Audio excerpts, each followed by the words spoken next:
Our journey begins by the explanation of a game. It's one of those mobile with an automatic system generic AF. Blessing of Miracle. Probably choose because of course, it's full of the top tier waifus. Still, despite enjoying the game, our man never spent a cent and didn't even film at the end of it. Then the unthinkable happened. He was sucked into the game. As a playable character? As an NPC? No, he became a nobody, a random background figure standing still and isolated. His new name? Kongjima. By accident he bumps into a girl with blue hair and freezes, clearly startled because, oh no, it's a woman. Trauma? Most likely. He awkwardly asks if she's okay and she apologizes for the inconvenience. Fortunately for him, the game setting is Korea. Names, locations and geography are familiar, allowing him to adapt quickly. And so, for almost a year he lives an ordinary life as a simple teenager, not even sure if this reality is a game anymore. Then one day he arrives home to his overly excited mother, who calls him the pride of the Kong clan. She hands him an acceptance letter. He's been admitted to Joaquin Academy. Annoyed, he says he already knows and begs them to stop talking about it so much. But his blurred-faced mother and the rest of the family can't stop praising him. Tomorrow is the entrance ceremony, and they're all buzzing with excitement. Sitting in his chair, he sighs. Tomorrow's the day. There's no way out. He's begged countless times to quit, but it was pointless. He stares at a photo, exhausted, muttering that this is all because of the real Kong GM, the original owner of this body. Apparently, this Kong GM passed the Academy's difficult admission test just before he took over. The parents don't know anything, but for our guy there's no excuse. Getting into this academy is insanely difficult. Was Kong GM a genius? Did he have a blessing? In this world, blessings, special abilities, are a big deal. Not everyone has one because most powers are genetic, passed down from birth. Society is structured around this. The noble, common, and privileged ranks maintain the power of the elite. Joaquin Academy was built to train heroes, exclusively for the most important families. Recently, though, they introduced special admissions, likely because they need new heroes. Maybe it's the monsters. And Kong GM? He was one of the few accepted through this new system. Our guy knows he's in trouble. This isn't his reality. This is a school for war. Training heroes here is nothing like joining the army. Grudgingly, he opens his status window. His blessing? The ability to negate pain, for 30 seconds. But the cooldown? 12 hours. Useless, he mutters, frustrated. There's one more blessing though, the blessing of the sword god. The effect is straightforward. If he attacks, it will cut. No activation limit, but there's a catch. It only works with blades under 30 centimeters long and 5 centimeters wide. It's an ability he's never heard of before, even though he knows the game well. And while then when you attack, it cuts. Effect sounds simple, the activation condition. Oddly specific. A blade shorter than 30 centimeters, like a sashimi knife. With no idea what's expected of him, he prepares for the ceremony, or remembers too late that he still needs equipment. At Joaquin Academy, even the cheapest E-rank weapons cost millions. Anything above C-rank is worth hundreds of millions, and A-rank or S-rank weapons are priceless treasures. The academy itself already costs a fortune. Asking his parents for more money isn't an option, but they require him to bring equipment. So, he shrugs it off and decides to visit any random shop. His solution? Convenience store sashimi knives. After all, Japanese knives are known for being sharp. And a master shouldn't blame their equipment, right? The scene shifts to the entrance ceremony. Someone stares at him and asks, "What exactly did you bring?" Our guy stands there, awkward and silent, surrounded by a pile of sashimi knives. He knows the rules. Anyone who doesn't bring decent equipment gets marked, an easy target for the wealthy students' bullying. The evaluator slams the table, furious, demanding to know if Kong thinks this academy is a joke. Why would anyone bring a pile of kitchen knives here? Kong, maintaining a serious expression, calmly replies that this is his equipment. The professor looks baffled, nearly yelling, but Kong interrupts him, telling him to calm down. He explains that he was accepted through the new special admission system, and his family doesn't have the luxury of buying expensive equipment. Kong points to the badge on his uniform, which clearly indicates he isn't from a wealthy family. To him, it's ridiculous that a professor at an institution claiming to treat everyone equally would act so prejudiced. He adds with confidence that blaming equipment is something only amateurs do. A true expert never blames their weapon. The professor, though stunned, is impressed by the boy's unshakable confidence and wisdom. Reluctantly, he grants admission to Kong, who just thanks him and walks off. In the background, murmurs arise from other students who overheard. Some of them, clearly irritated by the special admission label, mutter insults, even saying Kong stinks. The professor quickly shuts everyone up and orders them to leave once the evaluation ends. Kong doesn't stick around to argue. He dashes out, wanting to avoid these lunatics. Outside, the day has barely begun, yet Kong already feels drained. He expected judgment like this, but living through it still stings. At least he survived the evaluation. Now the only thing left is the classroom qualification test. But he's too far into this to quit. The next 3 years at this academy feel inevitable. As he looks around, he's taken aback by how massive the place is. It's more like a small city than a school. He has to admit though, it's pretty cool. It's surreal for Kong, who dropped out of high school in his old world due to family issues, to be standing here now. Then a voice over the intercom announces that tests are starting and instructs new students to gather in the training area. Everything feels like it's happening too fast, but a test is a test. Kong is determined to give it his best. Except for one little detail. He's never actually used a knife since coming to this world. He's completely unprepared. He remembers the professor's words, never let go of the knife no matter what. Holding it now, he wonders if the original Kong GM had been slicing sashimi at 2 years old or something. Kong unsheathes the knife and immediately, a blue aura surrounds it. The equipment meets the conditions, activating the blessing of the sword god. However, there's a catch. Kang's physical strength is too low, and the knife itself is at an equally basic level. To compensate, suppression kicks in, synchronizing the equipment with his abilities. Kong stares, amazed that just pulling the knife out triggered the blessing. Before he can process what's happening, something approaches, an overwhelming force that sends him into agony. He starts screaming as reality itself begins to warp around him. It's like he's rupturing the world. Desperately, he drops the knife and everything immediately snaps back to normal. He's left gasping on the ground, clutching his pounding head.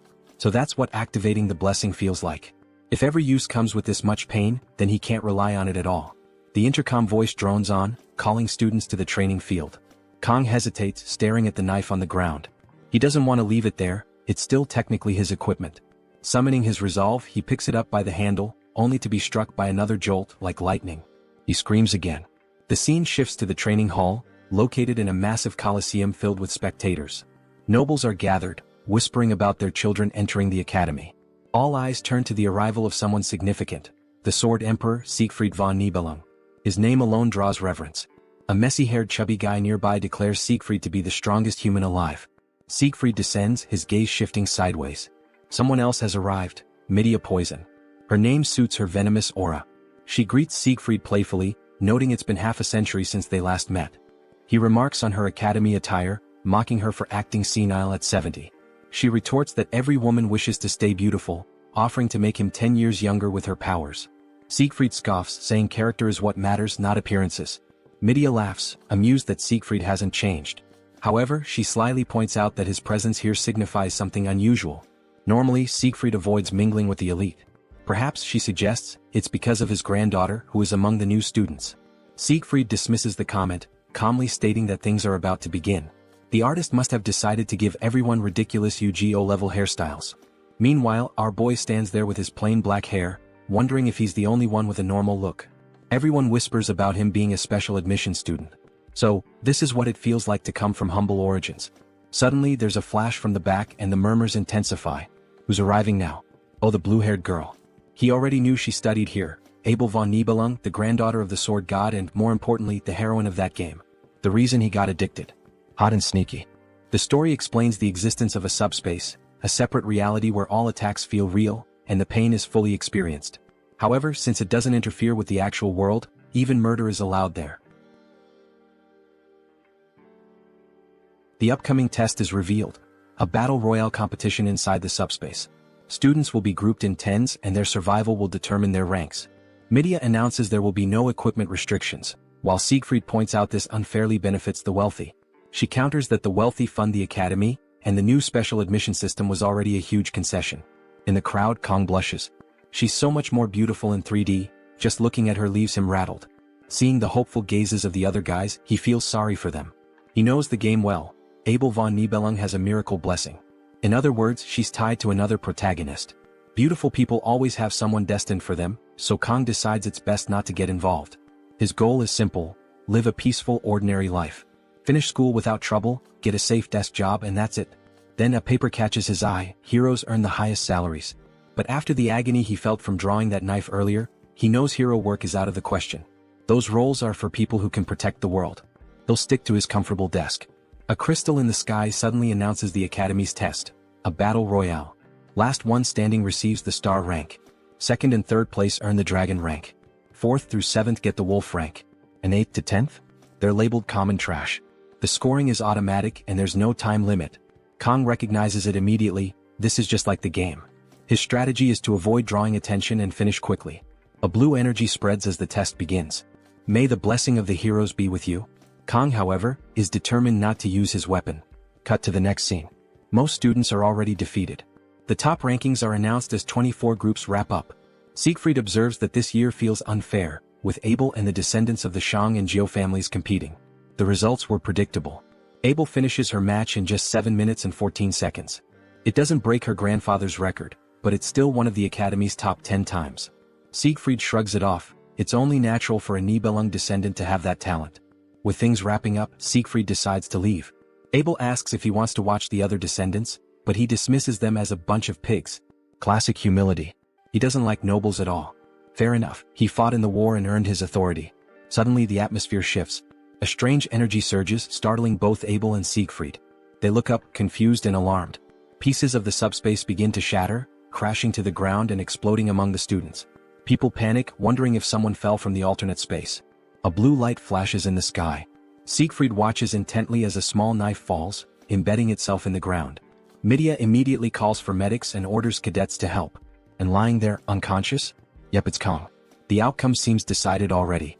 A blonde noble yells that he'll take Kang out, but another grabs him by the neck and punches him. Kang snaps to his senses, realizing he's now in the middle of the battle royale. Worse, the June brothers are here, infamous for their brutality. Horrified, Kang watches as the brothers torture students for over 30 minutes instead of killing them outright. But why are they leaving him alone? Is he so weak they don't even consider him worth fighting? One of the brothers, holding the blonde noble by the neck, checks if he's dead yet. Then he throws another student to the ground, complaining that it's getting boring. He begins to count the remaining people. He glances at his brother and tells him to slow down, he's killing too quickly. Then he stomps on another person, crushing them underfoot. Sarcastically, he apologizes, saying, "Oops, there goes another one." Pointing to a terrified girl nearby, he says, "You can have her for some fun." The girl freezes in fear. Hiding nearby, Kang is paralyzed. Ever since the torture began, everyone has panicked, but the brother's sadistic behavior hasn't changed. The brother in red begins walking toward the girl. He smirks, saying she's just his type and that he's already imagining the screams coming from her mouth. His brother in blue calls him a pervert, but the red brother insists, "I'm just going to start tearing her apart." Suddenly, a voice shouts out, "You damn bastards." It's Kang, his voice trembling as he calls them out for their psychotic behavior. Even if this is a separate space, this is too much. The brothers pause and turn toward him, curious about who dared to speak up. They quickly notice he's a special admissions student. The red brother sneers and promises to crush Kang's head in an instant. As he advances, he adds that he'll rip Kang's tongue out for the insult. Kang panics, scrambling for a plan. He considers using his pain-nullifying ability, but it only lasts 30 seconds. The brothers have been at this for half an hour. What chance does he have? Then he remembers something, the sashimi knife in his bag. But there's a problem. Activating it will also trigger his blessing. Still, it's his only choice. The brothers hesitate as Kang pulls out the knife, which glows with a faint blue aura. He expects them to be frightened, but instead they burst into laughter. "Are you serious? What's that supposed to do?" Kang glances at the girl. She's alive for now. He steels himself. The red brother laughs again, promising to give Kang a painless death since he's so amusing. Then he lunges, aiming for Kang's head. Kang activates the pain-nullifying ability for 30 seconds, knowing this is his only shot. As the brother mocks him, calling it a kitchen knife, Kang prepares to strike. He knows it's now or never, cut or be killed. He remembers questioning why gangsters always use sashimi knives in movies. Back then he thought it was exaggerated. But now, as the knife slices cleanly through flesh, the brother's laughter turns to a blood-curdling scream. The chubby brother stares in horror as his arm falls to the ground with a heavy thud. A flashback hits. Kang, in a kitchen long ago, once asked his mentor about those movie scenes. His mentor, a former gangster, smacked him and explained, "In real life, skin and organs contract when stabbed. Cutting cleanly?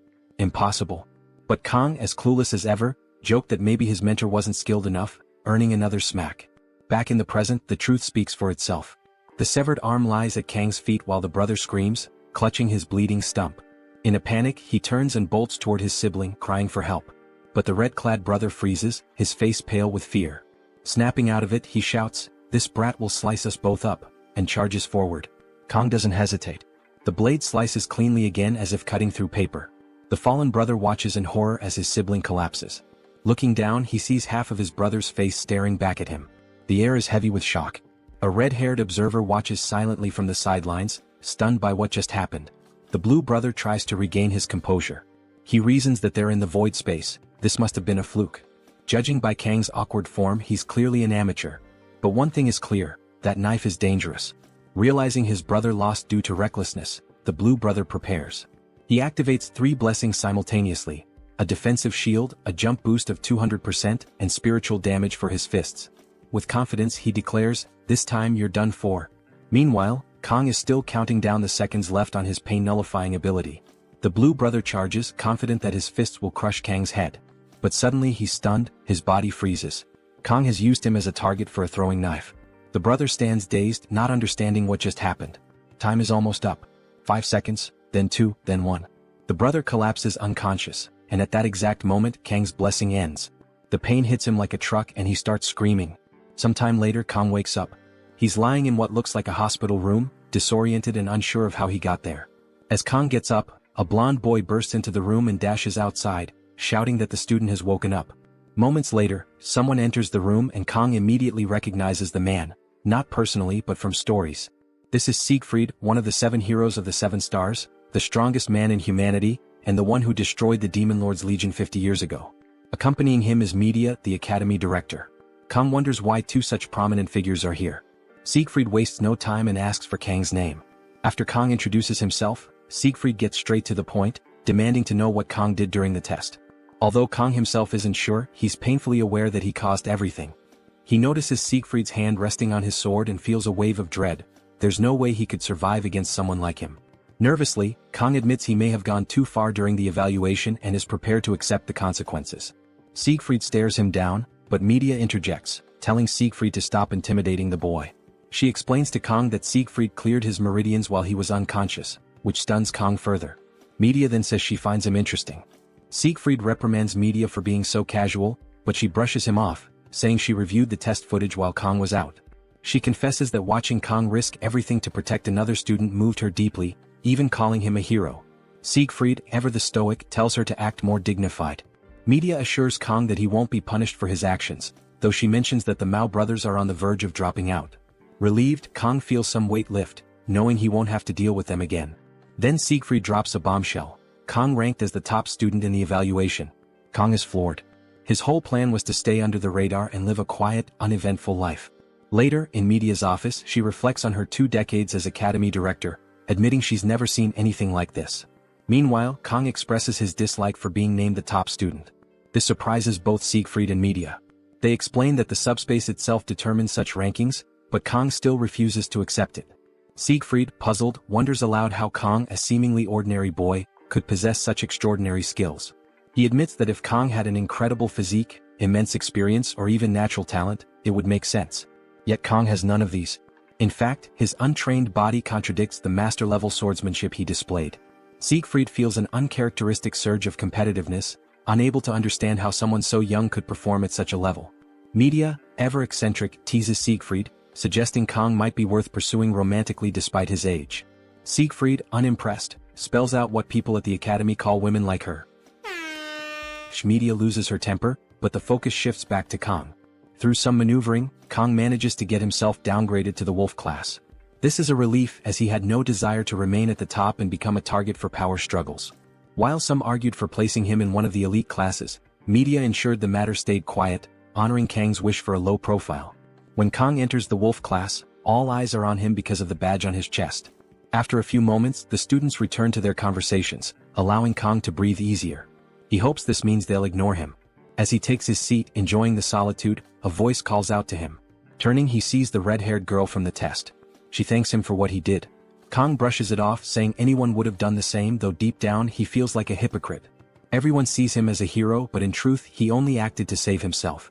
Kang introduced himself as Kang Jianma, and the girl introduced herself as Chloe. He politely commented that it was nice to meet her and added that he hadn't expected them to be in the same class. Internally though, he was puzzled. He had played the game countless times and had no memory of a character named Chloe. Since the main story didn't involve her during the Demon Tribe War, he concluded she must be just an ordinary person like himself. Kang asked her to keep what happened earlier a secret and she agreed. Chloe then mentioned she had a question for him, but before she could ask, the professor interrupted, telling everyone to take their seats. They agreed to continue their conversation later. The professor slammed a notebook onto the desk, congratulating the class on their admission and reminding them they carried the pride of the hero Valor Draken. He introduced himself as Lee Won-bin, the instructor for the Wolf class, and ordered everyone to change into their physical training uniforms. Training would begin in 30 minutes.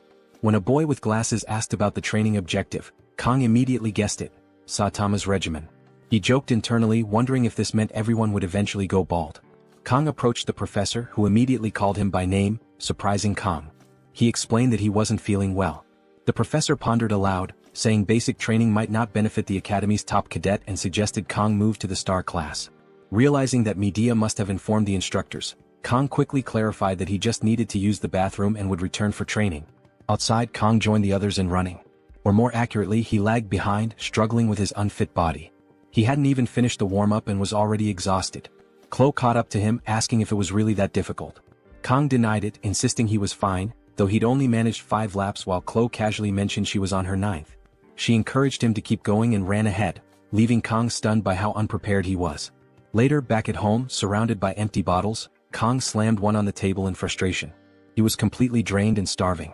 After just 1 week at the academy, he faced an unexpected problem: food. The scene shifted to the cafeteria, where Kang, desperate for pork, was told by the counter lady that he needed a meal ticket. When he checked the price, 50,000 won, he was devastated. That amount was nearly what he used to spend in an entire month. Frustrated, he leaned against the wall, sipping what little he could afford. Suddenly, a system notification appeared. His physical stats had reached level 12. This meant fewer restrictions and the ability to wield a weapon up to 38 centimeters long. He noticed his body becoming more defined, his evolution progressing rapidly thanks to the sword god's blessing. He realized his fear of using a sword during the ceremony was fading. Now, being without one felt strange. As Kang pondered the system's influence on his psyche, someone knocked on the door. It was Chloe, asking politely if she could come in. She noted she hadn't seen him in the cafeteria all week and wanted to check if he was okay. Kang explained he had been bringing food from elsewhere, reassuring her not to worry. Chloe mentioned she was planning to cook dinner but needed to buy ingredients. Before she finished, Kang was already outside, telling her to hurry up. He offered to cook instead, and later, after Chloe finished her meal, she praised how delicious it was. Noticing the empty plates, Kang asked why her fridge was stocked with so much fish. Chloe explained she lived near the beach. Kang remarked that it was perfect, as cooking fish was his specialty. Deciding to show off, he prepared sashimi using the sword god's blessing. With impressive precision, he finished in just 21 seconds, marveling at his own work. When Chloe asked how he became so skilled at cooking, Kang explained he had worked part-time at a Japanese restaurant. Chloe seemed unfamiliar with the concept of part-time work, highlighting their difference in social statuses. Kang simply smiled, saying he was glad she enjoyed the meal. Chloe offered to handle the dishes, leaving Kang to relax after a surprisingly eventful day. He stepped outside to admire the moon, feeling a rare sense of satisfaction after a grueling week. But his peace was interrupted by a sudden noise inside. Turning back, he saw Chloe struggling with the dishes. Clearly, this was her first time attempting such a chore. As he moved to help, a book tumbled from the shelf and landed open. Glancing at it, he realized it was a diary. His curiosity got the better of him and he began reading. One entry caught his attention. She had received help from someone in class and felt indebted to repay the favor. Smiling at the stickers adorning the diary, he thought it was endearing for someone her age. Flipping another page, he read about how her heart wouldn't stop racing whenever she saw the person who helped her. It dawned on him that she was talking about him. Amused, he turned another page only to find it filled with "I love you" scrawled over and over. Alarmed, Kang thought it might be time to quietly slip away. But Chloe had already noticed. Dropping a glass, she stared at him in shock and demanded to know if he had read it. The scene shifts to Chloe's backstory. Born into the infamous Cecilia family, she was trained from childhood to be an assassin. In their tradition, emotions were weaknesses, suppressed through rigorous conditioning. By the age of 15, Chloe had taken her first life. The family motto drilled into her was clear: assassins don't deny their talents. Despite her skill, the Cecilia family insisted their children keep a low profile at the academy, always enrolling in the lower-ranked common classes. Chloe accepted her fate, believing it was impossible to break free. Her life seemed predictable, until Kang appeared. During a subspace trial meant to test her resolve, she was prepared to face death calmly as she always had. But Kang disrupted the narrative. He yelled at her attackers, standing between her and harm. In that moment, Chloe saw something she had never experienced: someone fighting for another person. The memory of childhood fairy tales flashed in her mind, and for the first time, her heart raced uncontrollably. Was this love? Back in the present, the atmosphere between them grew tense. Kang, awkward and clueless, tried to shift the mood by commenting on the beauty of the night and thanking her for the meal. As he turned to leave, Chloe stopped him. "Did you see it?" she asked, her voice sharp. Feigning ignorance, he stammered, "See what?" But Chloe pressed on. He tried to deflect, mentioning the book and hoping she'd let it go. She didn't. Realizing there was no escape, Kang admitted he had read the diary. The air around her changed instantly. Chloe's demeanor grew cold as she reached for her sword. Kang's mind raced. He was on the 4th floor with no chance of jumping out the window. The only exit was through the door, but she stood between him and it. As she dragged her sword along the ground, her eyes lifeless and her movements mechanical, he realized she had entered an entirely different state, one far more dangerous. She wasn't the shy, awkward girl he had spoken to moments ago. This was her assassin side, awakened and intent on eliminating him. Piecing things together, Kang understood her diary was the trigger, and now her lethal instincts were in full control. He needed a plan. His sashimi knife was in his room, but the only nearby weapon was a box cutter on the table. Chloe lunged.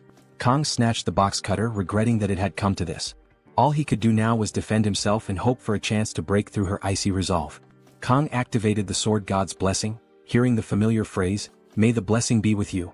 As Chloe charged at him, he made an offhand remark about her hair being too long. With a single clean strike, the scene shifted and Chloe was lying unconscious on the floor. When she woke, she seemed dazed, muttering about where Gemma had gone. Her memories were fragmented. She recalled glancing at him by the window while washing dishes and wondered where her katana was. Spotting it nearby, she felt relieved but also remembered how she often lost consciousness after wielding it. Typically, her only memory after such moments was the old man's voice, praising her talent as an assassin. Collapsing face first onto her pillow, Chloe groaned in frustration. She had fainted at the worst possible time, while he was in her room. Her mind raced as she wondered if she had said anything embarrassing. Then she noticed the box cutter on the floor and touched her hair, realizing it was shorter. Confused, she checked the trash and saw the strands he had trimmed. As unstable as she was, Chloe interpreted this as an act of kindness. To her, he had been considerate enough to give her a haircut. Feeling touched, she opened her diary and began writing a heartfelt entry about how much she adored Gemma. Meanwhile, outside, Kang was throwing up. The blessing had saved his life, but he had overused its effect, burning through 5 extra seconds beyond the 9-second limit. Completely drained, he slumped onto a bench, lamenting how even the energy from dinner was gone. He started reflecting on Chloe's fighting style. Unlike most swordsmen who aim to disarm or incapacitate, Chloe's every move was designed to kill. Her strikes targeted vital points with terrifying precision, like a trained ambush specialist. Fighting her, Kang had genuinely feared for his life and instinctively aimed to counter with a lethal blow. Thankfully, the box cutter's short blade only managed to give her a haircut. Though she had fainted afterward, Kang was grateful the situation resolved itself. Life at the academy was proving far more dangerous than he had anticipated. Sitting there, Kang thought back to his life before falling into this world. He had been ambitious, a master of sashimi knives who had reached the pinnacle of his craft. Now in this game-like world, everyone seemed bound by their roles. The game was called Blessing of Miracles, named after the legendary blessing granted to the protagonist. Another blessing, Valor, was tied to Baylor Wakim. As far as Kang could remember, these 2 blessings were central to the story. The protagonist's mission was straightforward: save the world from the Demon King. But Kang? He had been chosen by a sashimi knife.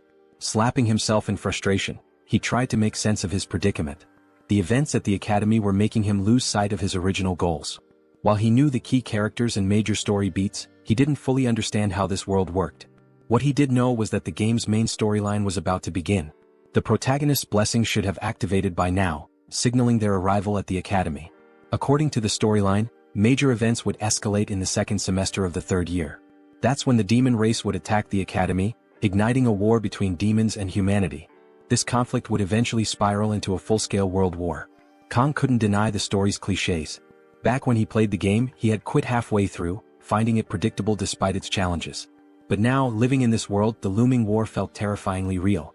The question wasn't if it would happen, it was whether he could survive it. For now, Kang had 3 days to prepare. He could either find a way to escape this world or, failing that, grow stronger to endure it. Somewhere in this chaos, he hoped for a happy ending. After all, the protagonist would surely survive, but Kang needed power to protect himself. Yet he couldn't draw too much attention, or he'd be dragged into the front lines against the Demon King's army. The day's events taught him he needed to be more cautious when using the Blessing of Pain. Checking his stats, he noted that his performance was better than expected. Strangely, the interface seemed to reveal more information each day. While stats like mental strength made sense, the assimilation rate stat puzzled him. Clicking on it only brought up a message: access restricted. The more he tried to unravel the mysteries of this world, the more questions arose. But one thing was clear: he needed a real weapon. Relying on a box cutter and the Blessing of Pain for 30 seconds wasn't going to cut it anymore. He needed a sword that wouldn't activate the blessing. Luckily, he remembered that next month's exams offered a reward, Murasame, a rank B blade. If he could master it, it would be sufficient to graduate from the academy. Its design ensured the sword god's blessing wouldn't trigger, making it an ideal primary weapon. Of course, this meant more effort than he wanted to put in, but there wasn't much choice. As he sat, someone called out and he turned to see a girl with cyan-colored hair. It was obvious who she was. Looking battered, she boldly claimed the bench as hers. Kong just stared at her, dumbfounded and unsure how to respond. "Say something, man," she yelled again, telling him to move aside. Caught off guard, Kong couldn't help but notice how surreal she looked, even after seeing her multiple times. Spacing out for a moment, he was about to get up when she clarified that he didn't need to leave, just sit next to her. Even though she was stunning, her claim about the bench being hers was ridiculous. It was public space after all. Deciding it was best to avoid any unnecessary interaction, Kong stayed quiet, hoping to steer clear of the protagonist's storyline. Still, her beaten-up appearance caught his attention, and he found himself glancing at her, marveling at her beauty despite her condition. Out of nowhere, she mentioned that the stars were most visible from this spot.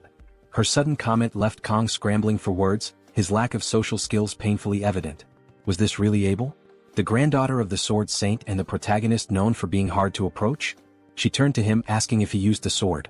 Kong, confused, wondered how she knew. She explained that her grandfather had told her that swordsmen have a certain look in their eyes.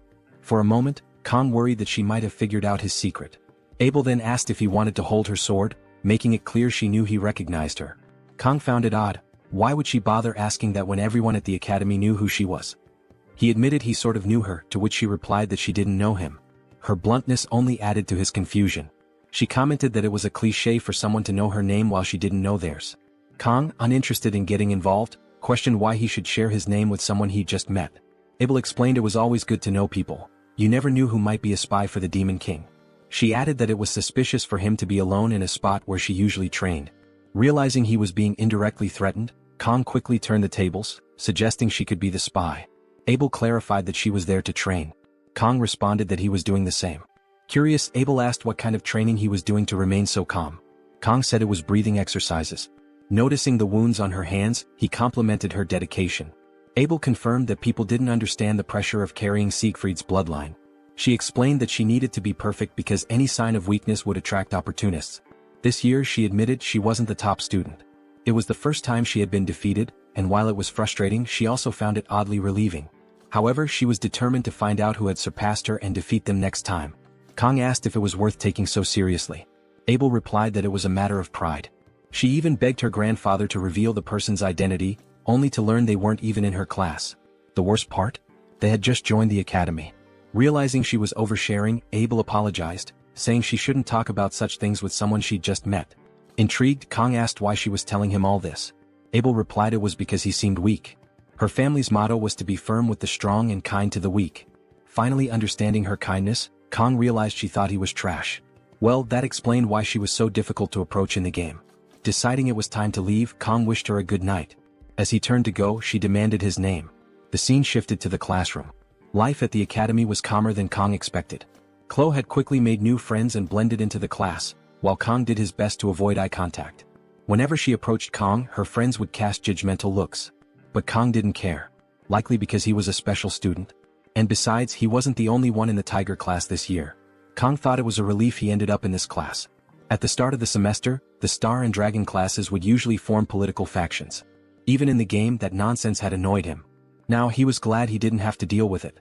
Walking with his phone in hand, Kong wondered what to eat. That's when Medea handed him a black card, apologizing for forgetting to give it earlier. Apparently it was her personal card. Kong was stunned. So this is what being a sugar baby feels like, he thought. Still, the best part was that he hadn't disrupted the flow of events so far. If he kept this pace for the next 3 years, the future he envisioned might come true. Despite this optimism, the war looming ahead was never far from his mind. Later, in class, a professor lectured about a war 700 years ago between the Demon King and the hero of Wacken. Afterward, Draken founded the academy with his 7 disciples to prepare future heroes. The professor emphasized this would be on the test, but Kong was nearly falling asleep. He already knew the story. Jaqen Baylor, the founder, had fought demon commanders for 20 years, leading humanity against the demon army. In the end, he lost an arm and could no longer fight. The war ended in a bloody stalemate, resulting in a fragile truce between humans and demons. Jaqen then established the academy to ensure peace. The professor reminded the students that this truce was why they had peace today. But Kong knew better. Those 700 years of peace were about to end. As the lecture wrapped up, Kong wondered if he should tell Medea. But what consequences would that bring? Medea often seemed like she wanted to leave the academy as soon as possible, but Abel was the first to awaken an anomaly thanks to the Lord Poet. She was also the first of the 7 heroes to step forward and protect the students. Unfortunately, Kong also knew her fate. She would be the first to be sacrificed by the Demon King. He wished he didn't know that. The professor ended class, reminding everyone about the upcoming exam in 2 weeks. As students left, they chatted about something exciting. Kong stayed behind trying to recall what it was. Then it hit him. It was May 5th. He overheard students by the door saying someone wasn't destined for their class but for the star class. Kong knew exactly who they meant. Today marked the arrival of the protagonist of this world, Leon von Reinhardt. With him came the end of 700 years of peace. Kong already hated Leon with his ridiculously cliché face and the way every woman fell for him. If only this were an R-rated story where guys like Leon met early, tragic ends. Leon's charisma had already drawn in Rachel, the Saint of the Sword, Saki Ryojo, the daughter of the Saint of the Bow, and even Abel. His party members were extraordinary. Despite Kang's disdain, Leon's blessing of miracles made him humanity's first choice for the hero's journey. Except calling it a choice was generous. People were forced to join the war. Kong remembered that even the legendary hero Valor had only managed to defeat the Legion's first commander. Imagining the strength of the true Demon King was surreal. Leon walked into the classroom, greeting students with his radiant smile. Then he noticed Kong and flashed him a grin too. Kong immediately sensed something off but reminded himself of what the blessing of miracles could do. He was sure Leon would handle everything. Leon's trustworthy aura made it seem like he could solve any problem. Suddenly the scene shifted. Kong was at the training hall swinging a sword. Since it was a longer blade, the blessing of the sword god didn't activate, allowing him to practice uninterrupted. He desperately needed to master the basics of swordsmanship. Earlier, Rachel had approached him, asking if she'd done something wrong. Kong almost lost his composure but kept calm since they'd be stuck together for at least a year. He assured her everything was fine and she looked relieved. But Kong was still confused, trying to piece together her identity. There was also the mystery of how she could wield a sword even when unconscious. Her expression seemed to cry for help, yet her sword radiated murderous intent. If it came to killing, Rachel might be more dangerous than even the notorious evil brothers. Rachel apologized for what had happened earlier and offered to make it up to Kong by cooking him another dinner. She promised to do her best, even if her cooking wasn't as good as his. Kong hesitated, vividly recalling her wielding a sword. The problem was the way she seemed to glow as she begged. It was hard to refuse. But in his mind he pictured himself waking up in the morning, sliced into pieces and stuffed in the fridge. That's when an idea struck him. Instead of dinner, he asked if she could do him a favor. Rachel looked puzzled and Kong explained it was something only she could help with. Blushing, she asked what it was. Kong then requested her help with swordsmanship training.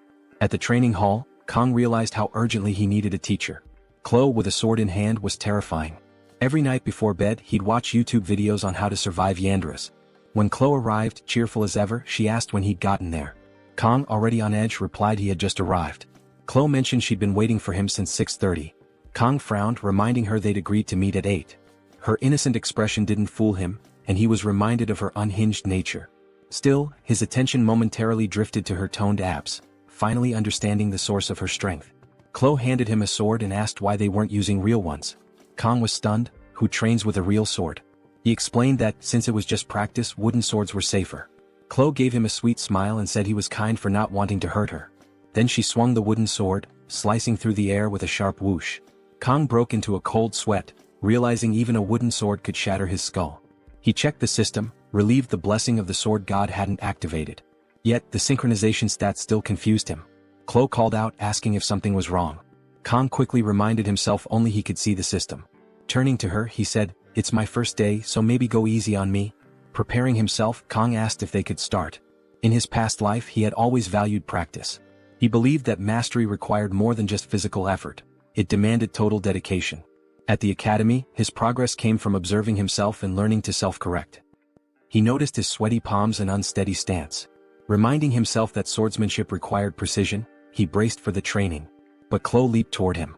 Kong wasn't fully prepared and the blade was already near his neck. It wasn't clear if he dodged or if the blade nicked his cheek. Panicking, he yelled, asking why she wasn't going easy on him. Chloe, unfazed, switched the blade to her other hand and prepared another strike. Kong managed to block it, but the force sent his arm flying upward, leaving him trembling. Feeling a surge of confidence after the block, he attempted a counter-strike. But before he could land it, Chloe was already airborne. Kang found himself questioning how Chloe kept getting faster with every move. Perhaps her first attack had been just a warm-up. He blocked again, but the force cracked the wooden hilt, sending him stumbling backward.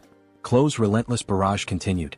Though Kang managed to hold his defense, each strike made him fear for his life.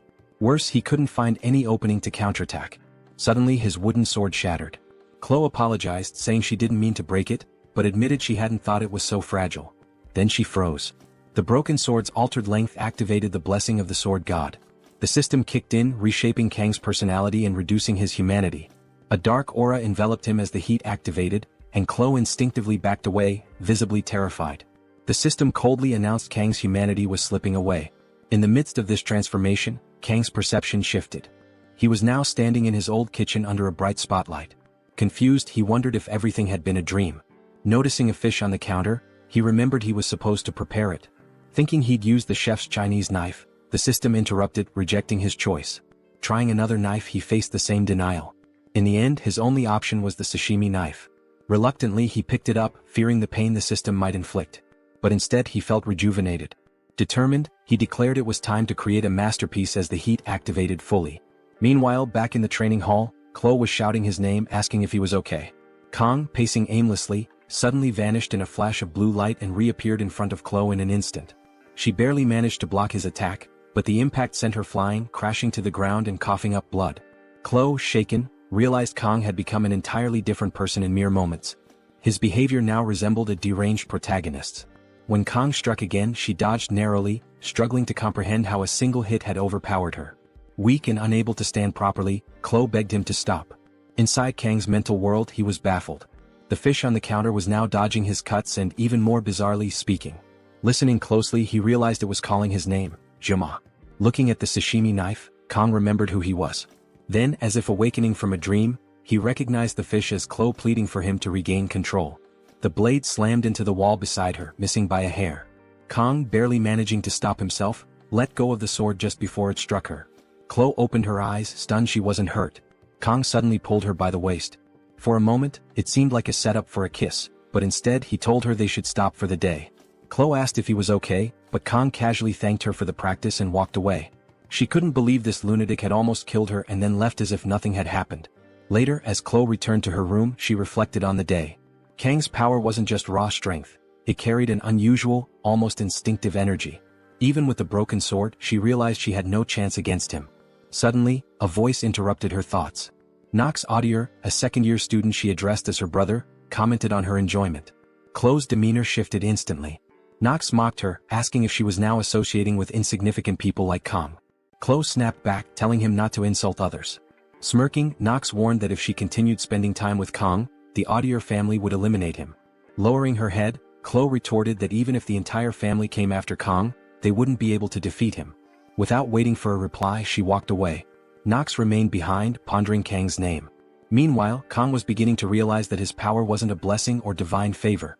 It felt more like a curse. Determined to stop relying on the sword god's dangerous influence, he resolved to find new equipment. Yet the strange power seemed to defy his will, controlling his body and urging him to cut deeper, destroy more. For a fleeting moment, he lost all control, feeling utterly free yet bound like a puppet. It was only Chloe's desperate scream that finally snapped him back to reality. He glimpsed fragments of another reality and instinctively let go of the sword, breaking its hold over him. His body seemed to know that holding onto the blade any longer would mean losing himself forever. Strangely enough, it was Chloe, the Yandra girl who once wanted to kill him, who snapped him back to his senses. While part of him resented that the power had activated because Chloe broke the sword, he couldn't deny his gratitude. He left quickly, but the question lingered: how could he prevent this power from ever awakening again? This so-called blessing from the sword god was far more of a curse. Kang began to realize that activating it came at the cost of pieces of his life. 3 days later, the classroom buzzed with energy. A purple-haired student tried to chat with Chloe, but she brushed him off, saying she'd check it out later. All she could think about was Kang Jiama, who hadn't shown up that day. Earlier, she had knocked on his door and heard groans of pain but hadn't dared to barge in. She feared breaking the door might make him hate her, so she left. Yet she realized how much she enjoyed secretly watching him, whether he was fighting or simply lost in thought. Oh Chloe, you're the definition of a Yandra. She'd lost count of how many times she'd spied on him, always making sure not to get caught. Another day passed, making it 4 since anyone had seen Kang. The teacher silenced the class, scolding them for wasting the opportunity to study at such a prestigious academy. Since it was raining, they would have an indoor study session. But even the teacher couldn't help noticing Kang's prolonged absence. He chose to trust the boy and hoped he'd return soon. As the lesson began, the classroom door opened, startling the teacher. "Who dares to arrive late?" he barked. The figure approaching was unfamiliar, taller, colder, and more imposing. Chloe called out to him in confusion. Wait a second, where was the kind-hearted Kangjiyama? This version looked like a bad boy, and naturally the girls were swooning. The teacher dismissed the commotion, urging everyone to take their seats. Whispers filled the room as students wondered if this was the same special admission student. Someone even commented that he looked more handsome now. Of course they love bad boys. Kang sat with a brooding expression that practically screamed he hated the world. When class ended, everyone headed to the cafeteria. Chloe approached Kang asking what had happened. He brushed it off, claiming it was nothing serious. She pressed further, mentioning his absence and expressing her worry. Flashing a faint smile, he thanked her for her concern, but Chloe could tell he wasn't being entirely honest. In truth, Kang had endured a harrowing 3 days. He had been bedridden, convulsing, and mentally drained. The curse of the sword god had inflicted unbearable pain, leaving him too weak even to eat. When he finally looked in the mirror, he barely recognized himself, skeletal and with strands of his hair turning white. This was the price of meddling with that cursed power. Spotting Chloe's guilty expression, Kang decided to ease her mind. "Is your dinner offer still open?" he asked casually. Chloe, flustered, misheard him and asked him to repeat it. When he did, she lit up with joy, eagerly agreeing. Kang felt relieved to see her so happy. She asked what he'd like to eat, promising to prepare anything. He requested fish, mentioning it had been a while since he last ate it, and the last time hadn't ended well. As he began to explain, something red brushed past his neck. Turning his head, he noticed a strange plant radiating energy. He shifted his gaze and spotted someone standing nearby. It was Nox Audier, his crimson eyes glowing with mischief. Chloe froze in fear. Kang immediately asked if she knew him. Locking eyes with Nox, Kang stepped forward, demanding he speak. Nox didn't say a word, simply smirking as his aura intensified. Kang braced himself, wondering what kind of trouble was about to unfold. Chloe urged Kang not to get involved with Nox and demanded the man leave. Despite her attempt to sound firm, Kang noticed her trembling voice betrayed the fear she held for this individual. Nox sneered, questioning whether Kang was worth breaking the rules for. He added that Chloe, no matter what she claimed, could never truly sever ties with the Cecilia Audier clan. Chloe snapped back, declaring she had no connection to the clan anymore. But Nox only laughed, saying the blood on her hands bound her forever. The family she was born into would always claim her. Kang silently observed, piecing together that Chloe was being treated as some kind of renegade, caught in the middle of a deep family feud. Nox demanded she abandon that thing and return to the clan. But Chloe's anger flared, shouting at him not to call Kang a thing. Kang, already weary of his growing list of problems, began recalling what he knew about the Audier clan from the game. They were infamous for their unmatched skill in assassination, a shadowy group that emerged halfway through the storyline. Despite their lack of raw power compared to other heroic houses, their precision and brutal upbringing molded every member into a deadly weapon. To Kang, Nox seemed to fit the mold perfectly. The real oddity was Chloe, so cheerful and kind in contrast. Still, as Nox stared down at them with unshaken resolve, Kang noticed Chloe trembling beside him, biting her lips so hard it bled. She just wanted a normal life. But Kang knew that for someone like her, born into a clan like the Audiers, that dream was nearly impossible. Just as his cursed blessing tied him to a cruel fate, Chloe's birth had chained her to a life of violence. Kang wasn't a hero, nor did he aspire to be one. But he couldn't stand by and do nothing. Deciding to face Nox, Kang felt a rush of determination. If he couldn't escape his curse, then he'd use it. He asked Nox if he was ready, calmly declaring that he wouldn't run anymore. The time had come to move forward. Elsewhere, their instructor was deep in thought, concerned about Kang's recent demeanor. A student interrupted with a teasing comment about his grumpy expression leading to baldness, but he brushed it off irritably. Suddenly, an urgent call came through. The instructor's expression darkened as he learned about the brewing confrontation between Kang Jianma and Nox Audier. The subspace arena was being prepared. In the arena, Kang stood ready. He hadn't expected the setup to be so quick, but it didn't matter. This wasn't reality, so physical harm wasn't a concern, though the mental strain would still be real. As the crowd gathered, Kang couldn't help but note the irony. All he ever wanted was to avoid attention, but now he stood center stage, a gladiator in a coliseum. Chloe, visibly shaken, stood by his side, guilt weighing heavily on her. Kang reassured her, thanking her for the equipment she'd lent him.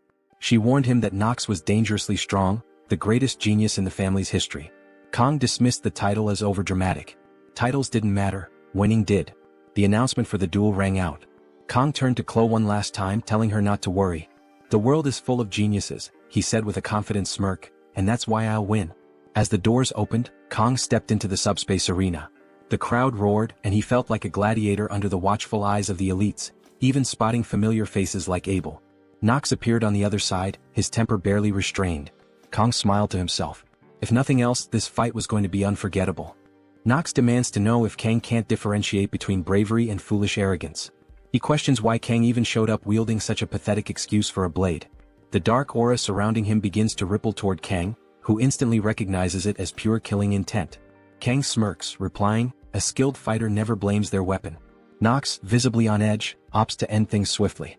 A crow materializes behind him, and he declares he'll begin by ripping out Kang's insolent tongue. Kang takes a moment to analyze the situation, noting Nox's outrageously overpowered equipment. Wait, he's using a Hongran blade? An S-rank weapon? That's just ridiculous. Still, Kang isn't surprised. He expected the guy to have an advantage, but Kang came prepared too. His weapon of choice? A simple sashimi knife borrowed from Cielo's kitchen. The drone descends, signaling the start of combat with a radiant blue light. "May the blessings of the heroes guide you," it announces. The crowd quiets as the two opponents face off. Kang wastes no time, activating blessings to suppress pain and calling upon the sword god's blessing. His eyes glow white, giving him an almost demonic presence. The spectators whisper in shock. Was this going to be more than the simple mismatch they expected? The battle erupts with a flurry of strikes, each faster than the last. A blonde observer comments on the unexpected speed of the duel, while Edbull, watching from the sidelines, struggles to reconcile this skilled fighter with the supposed weakling he'd seen before. Nox presses the attack, sending purple slashes of energy ripping through the ground toward Kang. Yet every strike misses. Frustrated, Nox leaps into the air, activating his three-headed crow technique. A violent purple aura surrounds Kang, and Nox is confident the boy's finished. But in a blur of blue, Kang vanishes, reappearing on the opposite side of the arena, untouched. The crowd gasps as whispers ripple through the stands. Even Abel can't figure out how this newcomer is holding his ground against someone as formidable as Nox. Nox recalls Cielo's warning that Kang wasn't ordinary, but he convinces himself Kang is merely relying on agility. Still, seeing Kang fight with kitchen knives fuels his rage. When one of Kang's knives falls to the ground, Nox sneers. "What kind of plan is this?" he demands. Kang remains silent, extending his arm and pointing the remaining knife, adorned with floral designs, at Nox. The absurdity of the gesture leaves Nox baffled, but he decides to end this farce with his full power. He boasts about the might of his Hongran blade, but before he can strike, Kang disappears again. Time seems to freeze as Kang reflects on his desire for a simple, unnoticed life. But since he can't escape this path, he resolves to cut through it perfectly. In an instant, Nox's arm is severed, flying across the arena. The audience falls silent as Nox stares in disbelief, and Kang appears behind him. The crowd erupts in chaos as Kang slashes again, this time decapitating his opponent. The once calm protagonist transforms into a merciless warrior, leaving everyone stunned. Nox collapses, motionless, while Kang calmly sheathes his makeshift blade. Abel watches in shock, while her friend gazes at Kang with heart-shaped eyes. The drone hovers overhead, announcing, "Winner, Kang Jayama." Duel completed in 26 seconds? The crowd roars in disbelief. A first-year student had just defeated a second-year prodigy. Though victorious, Kang knows he's shattered any chance of staying under the radar. The academy buzzes with gossip about the boy who defeated an audier, and Kang resolves to face whatever comes next head-on. Meanwhile, Abel finds herself unable to stop thinking about him, hearing his name at every turn, a constant reminder of the duel that changed everything. When Nox's arm hit the ground, Abel stood frozen, her mind racing to comprehend how Kang wielded such flawless swordsmanship using nothing more than kitchen knives. She had always been proud of her knowledge, being the granddaughter of a sword master, but this moment made her realize just how naive she had been. A memory flashed in her mind, her smugly saying she was curious about the person who had beaten her. She'd vowed to crush him the next time. She also remembered teasingly making a cute face, claiming to share everything with him because he seemed weak. Now, as the puzzle pieces fit together, she wondered if Kang was this year's top student. Her face turned crimson as she muttered under her breath, "It must be this damn guy who's stronger than me." Abel's thoughts spiraled, and she desperately wanted to know what had been going through Kang's head at that moment. Suddenly she woke up startled, her heart racing. Her blonde friend Rachel leaned closer, asking what was wrong. Abel quickly brushed it off, saying it was nothing. Rachel wasn't convinced. "Are you sure? Did you forget your gear? Are you hungry? Do you need the bathroom?" she teased, one question after another. Abel snapped, telling her to shut up. Then Rachel smirked. "Wait, is it about a boy?" Abel's face turned tomato red and Rachel burst into laughter. "I never thought the legendary Abel would be caught up in romance. Abel stammered, denying any romantic feelings, but Rachel was already curious. Who's the lucky guy? Is it Leon? He's handsome. Abel's expression gave nothing away, but Rachel's gears were turning. Then it hit her. Wait, is it that special student from yesterday? Kang? Abel froze and Rachel's grin widened. Oh, I'm a genius. Grabbing Abel's hand, Rachel announced, we're going to the Tiger's classroom. One dramatic entrance later, Rachel burst through the door, stunning the students inside with her beauty. She climbed onto a table shouting, where's that black-haired guy? Someone meekly pointed out that standing on tables wasn't appropriate, but Rachel waved it off. I'm pretty enough to get away with it, she said confidently, and the poor guy agreed. Abel meanwhile stood awkwardly at the door, mortified by the scene. Then Rachel's eyes lit up as she spotted Kang. Found him, she exclaimed. But she also noticed Kwa, a girl nearby, looking at Kang with unmistakable admiration. Rachel's grin turned mischievous. This just got even better, she muttered, starting to unbutton her shirt and loosen her tie. Kwa, sitting quietly until now, suddenly felt a chill run down her spine. Rachel approached Kang, sniffing him playfully, leaving everyone including Abel and Kwa thoroughly confused. Rachel shrugged and dramatically flopped onto the table in front of Kang, who was just waking up. Kang blinked groggily, his brain struggling to process Rachel's presence. Are you Kang Jayama? She asked, leaning in closer. Kang's instincts screamed danger, but before he could react, Kwa grabbed Rachel's arm, demanding to know who she was. The tension in the room skyrocketed as Rachel smirked, clearly enjoying the chaos. Kang finally understood why his gut had been warning him. Rachel's demeanor shifted and she pulled out a dagger. A fight was about to break out in the middle of the classroom, something Kang had never expected. Abel stepped forward, her voice sharp. Rachel, what are you doing? Rachel casually replied, just saying hi. Abel sighed, placing a hand on Rachel's head. Drop the dagger and don't interrupt when adults are talking. But Ko wasn't backing down. She lunged at Rachel, shouting, die already. In a blur, Rachel deflected the attack, spilling what looked like strawberry juice. Tauntingly, she glanced at Kwa and said, you're weak, short, slow, and completely out of control. The room held its breath as tension crackled in the air. One thing was clear, Rachel wasn't just here to visit, and this situation was far from over. Rachel grips Kwa's arm tightly until Abel yells at her to stop. With a swift motion, Rachel flings Kwa across the room. Miraculously, Kwa lands gracefully on her feet like an angel. The guys in the room are enjoying the drama unfolding. Here's the truth. Rachel hails from the Sword Sinks clan, where raw power is everything. She turns to Kong and asks, is that girl your girlfriend? Kong quickly responds, no. He notices Kwa doesn't seem happy to hear that, but it's the truth. We're just friends, he adds, still trying to make sense of the chaotic situation he's found himself in. It's only now that Kong realizes Abel is also here. She awkwardly asks why they came looking for him. Rachel smirks, saying, Abel's interested in you and I wanted to see for myself. Abel immediately flushes and stammers, when did I say that? She tries to explain but only ends up confusing everyone even more. Embarrassed, she turns away, muttering that this is all a misunderstanding and that she never asked to come here. Unfazed, Kong says, if that's the case you can leave now. Rachel's hard eyes soften slightly at his bluntness. It seems she's drawn to guys who reject her as she quickly replies, you're interesting just the way I like them. Kong retorts, good to know you like interesting guys but I'm not one of them. But Rachel isn't discouraged. Don't be like that, she says. How about coming to my dorm after class? She makes her intentions clear, drawing out the invitation to make sure there's no misunderstanding. Kwa snaps, yelling, take your hands off Kong. Rachel bursts out laughing, finding it hilarious that Kwa thinks he belongs to her. Abel, having had enough, calls out to Rachel, trying to regain control. Rachel stands up, brushing herself off. Well, it was nice meeting you, Kang Jayama, she says, her eyes full of hearts. I'll see you later. She waves goodbye, leaving Kong wishing the whole scene would just disappear. The moment they turn around he goes back to sleep. Abel pauses for a moment, glancing back at him, and oh no, she has that look. She's definitely crushing. She quickly turns away and follows Rachel out. In the corridor, Rachel reflects on Kang's cold gaze. She realizes there's a difference between someone being cold and the sheer intensity in his eyes. When he looked at her, she felt like her throat could be slit. The encounter had far exceeded her expectations. She had gone there just to toy with him, never expecting to find someone like this. For her clan, finding exceptional warriors for breeding purposes is a priority. She starts considering Kong as a valuable resource. Maybe that Netflix invite could lead somewhere after all. She teases Abel, saying, it's no wonder Kong caught the attention of the invincible princess. Then she abruptly apologizes. Abel brushes it off, saying, you should apologize to the students whose class you interrupted.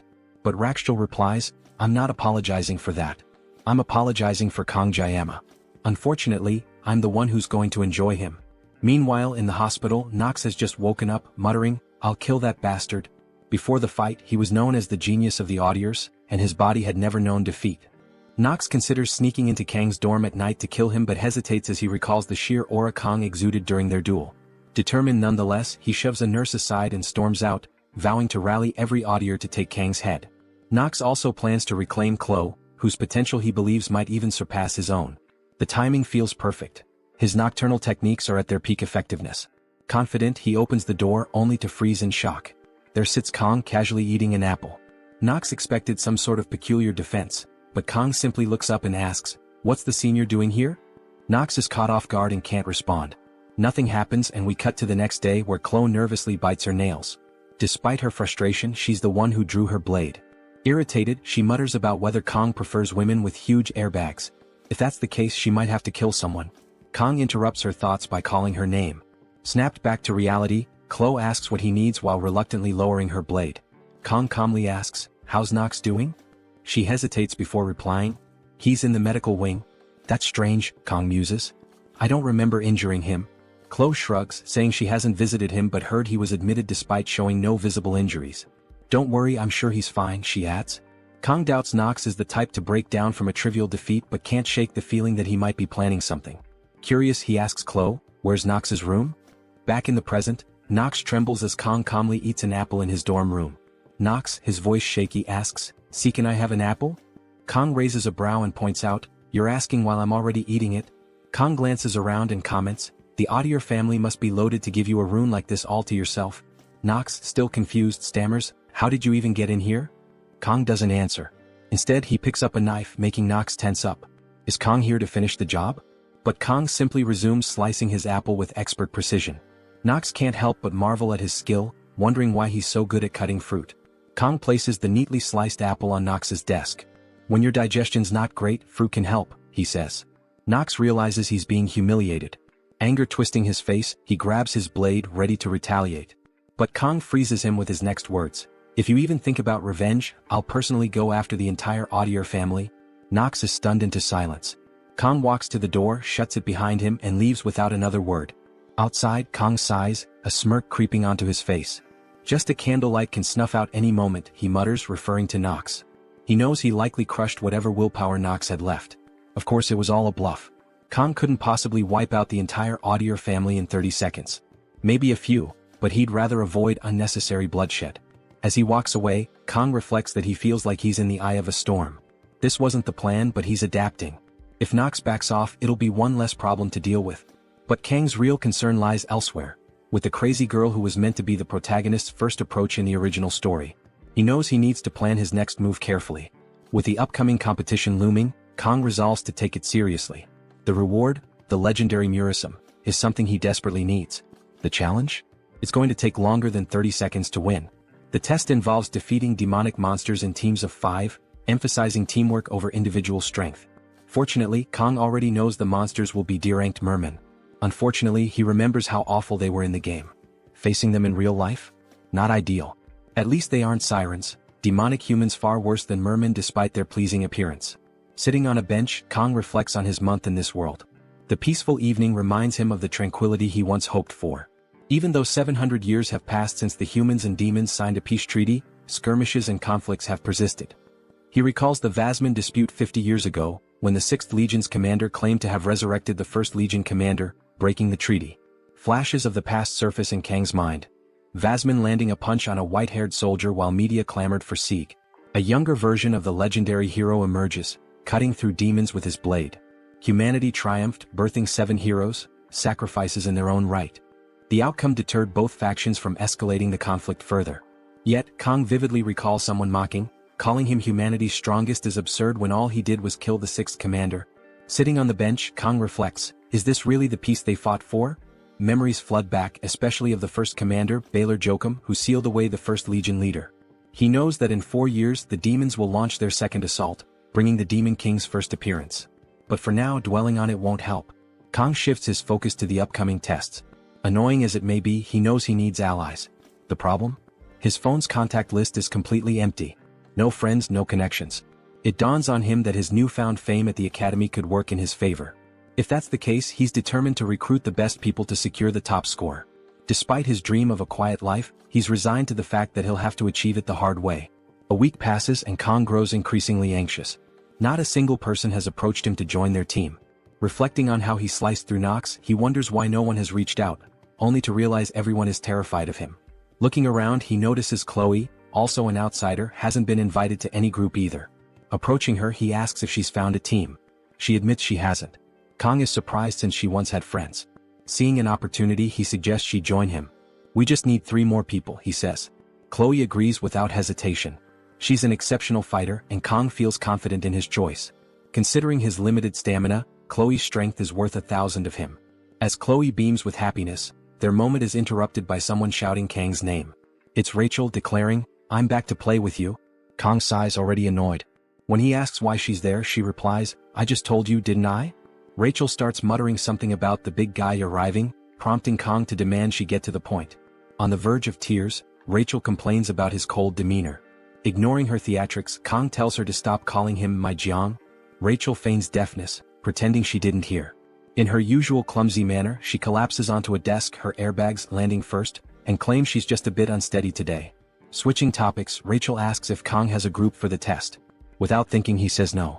Rachel's eyes light up as she invites herself to join his team. Grabbing his chin teasingly, she says, "Gotcha now?" Kong brushes her hand away, questioning why she'd want to team up with him when she has plenty of admirers. Smirking, Rachel responds, "Because it'll be way more fun with you." Kong explains he already has a team with Chloe. Rachel grins and declares that's perfect. Now they only need 2 more people. Kong, baffled, wonders if she realizes she's risking her score by teaming up with him. He looks at Chloe, who seems fine with the idea. Reluctantly, he agrees. Rachel claps her hands, declaring, "No turning back now." When Kong asks who else she plans to recruit, Rachel grins and mentions a name that freezes him. Leon. The protagonist. Kong trembles, questioning what karmic misdeed led to this. All he ever wanted was a quiet life, and now he's stuck with Leon, Rachel, and Abel, characters he desperately wanted to avoid. While the girls might be manageable, Leon's presence threatens to completely derail everything Kong thought he understood about the future. He considers backing out, but Rachel doesn't give him a chance. The moment he agrees, she submits the team registration, locking him in. For the first time, Kong genuinely feels the urge to stab someone. Chloe notices his distress and asks if something's wrong.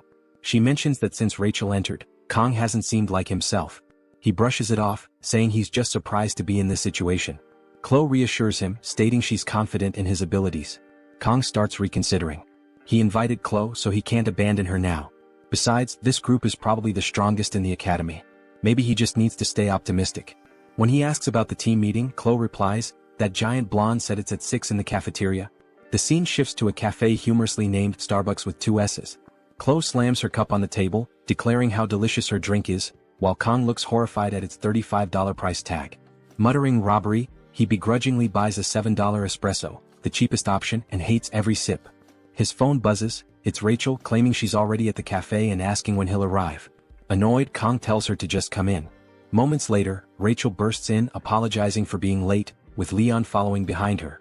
Rachel scans the room, spots Kong and Chloe, and asks if they've been waiting long.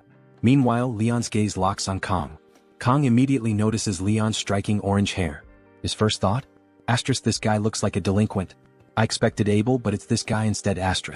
Leon steps forward, extending a polite greeting and introducing himself.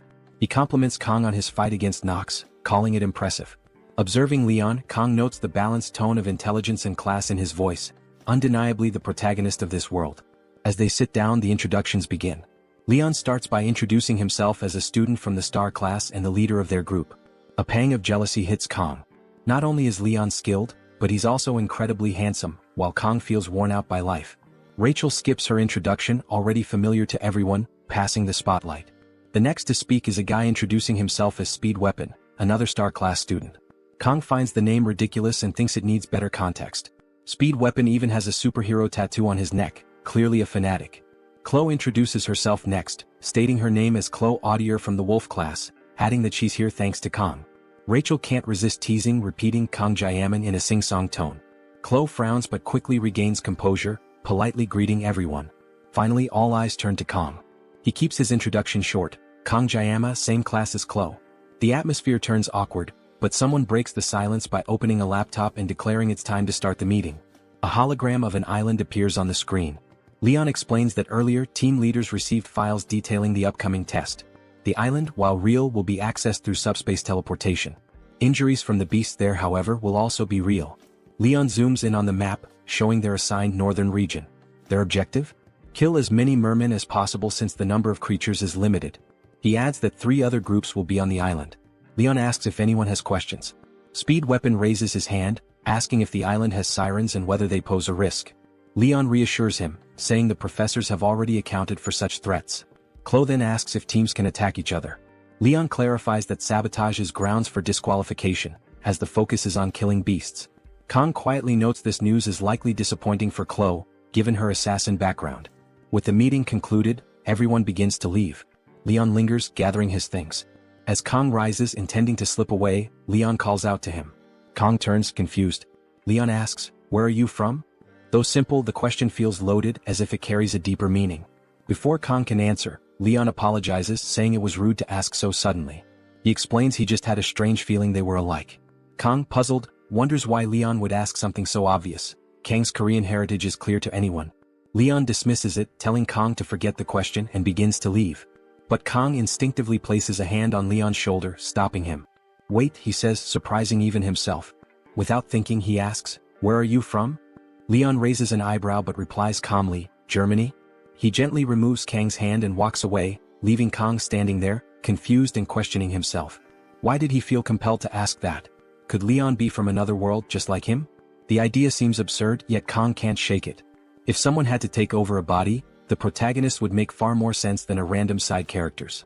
He glances at his blade, recalling how his reasoning sharpens when its power activates.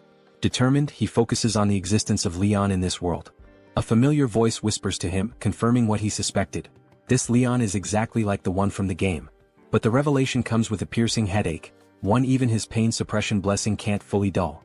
Even so, Leon's earlier comment about their similarities lingers. Seeking answers, Kong looks up Leon online but finds nothing useful.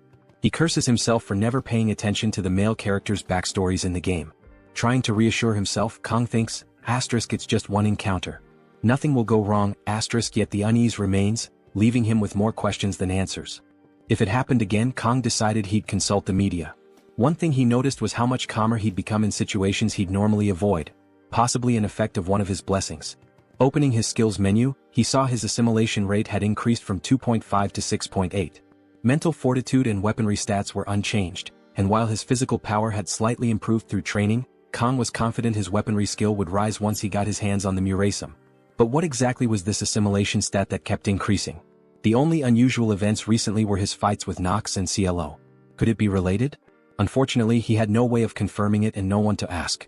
Suddenly, a notification appeared, informing him that he'd achieved a certain number of blessings, triggering adjustments. He noticed his pain suppression blessing had been upgraded from 30 to 40 seconds. Finally, his efforts were paying off. Time flew as Kong trained physically, attended group meetings, sparred with CLO, and dodged Rachel, who seemed glued to his side. With just one day remaining, Kong threw himself into training, slicing even the droplets of sweat that fell. His precision was impeccable and he felt ready for the exam. When the day arrived, an enormous subspace gate loomed before him, radiating a far more imposing presence than the training gates. Someone called his name and he turned to see his group fully armed and ready. Among them, Rachel's oversized halberd stood out, though her weapon wasn't the most intimidating thing about her. She teased him about being late as Leon urged him to hurry, while Speed Weapon stayed silent as usual. CLO greeted Kong cheerfully as he joined at the back of the group. Walking with them, Kong was impressed by everyone's equipment. Rachel wielded an S-rank halberd called Vermilion Phoenix. Leon didn't yet have his iconic Balma, but Speed Weapon wore a strange tube-like device on his chest. When Kong stared at it, Speed Weapon snapped, "What are you looking at?" CLO explained it was a healing support item, an S-rank artifact worth millions. Kong thought it was impressive, but Speed Weapon warned him to stay away. Suddenly, a voice announced the start of the exam. The professor addressed them, saying, "You seem ready, but remember, you're cadets, not heroes. Be cautious and don't take unnecessary risks for extra credits. Anyone injured can withdraw anytime." Leon stepped forward, rallying the group. "The time has come. Let's give it our best." The day Kong had prepared for was finally here, though CLO seemed uneasy. When Kong asked, she admitted her fear of sirens appearing on the island. He reassured her, reminding her that the instructors had cleared the area. Later, he learned her homeland had been devastated by siren attacks in the past. The professor signaled for them to step through the gate. Ruffling Cielo's hair, Kong said, "Let's go."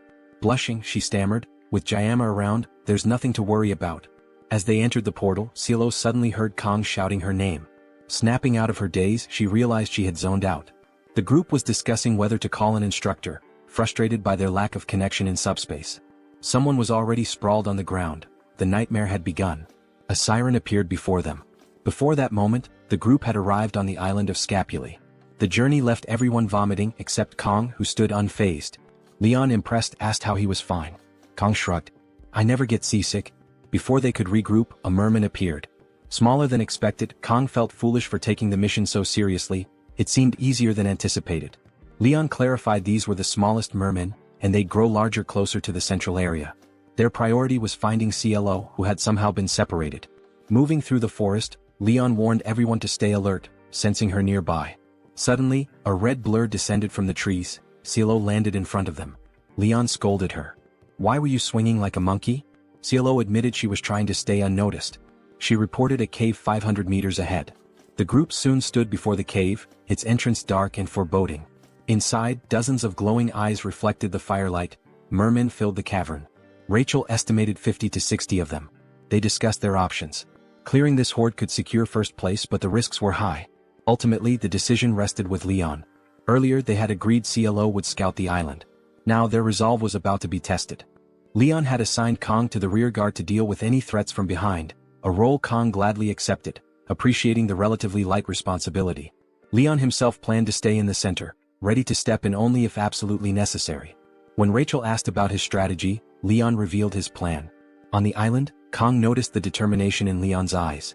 Leon called on Rachel, who prepared her halberd, charging it with energy. With a Spartan-like throw, she sent it hurtling toward the merman's fire pit. The rest of the group stood in shock, questioning if such an elaborate move was necessary just to deal with fish. Before the merman could react, CLO darted in, snatched up the halberd, and used it to cut through two of the creatures with swift precision. She recalled Leon's directive, "Take down as many as you can." Her confident response echoed in her mind, "Of course." Meanwhile, Speed Weapon played a melody on his flute, activating a blessing that threw the mermen into a panic, scattering them in confusion. Empowered by the blessing, Rachel began dispatching the creatures with astonishing speed, counting each kill. 11, 18, 22, 24, she muttered as her blade danced through the air. Thanking Speed Weapon for his support, she switched to her personal weapon, activating her cat blessing. With a single strike, she felled 8 mermen. 2 more lunged at her from above, only to be swiftly cut down. On the other side of the battlefield, Rachel had already dispatched 45 enemies. The 2 women soon found themselves heading toward each other. Just as they seemed on a collision course, a massive merman leaped onto their path. Without breaking stride, they obliterated it simultaneously, its remains scattering in all directions. Rachel smirked, "You're faster than before." CLO replied sharply, "That one was mine." The 2 then separated, continuing their carnage in opposite directions. Kong, relieved that their competitive clash hadn't turned violent, observed Leon taking down a merman with pinpoint accuracy. Leon turned to him and said, "You're worried about them?" Kong shrugged. "I was, but clearly I didn't need to be." The 60 mermen in the cave had been utterly decimated. Leon, satisfied, reminded Kong to trust in his allies and declared it time to move forward. Kong couldn't help but admire how well the plan had worked. Though in truth, it mostly relied on sending the 2 powerhouses to handle the heavy lifting. As Kong mulled over their success, a sudden blue flash appeared. Before anyone could react, the light pierced Leon's chest. Time seemed to stand still as gasps echoed through the group.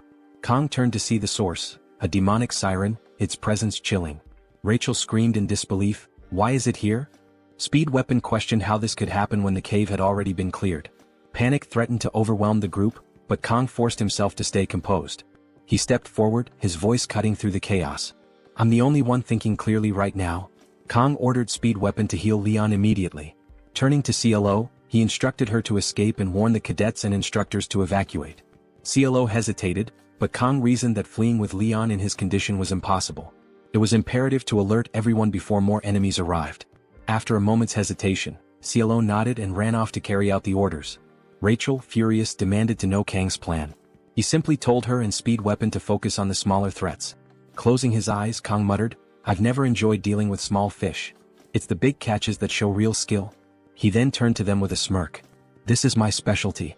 Demons wield a unique power akin to human blessings. Magic." Leon fell to a single ordinary attack powered by it, underscoring the stark difference in strength between humans and demons. Despite wielding the blessing of the sword god, Kong isn't confident he'll emerge victorious. As he moves forward, the narrative highlights that even in the original game, subduing a magic-wielding demon required a full party.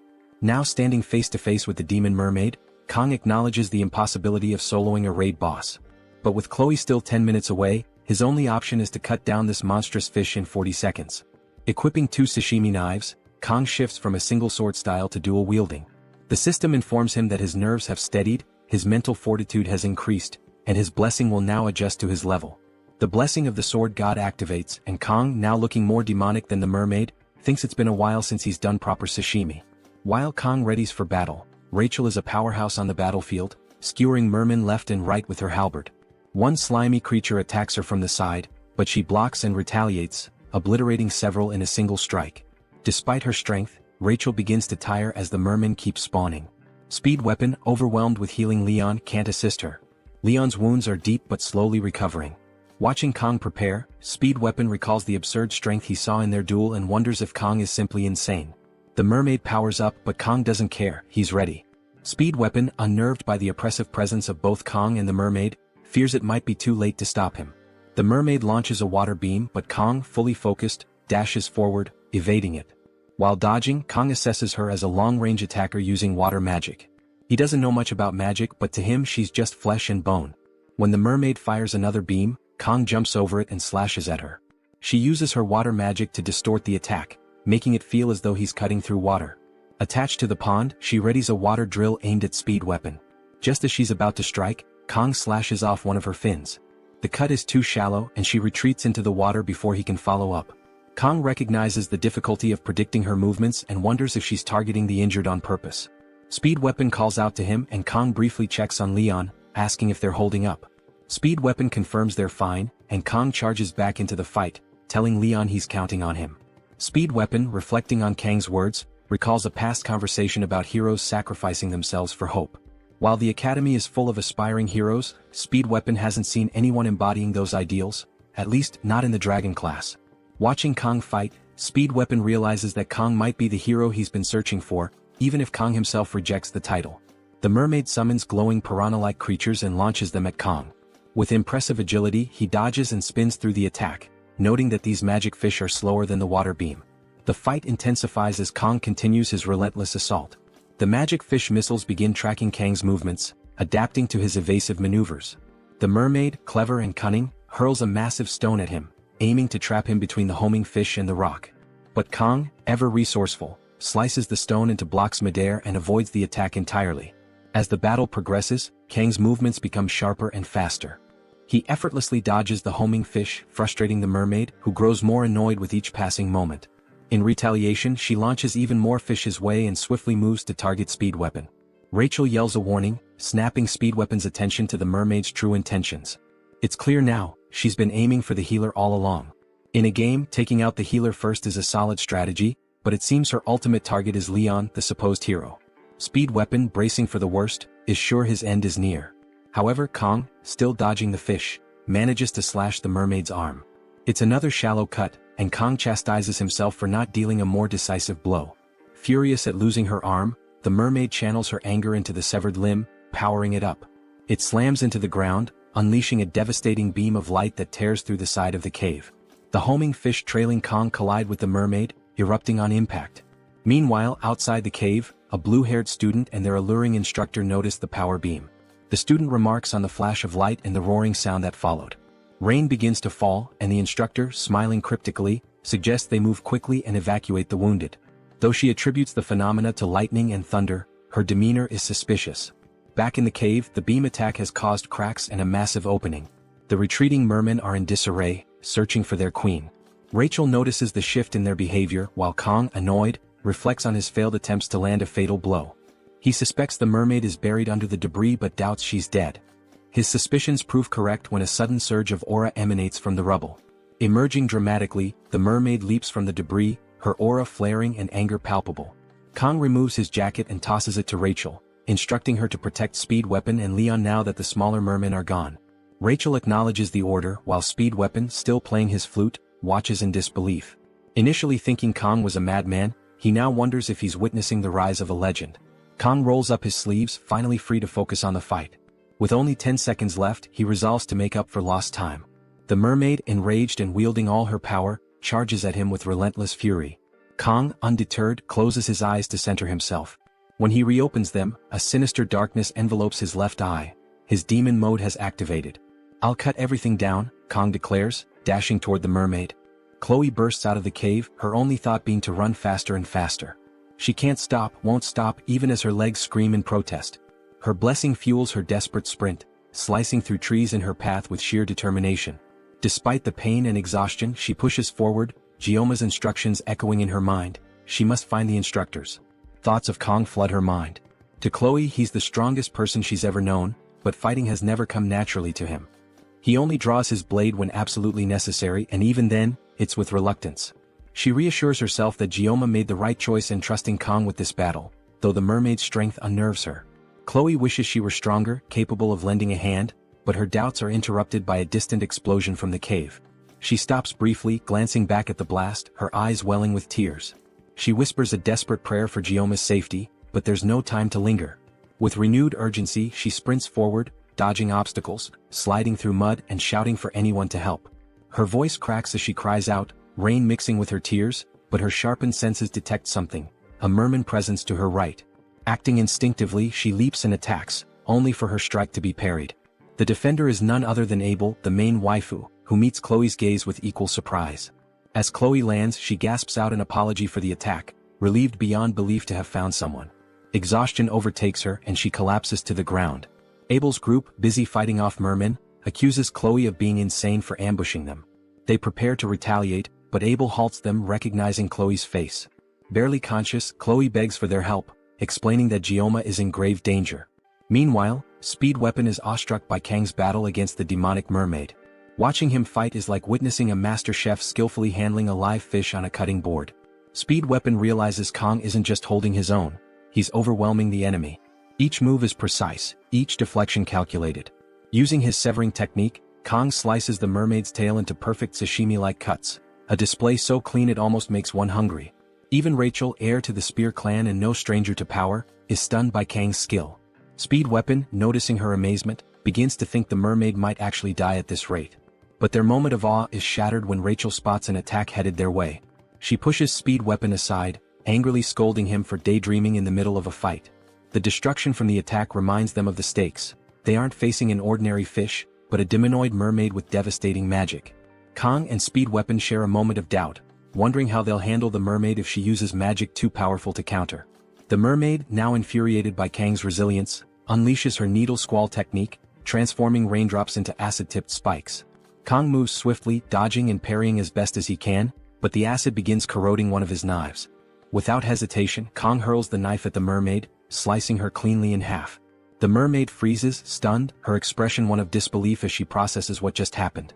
Kong, looking more like a demonoid himself, steps forward, ready to end her. But before he can land the finishing blow, the mermaid summons a grotesque tower of mashed mermen from the pond, using it as a shield.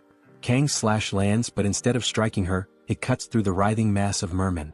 He stares in shock as the mermaid, still alive, screams in rage and pain. The mermaid grins wickedly and digs her claws into her own stomach, ripping out her demonic core. Without hesitation, she swallows it. The core begins to radiate power, swelling in her throat until it looks like she's got a grotesque goiter. With her glowing throat aimed at Kong, she prepares a devastating magical beam, her desperate all-or-nothing final attack. Speed Weapon, watching in terror, screams at Kong to get out of the way, but it's too late. Kong freezes, unable to evade, and the beam hits him directly. The scene shifts, and we see Kong standing in a vast expanse of water, bewildered and trying to piece together what just happened. He touches the water, realizing he's not alone. Surrounding him is an endless blue ocean under a sinister, demonic red sky. A voice calls out, "It's the system." The system begins to explain something, but Kong cuts it off, declaring, "I already know." Suddenly we're back in the fight. Instead of dodging the mermaid's magical beam, Kong had spun his knife midair, catching it in a reverse grip. With rain pouring in chaotic sheets and death bearing down on him, Kong had calmly severed not just the mermaid, but her magic too. This is the truth of his blessing. Whether it's magic, tangible or intangible, if Kong slices it, it gets cut. The rain pours relentlessly, drenching the battlefield. Kong stands over the lifeless body of the demonic mermaid, his knife and her corpse drenched in blood and rain. The mermaid's twisted, wrinkled form lies motionless, her head at an unnatural angle. Kong looks absolutely monstrous, his expression cold as he gazes down at her. A faint bubbling noise emerges from her body, and Rachel and Wet Pen exchange worried glances. Is it really dead? Wet Pen mutters nervously. Without hesitation, Kong raises his knife and delivers another slash, severing the mermaid's head. He kicks it into a nearby crater without a second thought. Wet Pen stands frozen in disbelief. He did it? Kong Jayama, a freshman, defeated a demonoid on his own, he whispers. Rachel and Wet Pen are still reeling from what they've witnessed when blood suddenly pours from Kang's wounds. His body falters as he drops his knife and collapses to his knees. Rachel rushes to his side, cradling him as she calls out for help. Meanwhile, Wet Pen notices movement near the cave's entrance. His hand instinctively moves to his weapon as he braces for another attack. But instead of the merfolk returning, he spots familiar faces, Abel and her group, carrying an unconscious Chloe. Relief washes over Wet Pen. It's about time they showed up, he mutters. One of Abel's team members shouts, "What the heck is that?" Their eyes land on the wreckage and the mermaid's mutilated body. Rachel clings to Kong, tears streaming down her face. Why is a mermaid here? And why is everything destroyed? Abel demands. The students gather around, taking in the scene. Abel's sharp gaze lands on Kong, her annoyance growing as she notices Rachel holding him close. Jealousy flickers across her face. Abel takes a moment to evaluate the situation.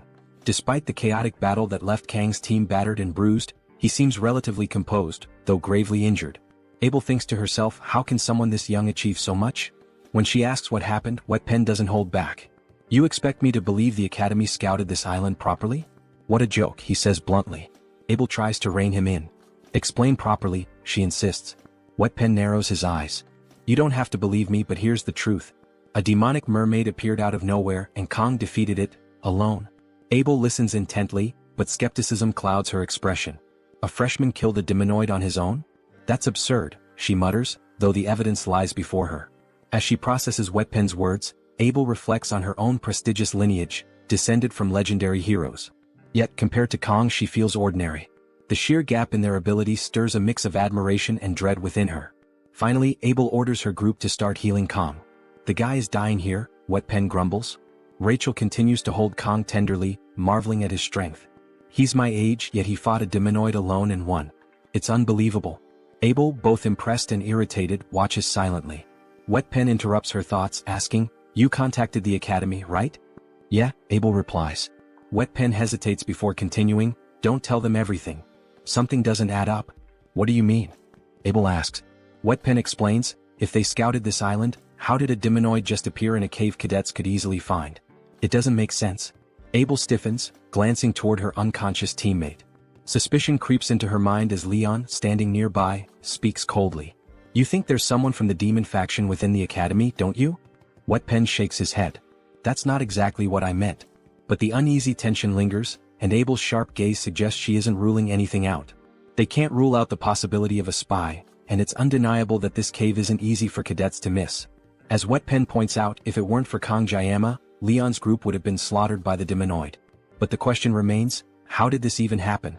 The story reveals that, despite conflicts during the 700-year truce, demons had never dared to target cadets of the Joaquin Academy. There was even a clause in the truce stating such an act could justify war. Abel begins to comprehend the potential gravity of the situation. This could be a spark for war. Wet Pen notices Abel's frozen expression and snaps her out of it. I know what you're thinking, he says, but we're jumping the gun here. Sure, it's wise to be cautious about the possibility of a spy, but it's way too soon to assume that's the case. Leon nods and adds, if there really is a spy in the Academy, Kong will become their prime target as soon as word gets out that he defeated a demonoid alone. Wet Pen agrees but expresses his concern. I don't think it's fair to keep all of this under wraps after everything Kong did for us. Abel steps forward with a plan. We should talk to my grandfather, the Sword Emperor, she suggests. He's outside the Academy's authority and can keep this confidential. The scene shifts to a sunny day. A light breeze flows through an open window as Kong wakes up in a hospital bed. He stares at his hands in disbelief. I'm alive, he thinks.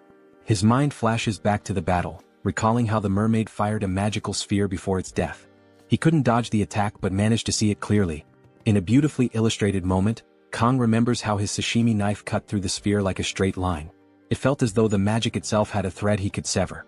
When he slashed, the magic split in two before bursting. The sensation was unlike anything he'd experienced before, almost as if he had sliced through water itself. Sitting up, Kang wonders about that feeling. After activating the sword god's blessing, he felt things he can't quite describe.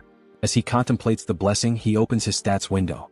He notices his mental fortitude has increased by 1 point. Reflecting on how he didn't feel fear facing the mermaid, he attributes it to this stat boost. His assimilation rate has also risen from 6.8% to 7.2%, and one of the conditions for something has been met. The next will unlock at 15%. Kang speculates that cutting the mermaid's magic might have triggered the increase. While lost in thought, an ominous figure enters the room. It's the principal, Media. She rushes to Kang, crying and throwing herself at him. Her large chest smothers him as she hugs him tightly. "I was so worried something terrible had happened to you," she exclaims. "I swear I was ready to deal with every one of those damn instructors who explored that area." Kang, flustered, tries to push her back. "Principal, please stop." Media laughs and apologizes, claiming she's just relieved he's awake. Suddenly, she remembers something and begins searching through her magical purse. "Where is it?"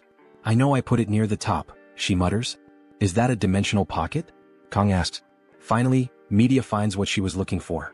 Pulling out an elegant sword, she presents it to Kang. "Here it is. Your midterm reward," she says, showing off her thick thighs as she hands him the blade. "This is the Mori-same." Kang examines his new sword.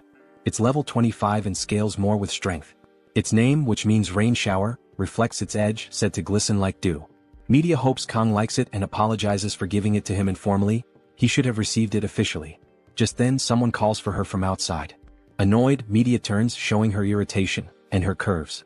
She yells at the old geezer, telling him to hurry up and come in. It's Zeke, who retorts that she shouldn't call him that. Standing next to him, Media rolls her eyes and asks if he thinks she's acting too young. Kang, observing the scene, feels a strange sense of déjà vu. Kang asks why both Media and the Sword Emperor are there. Media apologetically explains they've heard everything from his teammates.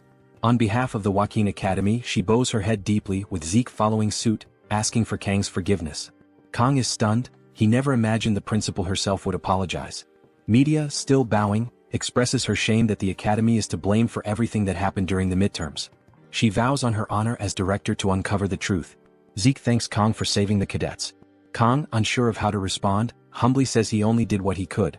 Media smiles but turns serious again, emphasizing that they need to keep the incident under wraps until the full truth is revealed. She admits, as the Academy's director, it's shameful to say this, but the mastermind behind the incident is within the Academy.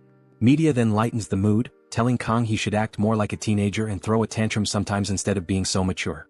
Kang, slightly amused, stays quiet. After the conversation, Media and Zeke prepare to leave but pause by the door. Media reminisces about the day she and Zeke first met. "You were lying on that bench after enrolling," she recalls with a chuckle. "I told you to shove it and you drew your sword without a word. What was it you said? Something like, 'Don't order me around'? Typical 8th grader syndrome." Zeke doesn't remember any of it. Media sighs, stating it feels like just yesterday, even though she's been at the Academy for 60 years. Reflecting on the Academy's ancient history, she marvels at how small her time there feels compared to its legacy. Zeke, deep in thought, agrees. Despite the occasional major or minor incidents, the Academy has nurtured and protected cadets for 700 years. Media, now surging with green aura, becomes furious. The glass around them shatters as she creates a protective barrier for herself and Zeke. Angrily, Media recalls that before the midterms she had received reports that the instructors had completed multiple surveys of Scapula Island. Even though mermaid sightings were rare, every precaution was taken. Yet things still went horribly wrong. Zeke places a calming hand on Media, pulling her out of her anger. Apologizing for losing control, Media shifts back to her more relaxed self, praising Kang for his incredible feat of defeating the mermaid alone. Zeke acknowledges Kang's extraordinary talent. Reflecting on the countless so-called geniuses who burned out, Zeke admits that Kang is different. If anyone deserves the title, it's Kang, whose potential seems limitless. Zeke wonders just how far Kang might go, questioning if he could reach the pinnacle Zeke once dreamed of.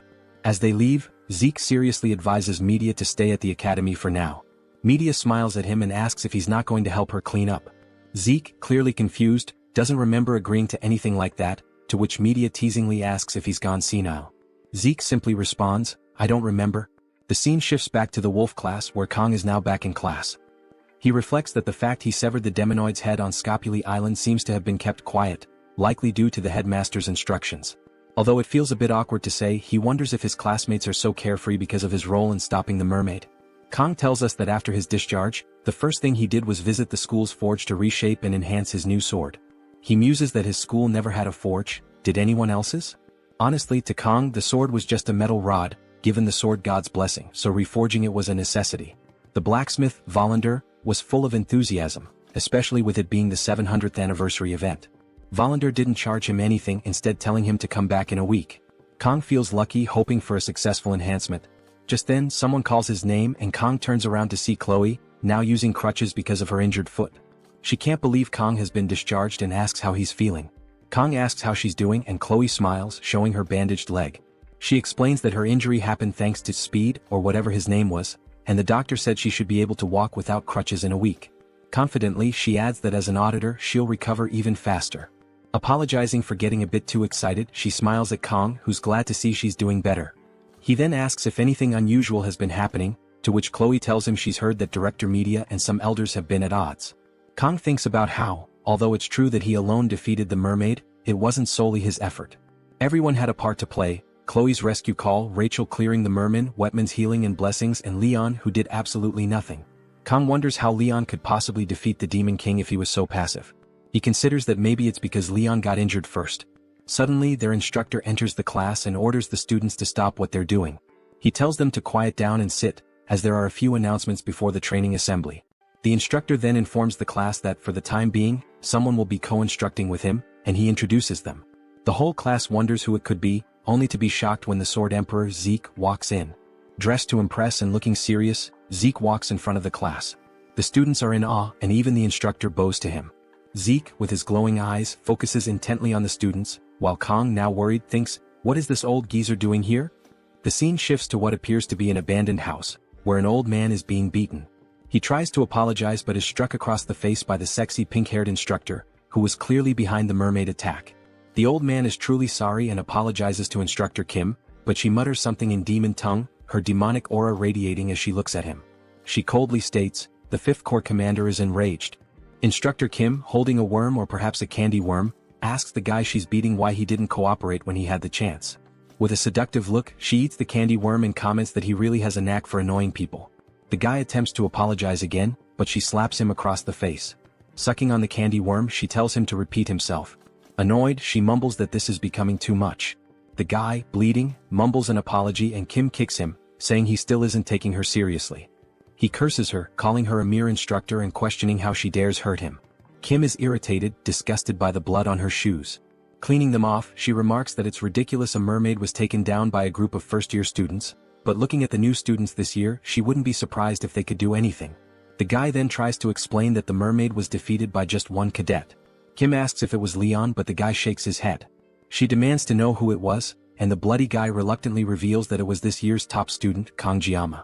Kim recalls Jiyama, realizing he's the special admission student. Holding and burning the candy wrapper, she understands the situation and finds it exciting. As the wrapper disintegrates, she enters her seductive demon mode. The scene shifts to cadets running and counting after their instructor, signaling the start of training. The instructor yells at them to shout louder since he can't hear them. All the students are running and counting, but one student is sitting on a bench, Chloe, the injured cadet, cheering on the others. Kang looks at her and smiles, feeling jealous. From behind, someone yells at him to pick up the pace. It's the old Sword Emperor Zeke in a tracksuit. He asks Kang if he's still injured from the midterms, and Kang responds that he's fine now. Zeke wonders why the old man is running alongside him, thinking about Zeke's identity. Zeke is a descendant of the first Sword Saint and the right hand of Baylor Wakeen, the Sword Saint Aaron Nebulum. Kang knows that Zeke would later become one of the greatest forces in humanity's coming war, and also Leon's swordsmanship master during the Second Demon War. Kang wonders why Zeke is here now and just wants him to go back to Leon, as the main story is falling apart. Despite his annoyance, he's impressed by how fast Zeke is, realizing that this old man is faster than he is. Kang remembers from the game wiki that Leon never actually received the Sword Saint title, which was a major issue in the game community. He wonders if it matters since Leon could still inherit it, but it still feels uncomfortable. Other students are impressed with Kang and Zeke, with Kang noting that Zeke's speed seems almost poster-worthy, like master and pupil running together. Zeke states that the foundation of any warrior is physical strength and endurance. No matter how talented someone is, it's useless without the body to support it. Conditioning is key to growth. He tells Kang not to cut corners and keep up. Kang, out of breath, shouts back, "Yes, sir." Zeke is pleased and urges him to keep up, dashing forward quickly. Kang struggles to keep up, wondering if Zeke is aging backwards. The cadets are then informed that, unless it's for field training, personal weapons are strictly prohibited. Instead, they must choose from a pile of rusty old farming or training weapons. Zeke tells them to pick one and master it. Some students can't believe it as they have family heirlooms they'd rather use. Kong looks at the pile and notices a sashimi knife. One student raises his hand to ask Zeke if it wouldn't be better in the long run to get used to the weapons passed down by their families. When asked why personal weapons are prohibited, Zeke responds that it's a good question. He explains that mastering the basics is more important than relying on high-grade weapons. The more someone depends on superior equipment, the more they risk neglecting their training. A good warrior shouldn't rely on their weapon alone to make up for shortcomings. A student argues loudly that learning how to use these weapons is even more important. The other students get annoyed, sensing he's just trying to get attention. Zeke responds firmly, saying that no matter how well equipped you are, if your skills are lacking, your weapon will be like a pearl necklace on a pig. A true master never blames their equipment. These words hit Kong like a truck and he agrees, saying it's 100% true.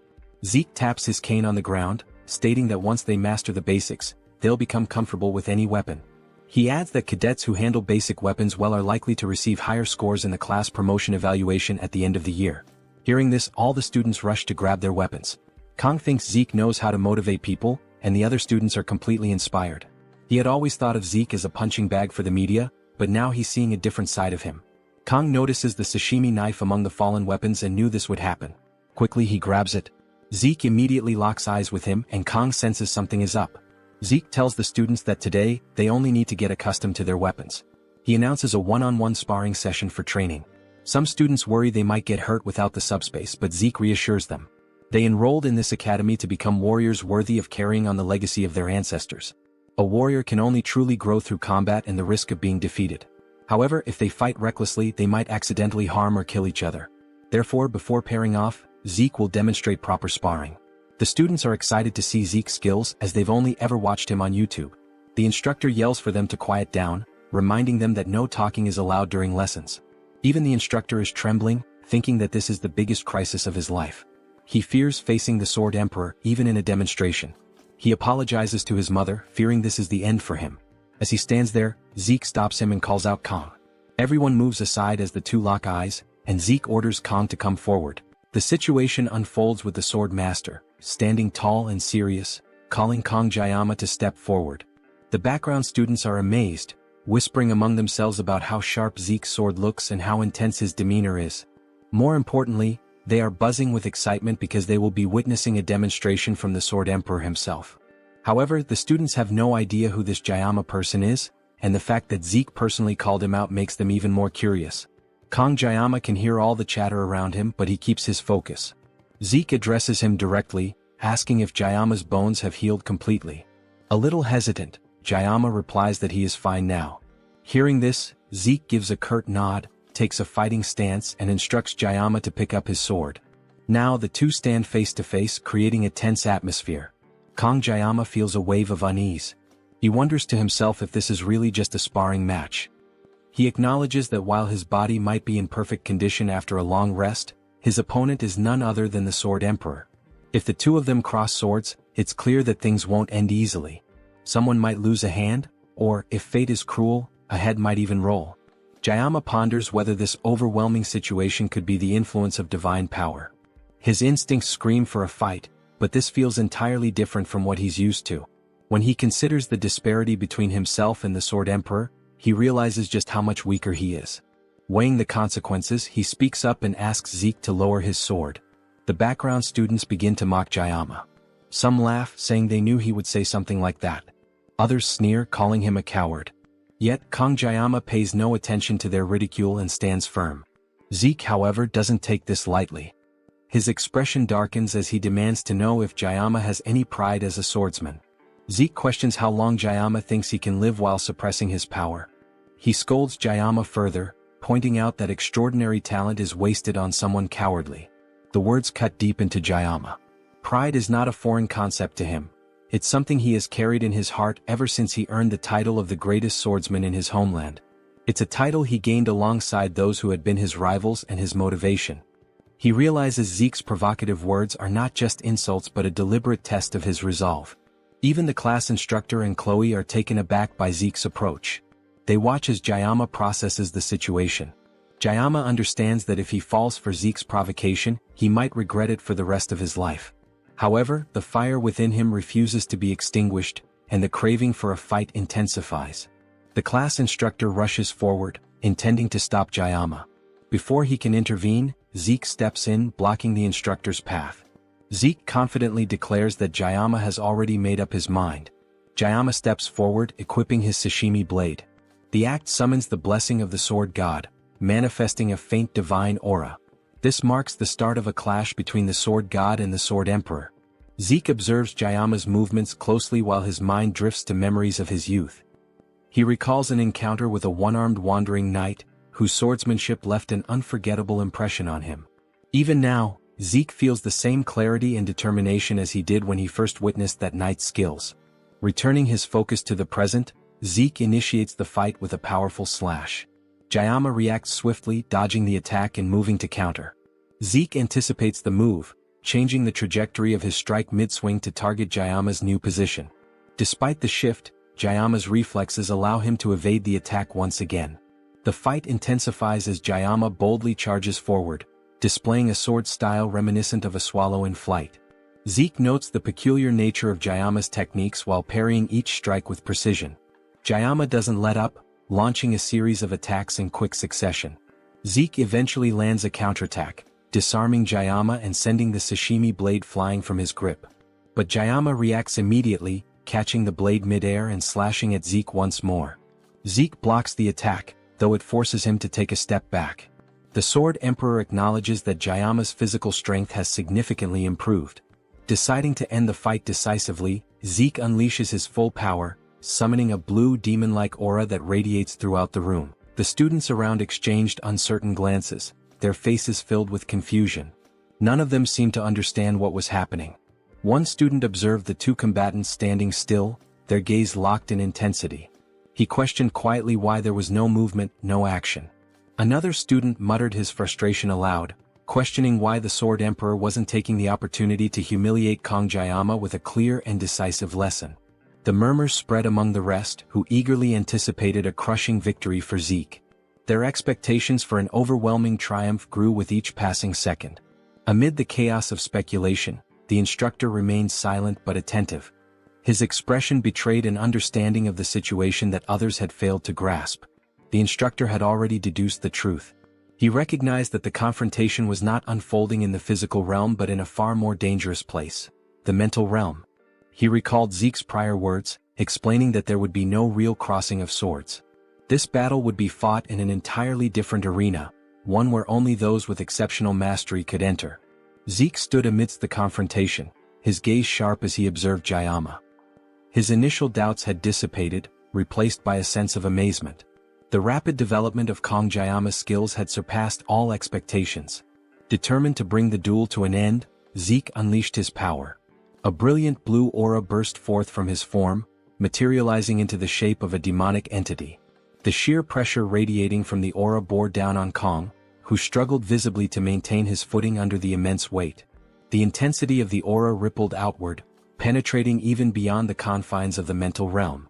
Those watching from the physical world felt its presence, their faces marked with disbelief. None could comprehend the magnitude of what they were witnessing. Without warning, the mental realm shattered. The boundaries of the ethereal plane dissolved as the two combatants returned to reality, standing face to face. The instructor's expression changed instantly, his calm composure replaced by alarm. The situation was spiraling beyond his control.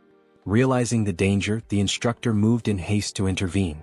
However, before he could act, both Zeke and Kong launched forward with unrelenting speed. Their strikes were set to collide, the air charged with the promise of an unstoppable clash. Before their blades meet, a massive surge of energy disrupts the battle.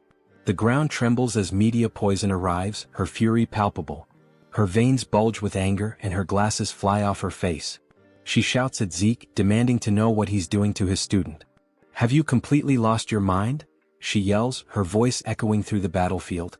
Hours later, in Media's office, Zeke stood with a deeply remorseful expression, apologizing for his actions.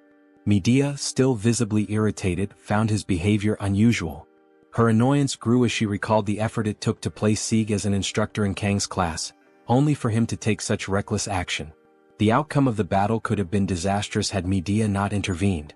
Zeke, reflecting on the events, admitted that causing such chaos was never his intention. He acknowledged losing complete control during the battle, leading him to unleash his aura to its maximum. Medea, recalling her arrival at the battlefield, muttered in frustration, trying to regain Sieg's attention. Lost in thought, Sieg apologized once more, surprising Medea. She emphasized how uncharacteristic it was for the emperor to express regret. In 50 years she had never seen him apologize, and now it had happened twice. Medea pressed for an explanation as to why Sieg used his aura against the student.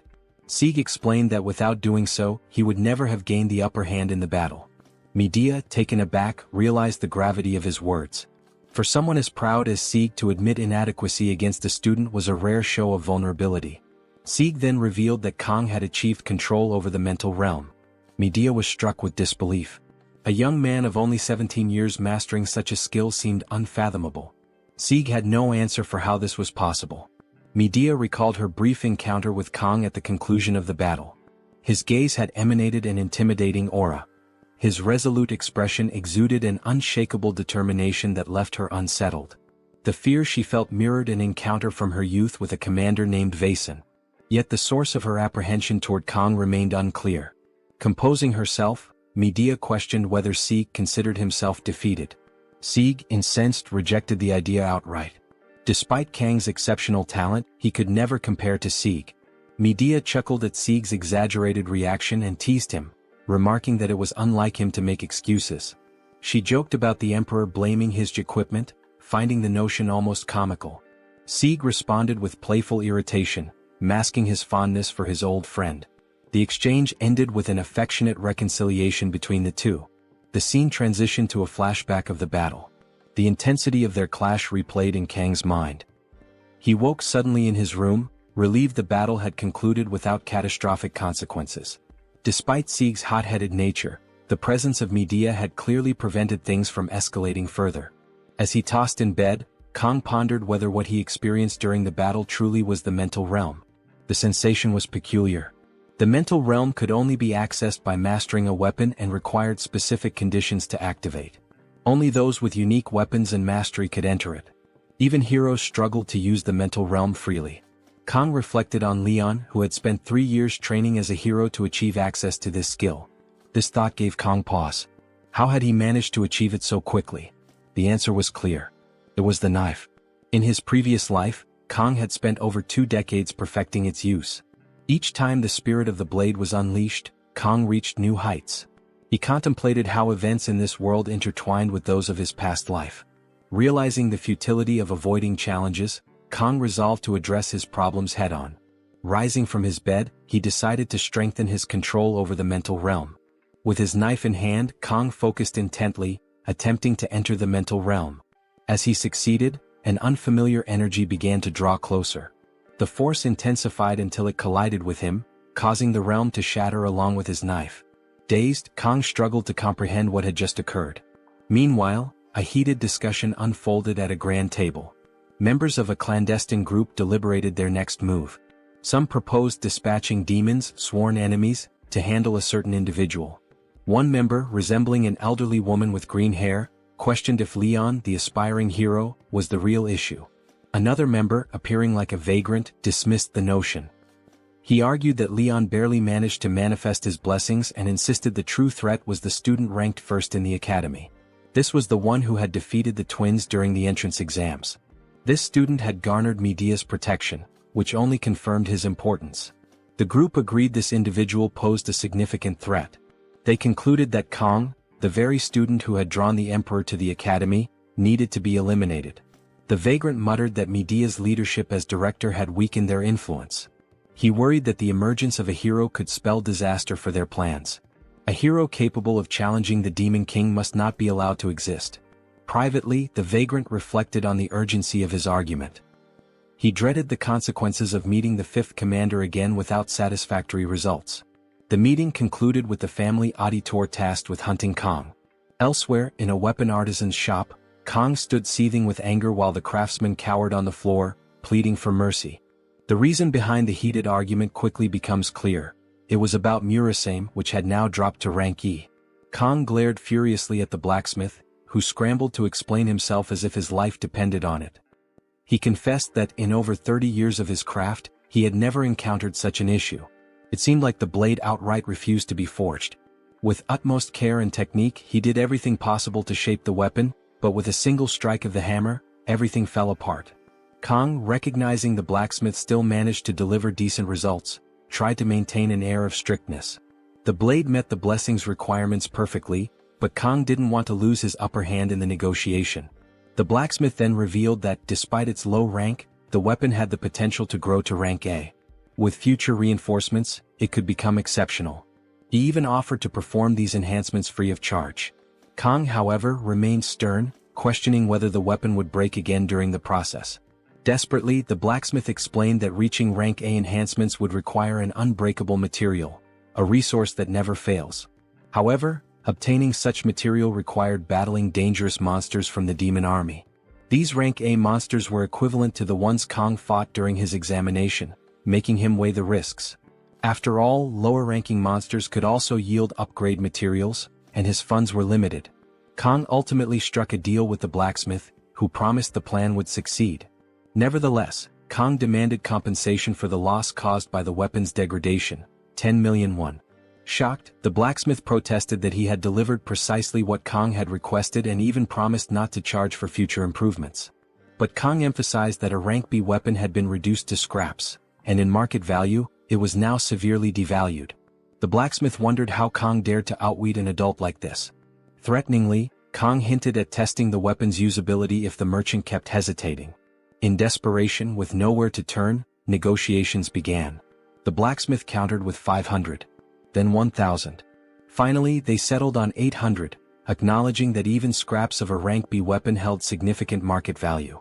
With the deal closed, a wave of relief filled the room. The scene shifted to Kang, seated on a bench, checking his current stats. While savoring his meal, he noticed increases in his weapon points and the unlocking of additional options. Reflecting on the intense pain caused by using the blessing, he realized the pain had lessened and acknowledged the need to improve this stat further. He recalled how unbearable the pain had been when he first tested the blessing. If he could significantly enhance this stat, perhaps he could use the blessing without suffering. Moreover, by mastering his weaponry, he hoped to grasp the full extent of the power granted to him. As he enjoyed his anchovies and pondered who might have sent him to this world, someone approached him. Chloe startled him by calling his attention. After calming down, they greeted each other. Chloe asked why he hadn't finished his meal, and Kang claimed he had lost his appetite. Kang noticed Chloe had removed her cast, prompting him to question whether she was fully recovered. Chloe assured him she felt much better, though she still needed crutches. She even joked, asking if her bones had strengthened after healing. Kang thought to himself that bones don't work like muscles. Out of nowhere, he removed something from Chloe's face, catching her off guard. It turned out to be a grain of rice. But this small gesture was a critical hit to Chloe's heart. She was so overwhelmed that she fell. Kang helped her up, and during the process, Chloe noticed the blade on the bench. Observing its simplicity, she enthusiastically remarked that it looked cool. She added that even though it was rank E, it seemed pretty good.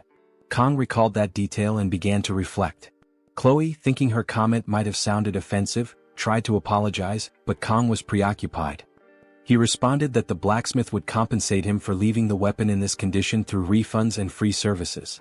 Chloe praised Kang, saying he was already strong without an exceptional weapon and would become even more formidable with one.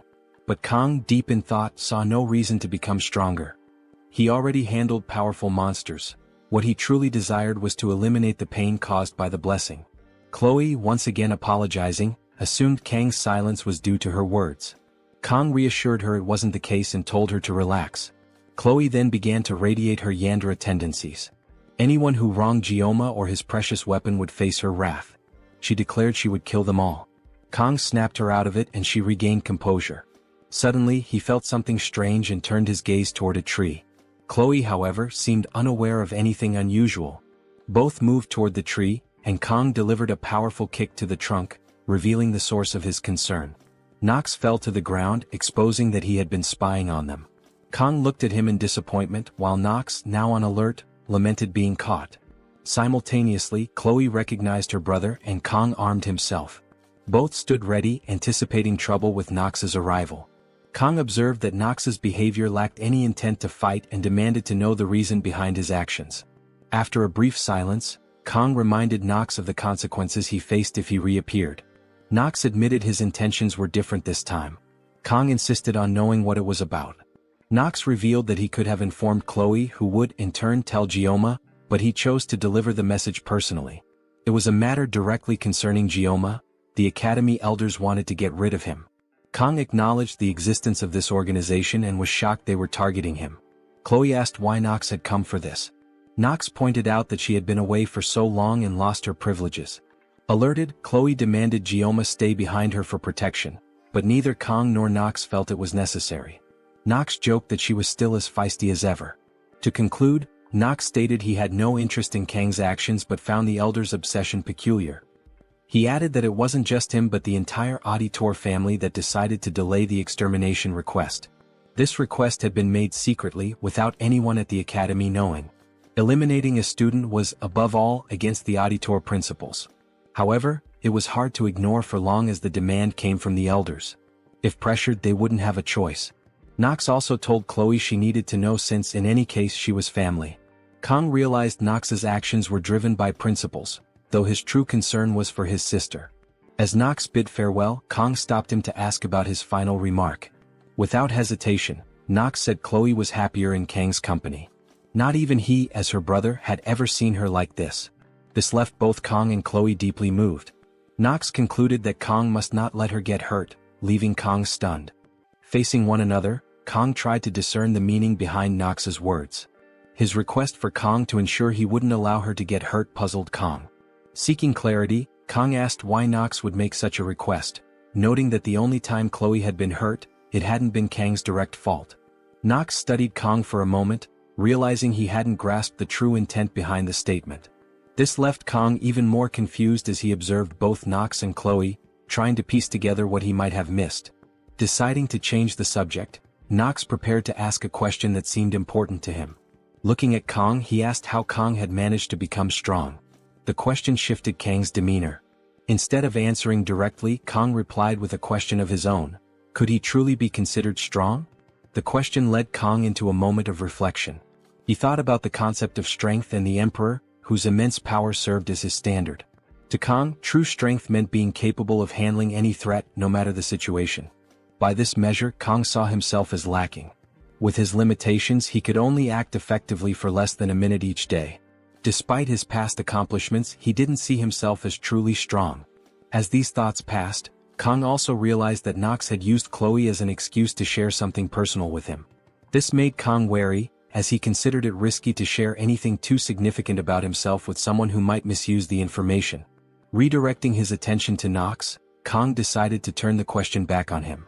Instead of explaining how he had become strong, Kang asked how Knox planned to grow stronger, adding that he lacked a sense of desperation. Knox, clearly caught off guard, asked what Kang meant by that. Kang explained that Knox's experiences as a member of the auditor family and a student at the academy were too limited, confined to those controlled environments. If Knox wanted to grow stronger, he would need to push himself beyond them and face the challenges of the real world. With that, Kang turned and walked away, leaving Knox standing in confusion. His words lingered, unsettling Knox, while Kang questioned whether he had expressed himself correctly. Still, he believed there was truth in what he had said. Later, in the classroom, the instructor began a lecture about the many gods that ruled over creation. Despite the detailed discussion, Kang's mind wandered, preoccupied with the ongoing pursuit of the elders that loomed over him. The elders are direct descendants of 5 out of Baylor Hogan's 7 disciples, an elite group celebrated for their enormous influence not just within the Academy's halls but across the entire world. Their legacy casts a long shadow, shaping history and power structures for generations. Kang recalls their notorious role in the game, where these elders earned infamy for constantly hindering the protagonist. Their actions, driven by a ruthless desire to preserve their own authority and status, earned them the grim moniker Corrupt Remnants among players. Yet, despite their notoriety, Kang cannot grasp why they seem to have turned their attention toward him. Seeking clarity, Kang begins listing the pivotal events he has been part of since arriving at the Academy. He jots down the Academy's rigorous admission exam, where he emerged victorious over the twins, showcasing his skill and resilience. Next, he notes the subspace training session, where his confrontation and triumph over Knox stood as a defining moment. Lastly, he recalls the midterm exams during which he saved Leon, an act of courage that further distinguished him. As he examines his notes, Kang is struck by the realization that his actions have been far from ordinary. Time and again he has found himself at the center of significant events, inadvertently attracting attention. However, this self-awareness only deepens his confusion. None of his actions fully explain why the elders would single him out. His thoughts drift to Scupley Island, replaying the events following his victory over the mermaid and his rescue of Leon. A troubling pattern begins to emerge. Kang comes to a chilling conclusion: the elders aren't truly after him. Their real target is Leon. Kang was simply an obstacle in their path, a nuisance they were forced to deal with. Despite efforts by the media to suppress the Scupley Island incident, Kang knows that news of his defeat of the mermaid must have reached the ears of the noble elite. This realization leads to an even more disturbing thought. The elders' actions suggest a sinister motive. By targeting Leon, a hero candidate, they reveal their willingness to conspire against humanity's future. Kang cannot ignore the implications. Someone among the elders, or perhaps all of them, may be colluding with demons. The betrayal shocks him to his core. For these elders, individuals entrusted with safeguarding humanity and guiding the academy, to prioritize their power over the survival of the world crosses every conceivable line. The fact that they would go so far as to try to eliminate Leon, a mere student, is beyond reprehensible. Kang's anger simmers. He briefly entertains the idea of barging into the elders' chambers and confronting them head-on. But he reins in his impulse. The time to act hasn't come yet, and he knows he must bide his time. When the moment arrives, Kang resolves to ensure the elders face justice for their treachery. A sharp voice cuts through his thoughts as the teacher instructs the class to take notes. Kang blinks, realizing he has been distracted. Refocusing, he reminds himself of his immediate goal: acquiring a weapon enhancement. For this, he knows he will need to venture into a dungeon. However, he understands that clearing a dungeon solo is a near impossible task. He needs a party. Kang considers his options. Chloe comes to mind as someone who would undoubtedly assist him. Yet, instead of relying on someone with overwhelming power like Rachel, he decides a more strategic approach is preferable. This train of thought brings Speed Weapon to the forefront of his mind, and Kang resolves to seek him out for help. The scene shifts to the bustling dragon class. Kang's presence immediately draws attention, with a student stepping forward to confront him. "This isn't a place for someone like you to come and go as they please," the student sneers. Kang eyes him, unbothered, and thinks to himself, who is this two-bit extra with an overinflated ego? With 2 decades of experience in the food industry, dealing with all sorts of difficult customers, Kang finds the situation almost laughably familiar. He calmly warns the student, "Don't waste my time or I'll deal with you myself." Enraged, the student lunges at Kang. To Kang, the attack feels sluggish, almost comical. He notes how easily he could counter it, but before he needs to act, a figure intervenes. Speed Weapon steps in, delivering a decisive punch that sends the aggressor sprawling. The commotion draws a crowd, with students gathering to witness the scene unfold. Kang's confidence remains unshaken as he exchanges a glance with Speed Weapon, silently acknowledging the start of their next collaboration. Kang reflected on the situation, considering the unique abilities he had encountered. The thought of a strength healer struck him as unusual, something beyond the norm of strength mages. As he pondered this, Speed Weapon interrupted his thoughts, asking if Kang had come to find him. Without waiting for an answer, Speed Weapon suggested they move their conversation outside, and the two stepped out to talk in private. Kang outlined his plan, explaining the need to form a party as quickly as possible. Speed Weapon agreed, emphasizing the importance of teamwork in tackling the challenges ahead. He proposed a straightforward deal: the rewards from the dungeon would be shared among the team, while Kang would have sole claim to the magical beast materials.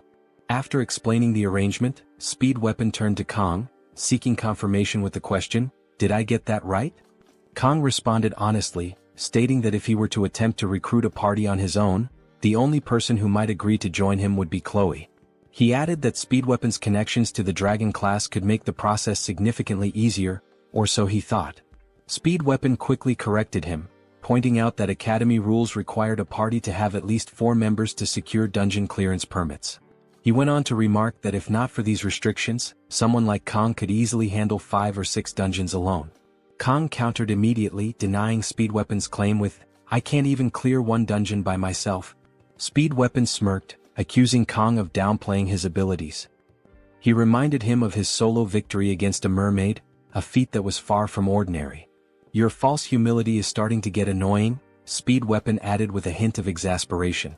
As Kong listened, he realized that Speed Weapon genuinely believed he was being modest. Before he could say anything further, Speed Weapon observed that Kong seemed to be recovering well. Kong nodded in agreement, acknowledging that the rest and care he had received had significantly improved his condition. After some deliberation, Speed Weapon accepted Kang's offer. He saw no reason to decline and was intrigued by the prospect of working alongside him, anticipating it would be a unique experience. Grateful for his support, Kong shifted his focus to selecting an appropriate dungeon for their team. The C-rank Buffalo dungeon in Chilwon stood out in his mind, a classic challenge that seemed fitting for their current composition. Speed Weapon immediately recognized the dungeon Kong had in mind and noted their existing lineup of three: himself, Kong, and Chloe. However, he reminded Kong that they still needed a fourth member to comply with Academy regulations. Kong expressed his preference to avoid including either Rachel or Leon in their group. Speed Weapon reassured him, explaining that Rachel was currently in seclusion, recovering from injuries sustained during intense training, while Leon was occupied with preparations for upper-grade dungeon raids alongside senior students. Relieved by this information, Kong agreed to proceed with Speed Weapon's plan. Speed Weapon then mentioned having someone in mind for the fourth slot on their team. As their conversation progressed, Speed Weapon suggested they take a detour to the cafeteria to pick up something before heading to the person he had in mind. Later that evening, they arrived at a modest house nestled within the academy grounds. Kong surveyed the area, noting how unfamiliar the location felt to him. Despite his extensive experiences, even as a Japanese cuisine chef in his previous life, this hidden corner of the academy struck him as something unique. Inside, the house was cluttered with archery equipment, arrows scattered haphazardly across the space. It was clear the resident had an affinity for precision and skill, though the disorganization suggested a more carefree attitude. Speed Weapon navigated the clutter with ease, locating a young woman fast asleep in the middle of the room. Approaching her, Speed Weapon attempted to rouse her by gently shaking her shoulder. When that failed, he leaned closer and mentioned her favorite treat from the cafeteria. At the mere mention of it, the girl's eyes snapped open, and she bolted upright with startling speed. She spotted Kong holding a bag and rushed toward him, her movements so swift that she collided with him, causing them both to tumble to the ground. Kong found himself momentarily stunned as the blue-haired girl hovered over him, clutching the bag with a triumphant expression. Inside, as she eagerly opened it, she discovered chocolate. Her face lit up with delight, and she immediately began enjoying the treat, oblivious to the awkward position they were in. As Kong tried to process what had just happened, the girl looked up at him with sparkling eyes, her expression filled with anticipation. It was clear she was already hoping for more chocolate, her joy at the moment seemingly boundless. Kong, still on the floor and taken aback by her energy, realized this was the person Speed Weapon had in mind for their team. Kong then recalls the time when he was at work and rushed to hide in the bathroom to check the game. Excited, after spending his hard-earned money, he smiled at the possibility of obtaining the heroine in the game. Kong, tired of being surrounded by men everywhere, thought he would finally find some relief right after making the game's payment. However, the RNG betrayed him and reality was far from joyful. Instead of Abel, the character who was supposed to be one of the game's main leads and the reason he became obsessed with it, the system rewarded him with Saki. Yes, the oddball who threw herself at him for chocolate. The cursed Yangang. Kong was in shock at the outcome. Reflecting on the game's narrative, where Leon was the protagonist surrounded by waifus, there was one standout among them, Abel, highlighted as the primary heroine. While various heroines possessed and demonstrated their unique abilities throughout the game, Abel was the one who, in addition to her skills, also embodied the overcoming of adversities and challenges. Such a bond could only result in a romance. This story left Kong so captivated that it drove him to invest 149,000 won in an attempt to obtain Abel. Her prominence also rendered the other waifus less significant when it came to relationships, reducing them to mere weapons. Among these lesser-valued waifus, there was one who was the ultimate champion of failure, the strong contender for diabetes. Now, inside the game, Kong once again found himself face-to-face with the chocolate fanatic. His first-rank Kong was still deep in thought as she asked for more chocolate. When she didn't receive a response, she became frustrated at how lost in his thoughts Kong seemed. Kong then realized why Speed Weapon was so confident about choosing the fourth member.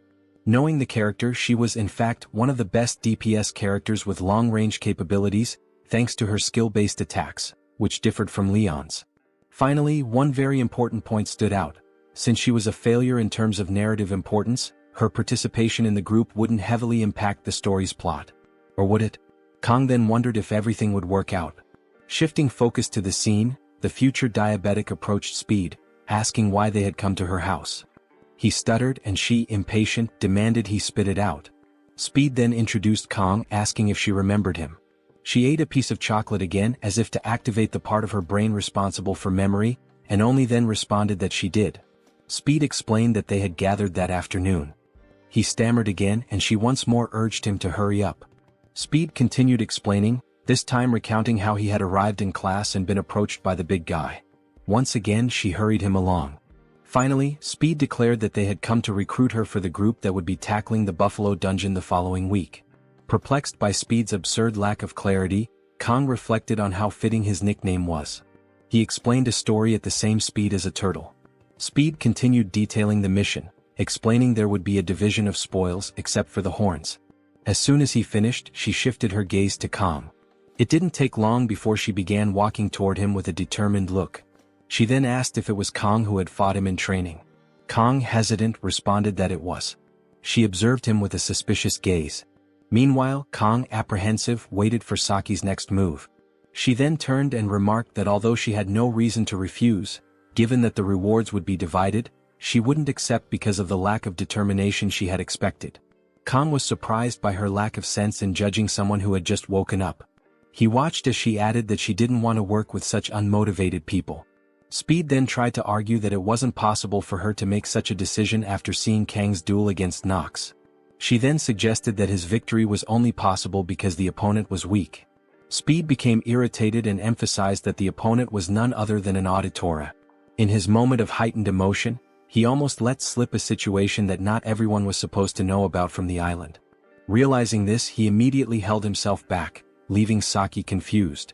Meanwhile, Kang observes with a look of someone who has completely lost patience for all this back and forth. Speed, somewhat composed but still shaky, tries to explain himself, using the chocolates he brought as leverage. Saki counters, retorting that she's not his pet and questioning why she would be obligated to accept his request. Kang watches the argument between the two, trying to decipher what kind of deal Speed imagines in his head. Simultaneously, he's amazed at how someone can be both greedy and rude at the same time. In his view, the worst-case scenario should only allow for one of those traits, not both. There's no plausible reason to keep insisting on this pre-diabetic individual. Deciding enough is enough, Kang interrupts Speed, declaring there's no need to waste time on someone unwilling to cooperate, as it would harm the team's performance. The priority now is finding someone better. Hearing this, Saki challenges Kang, questioning whether the urgency of the raid justifies his attitude. Kang, without saying a single word, looks at her calmly before opening his vest and pulling out a knife. Both Speed and Saki are stunned, unable to figure out what Kang plans to do. Then, with the knife in hand, he swings it laterally, not to attack but to throw it. The blade flies swiftly toward its target, landing precisely in the center. This surprises Saki, but she has no time to process the feat before being caught off guard by a second throw. The second knife lands so quickly that she barely has time to track it. Before she realizes it, the second blade is lodged right in the same spot as the first. Her morale now hits rock bottom. Recognizing her shaken state, Kang delivers an ultimatum, asking if she will join the team or not. Perplexed and struggling to comprehend the situation, Saki remains deep in thought. The scene transitions to a Starbucks, spelled with 2 S's. The first to arrive, waiting for the others, is none other than the troublemaker herself. Now her demeanor is entirely different. Speed, surprised, comments on how early she arrived, while Chloe greets her warmly. Kang, as usual, simply observes as Saki takes the initiative to greet him. He responds while internally reflecting on how persuasive a sashimi knife can be. Speed, astonished at how quickly Saki prepared for the meeting, hears her nonchalantly say it was easy to manage before she formally declares the start of the meeting. Speed rises and begins explaining the mission details, preparing a precise drawing to illustrate the task. He elaborates that the enemies are rank C monsters known as water buffaloes. They have the ability to charge long-range attacks, making close combat risky. Thus, the best strategy is to attack from a distance. Kang and Chloe marvel at the impressive drawing, while Saki focuses intently on the explanation. Speed then outlines a critical rule: there's a gate at the dungeon's center that must not be opened. Curious, Chloe asks what happens if the gate is opened. Speed admits he doesn't know the exact consequences, mentioning only that there appears to be a seal, though it's merely a hypothesis. Saki, however, emphasizes that the academy mandates the gate remain closed, and there's no reason to disobey that order. Kang listens and agrees aloud not to disobey, but his expression betrays his true thoughts. Everyone notices his reaction, and it doesn't take long for Kang to realize he's let slip his curiosity about opening the seal. He finds himself the center of attention, with everyone staring at him in confusion. Speed Weapon, unable to contain his curiosity, presses Kang for an explanation, asking if he knows anything about the seal. Kang denies it, but deep down he knows something. He silently concludes there's undoubtedly a boss behind that gate. While outwardly stating it's obvious no one should touch the seal, he begins contemplating the conditions necessary to open the gate. Satisfied with Kang's answer, Speed relaxes, relieved he misunderstood Kang's earlier reaction. Kang's mind, however, remains occupied, analyzing the dungeon's potential scenarios for unlocking the gate. Meanwhile, Saki watches him with curiosity while indulging in her favorite pastime. Kang is baffled by how much she enjoys those sweets, and she responds that intelligent people need them. Kang jokes about her barely being able to talk while eating until he notices something strange. Chloe is on high alert, her knife in hand, prompting him to become vigilant as well. They are being watched. Chloe is confused and asks what is wrong. Kang then tells her to stay calm and wait. The observers will reveal themselves at the right time. After the meeting ended, sometime later, the team prepared to face the dungeon. On the way to Chorwan, Kang seemed already familiar with the place. As he reflected on his time in the military, he remembered swearing never to set foot near that place again. Yet, despite his personal vow, he had no choice but to press forward. His mission was clear. He needed to collect the necessary materials. But that didn't stop the weight of his broken promise from settling heavily on his mind. Just as he was lost in these thoughts, the bus came to an abrupt stop, pulling him back into reality. A conversation began at the front of the vehicle. It was the local guards conducting their routine inspections. The guards scrutinized the passengers carefully, ensuring that they were indeed academy students. After a brief exchange, their identities were confirmed, and the group was permitted to pass through the checkpoint. As the bus continued its journey, Kang silently observed the operation, paying attention to the movement of the guards and the way they monitored incoming travelers. It didn't take long for him to piece things together. This was likely a civilian access checkpoint meant to regulate entry into the dungeon. The security was strict, reinforcing his growing awareness that he and his team were being watched. And not just by these guards, Kang was all too aware of the watchful eyes of the elders, ever present, ever scrutinizing. His thoughts were interrupted by Speed Weapon, who approached and asked if he wanted to eat an egg. Caught off guard, Kang hesitated, and Speed quickly mentioned that it was a traditional practice in Korea. Kang thanked him while thinking that it was a somewhat outdated tradition. Kang's observations about security and the surveillance on him made his interaction with Speed appear more cautious. Speed noticed this and reassured him that the dungeon was only rank C, so there was no need to worry. He assumed that was what troubled Kang. Kang didn't explain much and simply agreed with Speed Weapon's statement. Speed then decided to offer his egg to Saki, emphasizing how delicious it was. However, Saki refused. Her eyes then shifted toward Kang, observing him as he resumed his conversation with Speed Weapon. While Kang silently hoped he wouldn't be forced into action inside the dungeon, Speed was clearly looking forward to seeing him go all out again. Kang, sensing her gaze, glanced in her direction. The moment their eyes met, Saki quickly averted her gaze, pretending to be more interested in the passing scenery outside the bus window. Kang, however, was unsettled by Saki's suspicious gaze, as being marked by the elders was already bad enough. Finally, the bus stopped and Chloe took the lead, stepping out first and celebrating their arrival, enjoying the local atmosphere. As the group disembarked, Kang realized that this was a place where demonic beasts had once nested, but now it was nothing more than a simple dungeon. Restless, Speed Weapon asked what Kang was carrying in his bag, given that his backpack looked quite bulky. Kang asked if Speed really wanted to know, while Saki observed and Chloe was preoccupied with admiring the view. Kang then decided to open the bag to reveal its contents. Unsurprisingly, it was knives. Lots of knives. A huge amount, in fact. With this quantity, one could make a good profit selling knives, and Speed immediately pointed that out. Kang simply replied that excessive caution never hurt anyone. This made Speed compare Kang to an old man in the way he spoke, but he understood that Kang must have his reasons for being so prepared.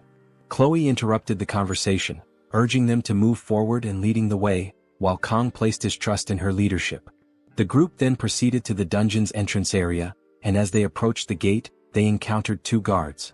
The guards noticed the group and, analyzing their appearance and clothing, concluded that they were students, requiring each of them to write their names in a logbook. Chloe, Speed, and Saki wrote their names, and when it was Kang's turn, one of the guards seemed surprised, his expression carrying a hint of malice upon recognizing him. Kang noticed his behavior and immediately became more aware of the atmosphere forming around them. Speed, noticing Kang's delay in writing his name, called his attention. Kang responded that he was on his way. They then proceeded into the dungeon, which had a rather unpleasant smell, while Speed reminded everyone to be cautious. Kang entered last, still thinking about the guard's trembling gaze. As they advanced and the doors closed behind them, he declared that nothing bad could happen. As they walked, the scenery caught Kang's attention, as some inscriptions on the walls suggested that the dungeon was actually a tourist site for nobles. Suddenly, a hand tugged at Kang's jacket sleeve. When he turned around, he realized it was Saki, complaining about being tired. So soon, and this diabetic was already exhausted. Kang replied that her fatigue was quite noticeable, and she asked if he had something sweet to give her energy. Without responding immediately, Kang opened his backpack and started rummaging through his belongings, searching for something that would suffice. As she waited, Saki began to sway slightly back and forth, humming softly, as if she were about to receive a precious gift. Her expression was so exaggerated for someone who was merely expecting candy. He finally found a small piece of candy and offered it to her. However, she frowned, saying it wasn't to her taste, and asked if he had that chocolate instead. Losing patience, Kang bluntly stated that he wasn't some kind of storage unit to always have what she wanted on hand and was sure she had brought something herself. She admitted that he was right but argued that she was saving it for later. As they argued, something caught everyone's attention. Chloe suddenly announced the presence of enemies, 4 of them heading toward the group. Speed quickly reminded everyone to follow the plan to avoid any problems. He then called out to Chloe and Saki, informing them that he would grant them buffs and wish them luck. They were already in position to start the battle. Saki immediately drew her bow, catching Kang's attention. He noticed that her weapon was an S-rank item, which meant dealing with the dungeon's monsters wouldn't be difficult.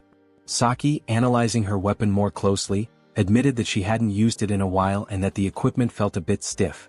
This revelation made Kang doubt whether he could trust its effectiveness. Suddenly, she announced that she had something to help. To everyone's surprise, or perhaps not, it was one of the chocolates she had been saving for later. After satisfying her sugar craving, even the bow seemed to have loosened up. She smiled confidently, but her attitude didn't convince Kang that she was reliable. With that commotion over, everyone focused on the approaching monsters. As they advanced rapidly, the team prepared for the attack, with Speed weapon granting buffs to everyone while Chloe charged toward the monsters. Chloe moved ahead alone, leaving the others in the rear, with Saki ready to use her bow and observing the monsters' reactions. Then, Chloe leaped into the air, hoping to get a better view of their enemies, and unleashed a volley of arrows.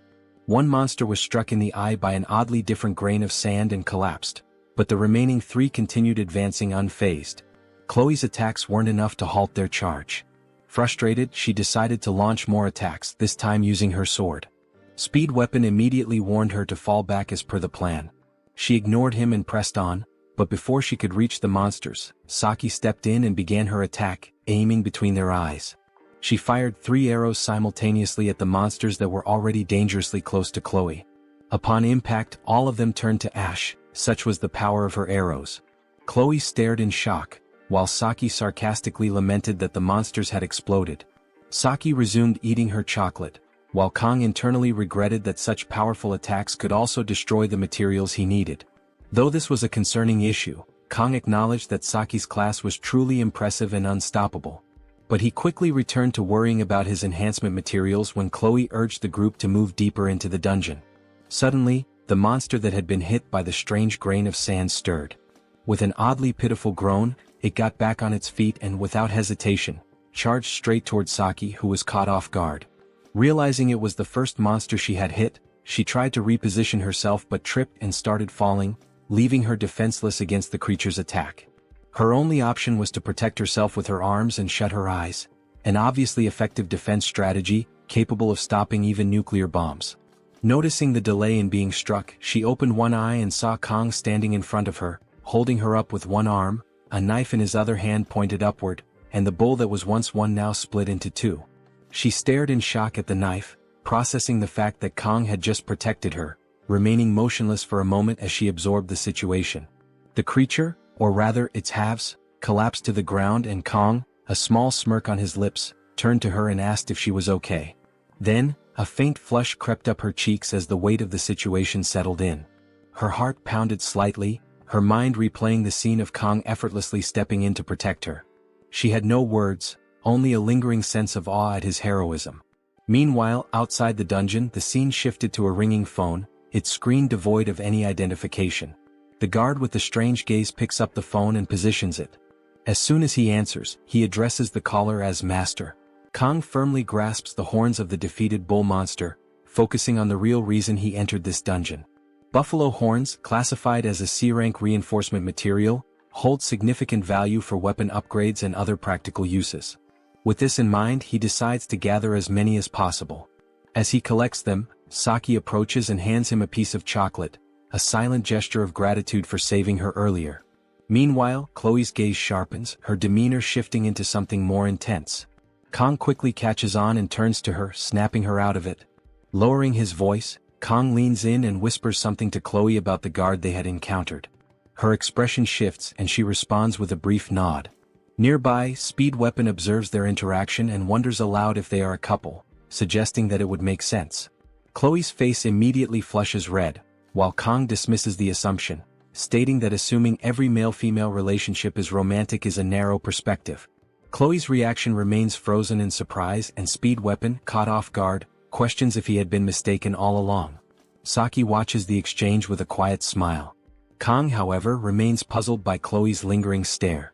Before he can dwell on it, she shifts the conversation, questioning whether buffalo monsters are always this scarce. The group's attention turns forward as Speed Weapon notes that, regardless of the dungeon's popularity, it should not be this empty. Looking to Saki for insight, he prompts her for an opinion. After a brief pause, she points out something odd. The buffaloes had been running away from something. Their behavior was unnatural, raising concerns. Speed Weapon agrees, recalling that buffaloes are typically docile and even used for farming by the locals. Kong momentarily processes this information, internally questioning the absurdity of using demonic creatures for agriculture. Despite the unusual circumstances, Speed Weapon reassures the group that they have received signals ahead, implying that there is no immediate danger. Kong turns his attention to Speed Weapon and Saki, curious about how they know each other. With confidence, Saki proudly explains that she secured the top position in the written exam, while Speed Weapon came in second. She adds that he bragged about it for weeks. Frustrated, Speed Weapon attempts to dismiss her words, but Saki continues, revealing that she also ranked third in the placement tests. Hearing this, Kong is surprised to learn that Speed Weapon ranked second, as he had assumed the guy was just a loudmouth. Noticing Kang's reaction, Speed Weapon quickly clarifies that he should not be compared to Rachel, revealing that she is his cousin. This revelation takes Kong by surprise, as he finally understands why, as a player, he never knew about Speed Weapon's connection to the main characters. The answer lies in their familial ties. Speed Weapon elaborates further, explaining that his family is a branch of the Changxian clan, while Rachel's family belongs to the main lineage, creating a distinction between them. However, he quickly brushes off the topic, questioning why they are even discussing this. Kong fixes his gaze on Speed Weapon, prompting him to take a step forward and demand that he stop staring. With a grin, Speed Weapon declares that he is living the dream, emphasizing that Kong is the most impressive one. Jokingly, he reminds Kong not to forget about him once he becomes famous. Kong, smiling, reassures him that such a thing will not happen. As the group continues moving forward, Speed Weapon casually remarks that no one can predict the future, suggesting that Kong might even join the Seven Heroes one day. Chloe agrees, pointing out that Speed Weapon has a valid point and that Kong undeniably has the potential. At that moment, Saki steps ahead of them, suddenly turning to face the group with a serious expression. Without hesitation, she declares her hatred for the Seven Heroes. Despite the weight of her words, the trio remains unbothered, though Speed Weapon briefly wonders what her issue with them might be. Choosing to set aside his curiosity, he urges the group to keep moving, reminding them of their objective, defeating 20 buffalo monsters to clear the dungeon. As they proceed, Kang's attention is drawn to a crystal lying on the dungeon floor, surrounded by a faint purple aura. Before he can examine it further, Speed Weapon calls out, urging him to keep moving and questioning what he is waiting for. Hesitating for a brief moment, Kong ultimately steps forward, dismissing the crystal as nothing. Outside the dungeon, a guard speaks on the phone, confirming that everything has been arranged. The academy students should have already encountered the enraged buffaloes by now, leaving no cause for concern. However, the person on the other end remains skeptical, dismissing the guard's confidence. Pressing for further details, the caller asks if there is anything else to report. The guard affirms that he followed the given instructions precisely, though he personally believes the buffaloes will handle the students on their own. It is then revealed that the person on the phone is the commander of the Demonoids. She warns the guard not to grow overconfident, reminding him that failure is not an option. With a cold tone, she questions whether he is prepared to take responsibility should things not go as planned. At this, the guard falls silent. Sensing his hesitation, the commander reassures him, expressing trust that the task has been properly executed. She instructs him to report back with the results once the situation is resolved. Acknowledging the order, the guard ends the call. Staring at the dungeon entrance, he mutters to himself, recognizing that his fate is already sealed regardless of the outcome. Just then, an ominous aura begins radiating from the dungeon gate. Reflecting on his actions, he recalls that he had forcibly opened the gate as an extra measure, ensuring that survival for the students is now impossible. Yet, something about Kong unsettles him, those eyes as if they see through everything. Unable to shake his unease, he decides to enter the dungeon and witness the situation firsthand. Inside the dungeon, Chloe turns to Kong, alerting him to the presence of magical beasts approaching from behind. Kong immediately asks for a count, and through her blessing, Chloe detects roughly 50 creatures. The group is stunned by the revelation. At that very moment, another presence rushes toward them from the opposite side of the dungeon. When they turn to look, their eyes widen in shock. A massive horde of buffaloes is stampeding directly at them. Speed Weapon, dumbfounded, struggles to understand the situation. Buffaloes don't normally swarm like this, yet these creatures appear completely enraged, charging at full speed. Still in shock, he questions Kong, recalling that these buffaloes were supposed to be harmless. In response, Kong remembers a lesson from his past life, where his master once taught him that every blade has its purpose, just as a sashimi knife is meant for handling fish. Snapping back to the present, he smiles at the thought and declares that it looks like he will be using the fish knife to handle the buffaloes. According to Chloe, Kong instructs her to distract the herd, warning her not to charge in directly. Instead, she should move unpredictably to disrupt their formation without engaging in combat. Chloe acknowledges the strategy, nodding in understanding. Next, Kong turns to Speed Weapon, ensuring he is prepared. With a grin, Speed Weapon confidently responds, showing no hesitation. Meanwhile, Saki struggles to understand why Kong remains so composed despite the overwhelming odds. He assigns her to hold the front, ensuring that nothing gets too close. Though she acknowledges the command, she remains puzzled and turns to Speed Weapon, questioning Kang's unwavering confidence. Speed Weapon, wearing a knowing smile, advises her not to be surprised. Still, Saki remains confused, unable to grasp Kang's plan. With his resolve unwavering, Kong steadies himself, refusing to overthink the situation. He came prepared. No matter how many enemies stand before him, he will take them all down. With that determination, he draws his weapons and activates the blessing of the sword god. As one of the buffaloes charges at him, ready to attack, Kong makes his move. Without hesitation, he surges forward, swiftly launching his daggers at the oncoming beast. Meanwhile, Saki remains in shock, unable to comprehend how Kong intends to handle the horde alone. Saki, stunned, lets the chocolate bar slip from her hands as she struggles to process Kang's overwhelming efficiency in combat. Perched atop a pile of defeated buffalo-like creatures, Kong remains unshaken, scanning for any remaining threats.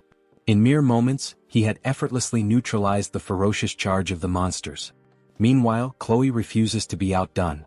Activating her ability, she charges into the horde targeting her, executing her signature move, Schrodinger's cat.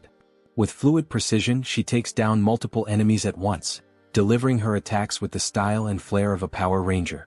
As Kong readies himself for the next wave, he leaps forward, slashing through his opponents with a flurry of strikes, reducing them to mere fragments. However, as his assault concludes, he finds himself surrounded. Saki and Speed Weapon watch as the creatures swarm him, forming a towering mass of flesh over his position. Saki tenses, preparing to intervene, but before she can act, Kong retaliates with a single spinning strike, obliterating every enemy around him. Once again, Saki is left speechless at his prowess, while Kong remains as composed as ever. Yet this time something does concern him: resources. Without hesitation he begins collecting horns, intent on using them to upgrade his weapon. He reflects on how useful his ability upgrade has been, increasing from 30 to 40 seconds, allowing him to dispatch 50 creatures with ease. Chloe approaches, praising his performance. Kang acknowledges the teamwork involved, reciprocating the compliment before running a hand through her hair in a rare display of warmth. From a distance, Speed Weapon and Saki observe their interaction, as if already expecting such an exchange. Still, Saki finds herself bewildered by the turn of events, a frenzied battle concluding with an affectionate conversation. Speed Weapon, however, remains unfazed, teasing Saki for her reaction. She defends herself, questioning how anyone could remain indifferent to such an overwhelming display. Speed Weapon simply remarks that he always knew Kang would find a way to triumph spectacularly and leave everyone impressed. As Saki struggles to grasp how he could be so powerful, Speed Weapon admits he has no clue either. While they continue watching Kang and Chloe atop the remains of their enemies, Speed Weapon daydreams about how incredible it would be to livestream Kang's feats, leaving Saki perplexed by his remark. Snapping back to the moment, Speed Weapon calls Kang over so the group can regroup and move forward. As they walk, he points out that their goal was to collect 20 buffalo, yet they have far exceeded that number. He jokingly accuses Kang of showing off. Kang dismisses the concern, claiming that numbers don't matter. It's simply his way of making up for staying neutral and doing nothing during the exam. In truth, he had saved everyone from the siren, though that detail was meant to remain a secret. Speed Weapon nearly blurts it out before catching himself, remembering the need for discretion. Continuing the discussion, he recalls the terror they felt upon seeing the massive stampede charging toward them, even comparing it to the way the Lion King met his end. As a man of culture, he appreciates the reference, though Saki remains completely clueless, interpreting Lion King as some kind of dominant species. Suddenly, Chloe notes the eerie silence that has overtaken the dungeon. Saki, sensing something amiss, attempts to articulate her suspicion when a deafening rumble interrupts them. Their attention shifts to a strange disturbance emanating from what appears to be a gate. Turning to face it, they are met with the sight of the very thing mentioned during the briefing: the chained gate. The group is left in shock as Kang immediately realizes the gravity of their situation. The scene shifts to the corrupt vigilante as he continues advancing through the dungeon, coming across the traces left behind by the team. Their ability to handle such a large number of monsters surprises him. He recalls the deal he made in pursuit of 20 billion, an agreement offered by a self-proclaimed instructor. The mission itself is simple to understand. When questioned about his role, she explained that he needed to tame the dungeon's monsters and, at the right moment, drive them into a frenzy using a demonic stone. The exact moment would be when Kang entered the dungeon. Additionally, she instructed him to unlock the chained stone gate. Realizing the gravity of the situation, he questioned whether the goal was to sacrifice the group. Rather than answering directly, she simply remarked that she would find someone else for the task, given his apparent reluctance. In response, he quickly grabbed her hand, taking the stone and proving his willingness to comply. Without much thought, he submitted to her orders, and she warned him to stay alert for calls from unknown numbers, through which she would provide further instructions. He, now entirely obedient, agreed without hesitation. As he continued walking through the dungeon, he displayed no remorse. His motivation remained clear: using the mission's payment to escape his gambling debts and continue playing.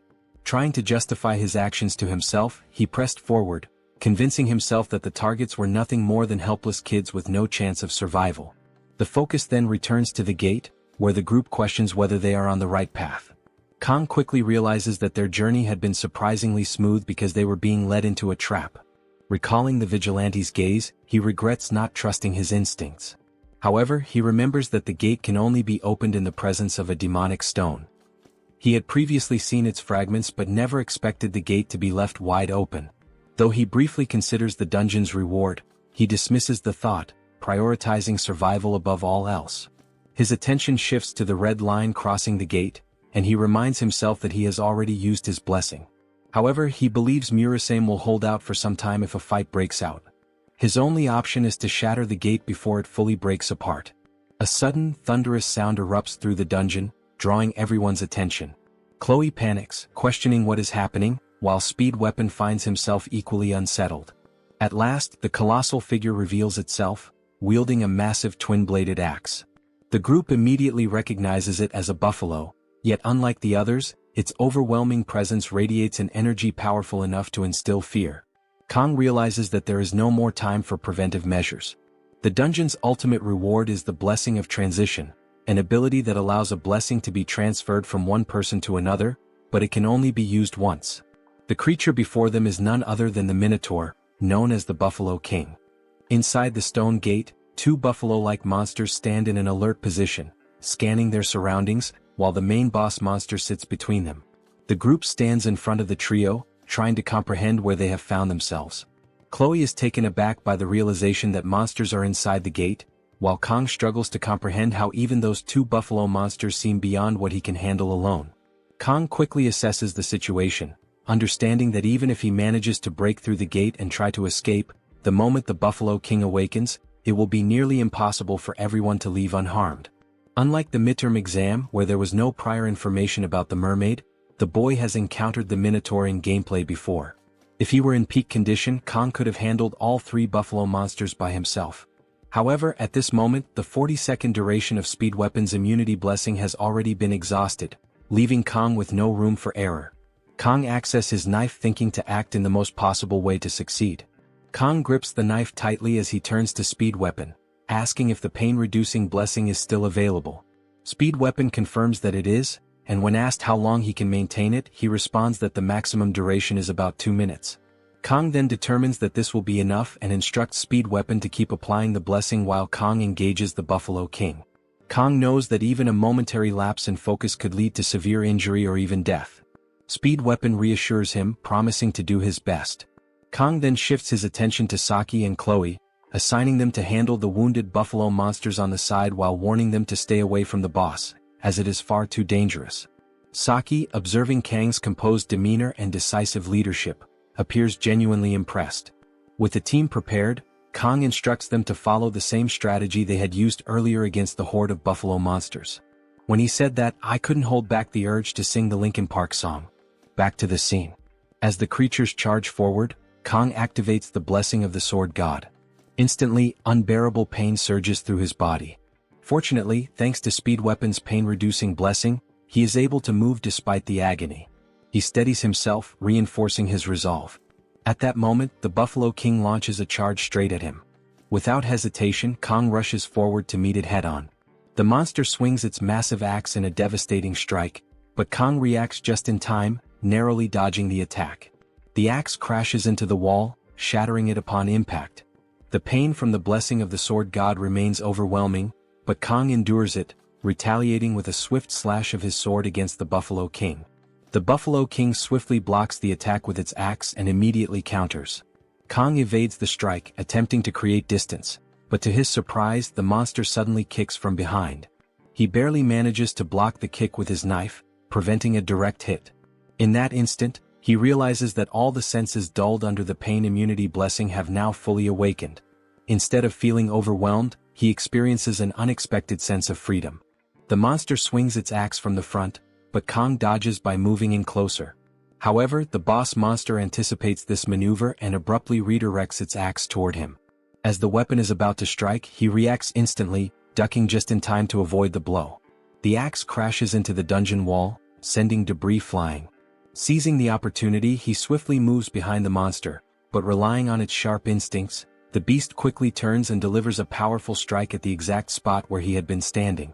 The impact sends a cloud of dust billowing through the air, covering the battlefield. As it settles, the monster is momentarily stunned, finding Kang sitting on the blade of its axe. Saki watches in disbelief, unable to comprehend his movements, which seem beyond human capability. At that moment, one of the buffalo monsters charges at her, but she dodges with effortless grace. As she moves, she analyzes the battle, considering precise muscle control, posture, striking angles, and energy positioning. A combat sense designed to disrupt the enemy's center of gravity with minimal movement. Yet, she understands that the gap between theory and actual combat remains vast. Even in the face of life-threatening danger, Kang remains completely unwavering. His presence on the battlefield reminds her of the legendary sword Emperor Siegfried. Seizing an opening, Saki draws her bow and releases a perfectly aimed arrow, striking the buffalo monster with flawless precision and taking it down in a single shot. As she secures her victory, she recalls rumors about the Sword Emperor unleashing his aura against the special trainees. Piecing everything together, she deduces that Kang must be that very special trainee. Meanwhile, Kang's aura intensifies, fully enveloping him in its blessing. However, the Buffalo King remains unfazed. Instead of showing fear, it discards its axe and lunges forward, aiming a powerful punch. In an instant, he counters with a precise strike, severely injuring the monster's right arm. The beast lets out a deafening roar of pain as he slices a bull steak chunk from its arm. At the same time, Speed Weapon continues applying his blessing while Chloe engages another buffalo. With swift and precise movements, she easily defeats her opponent. Despite her victory, she acknowledges her lack of experience in fighting monsters. She notes that the closer a monster's form is to that of a human, the more dangerous it becomes. While the level of threat varies, a monster that exhibits human-like behavior is particularly formidable. In her assessment, the Buffalo King is not just a beast, it resembles a true demonic sword master. Just then, the boss lets out a thunderous roar, grabbing the axe with its left hand and channeling magic into it, gathering its aura around the weapon. Saki is shocked. The idea of a monster using magic seems impossible, but upon closer observation, she notices something even more disturbing. The creature is burning its own life force to generate mana. The realization leaves her in disbelief. A mere monster should not be capable of such a feat. Moreover, the surge of mana emanating from it creates an overwhelming pressure, making it nearly impossible to approach. Despite the immense danger, Speed Weapon remains steadfast, convinced that no matter what, he believes in Kang. At that moment, the Buffalo King, having completed its spell, charges forward and swings its axe with full force, aiming directly at him. The Buffalo Monster boss, swinging its massive axe with its infused magic, aiming directly at Kang. Without hesitation, Kang meets the attack head-on, charging against the axe with an unwavering gaze, his sword clashing against the boss's weapon. A powerful and dense aura erupts from the impact, engulfing the battlefield as both weapons meet each other's edge.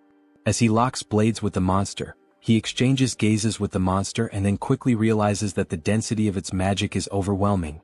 His sword alone will not be enough to win this battle. However, after taking a look, he also realizes that dodging is not an option.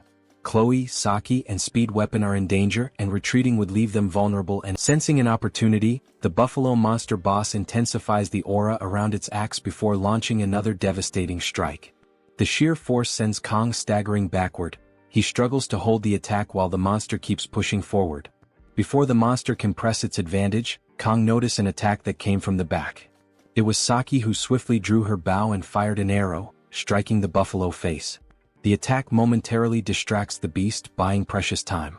Kang hesitates, confused by the situation for a brief moment, caught off guard, but Saki's urgent shout brings him back to the fight, asking what he is doing and urges him to cut the monster.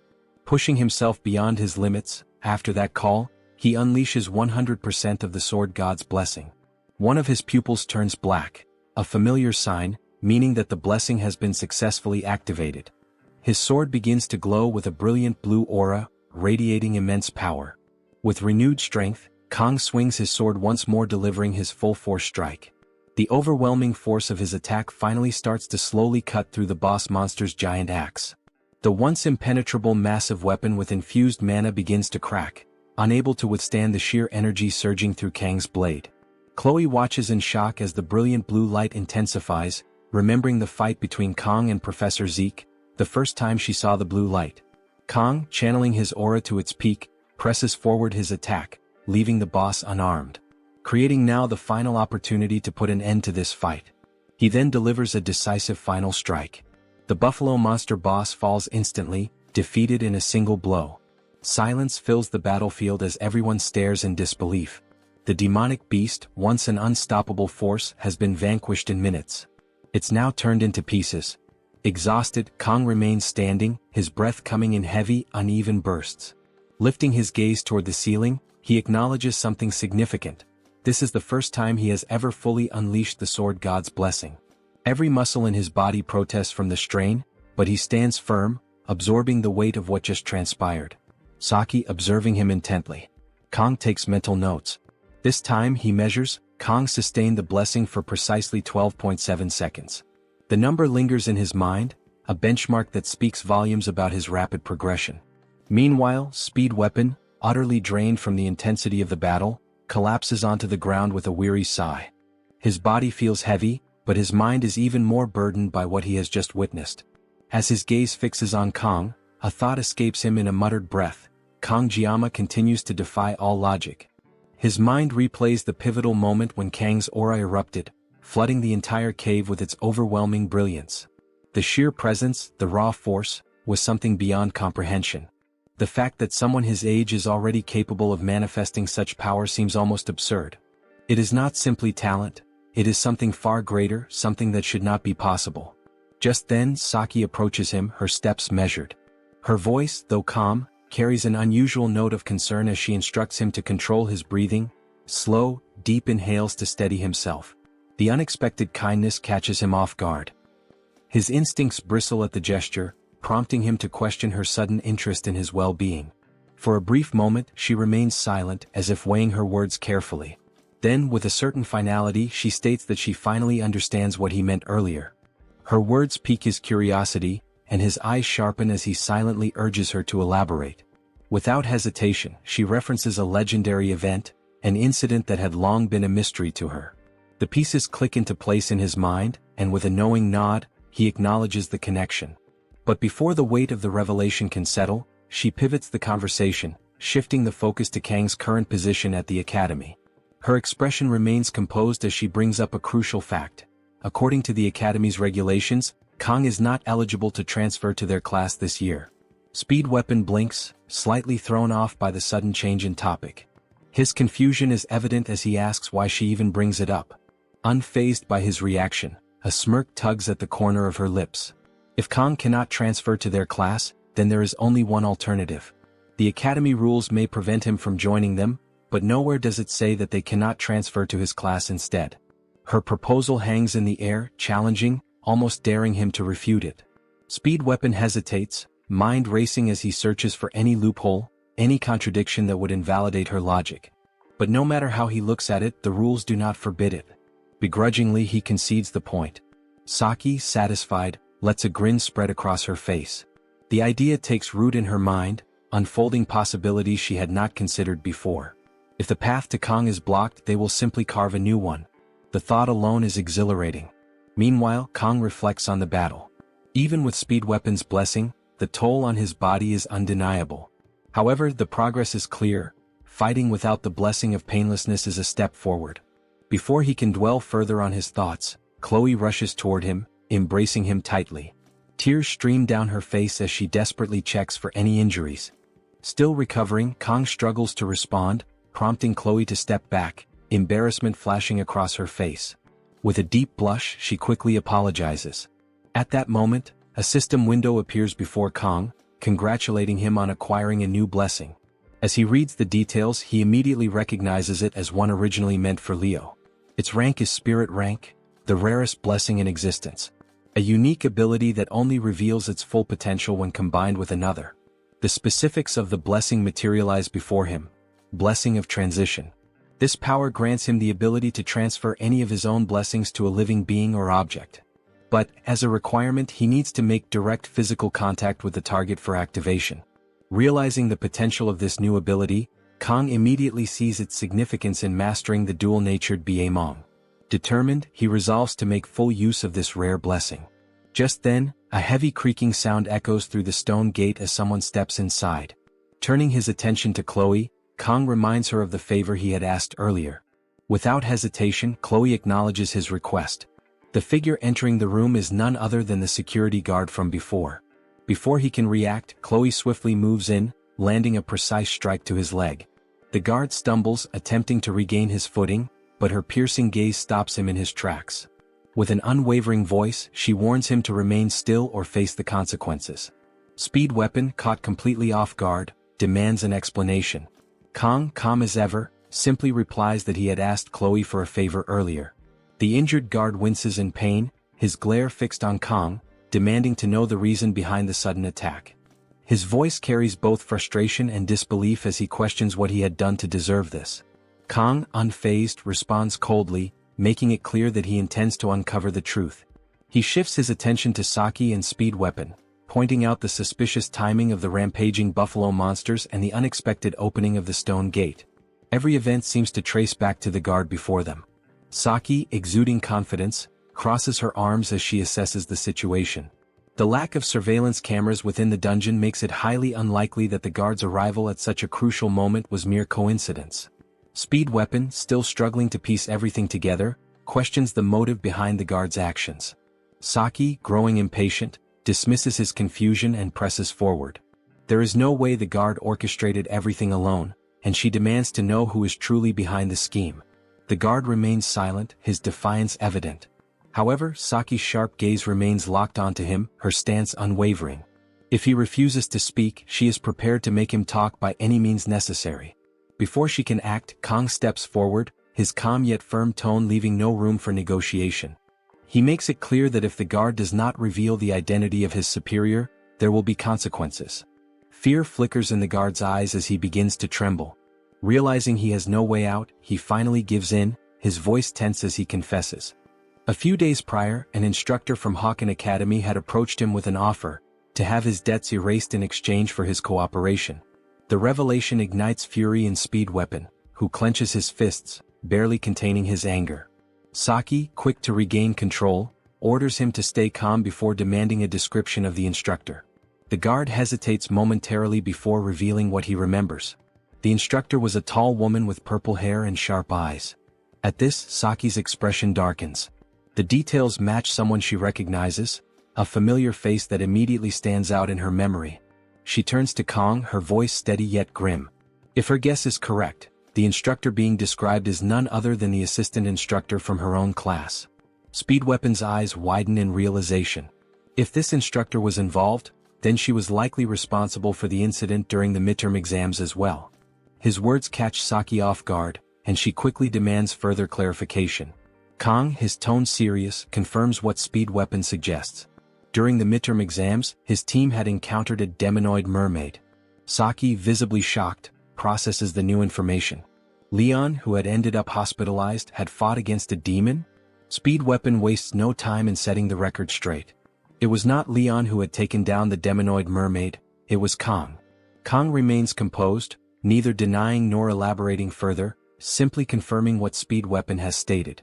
With all the pieces in place, Kong reveals that he had been recording the guard's confession the entire time. Saki, impressed by his foresight, watches as Kong connects the final dots. As the recording ends, Chloe pulls her sword out of the guard's leg, causing more pain, leading him to scream. Kong then elaborates on how the plan was supposed to be perfect.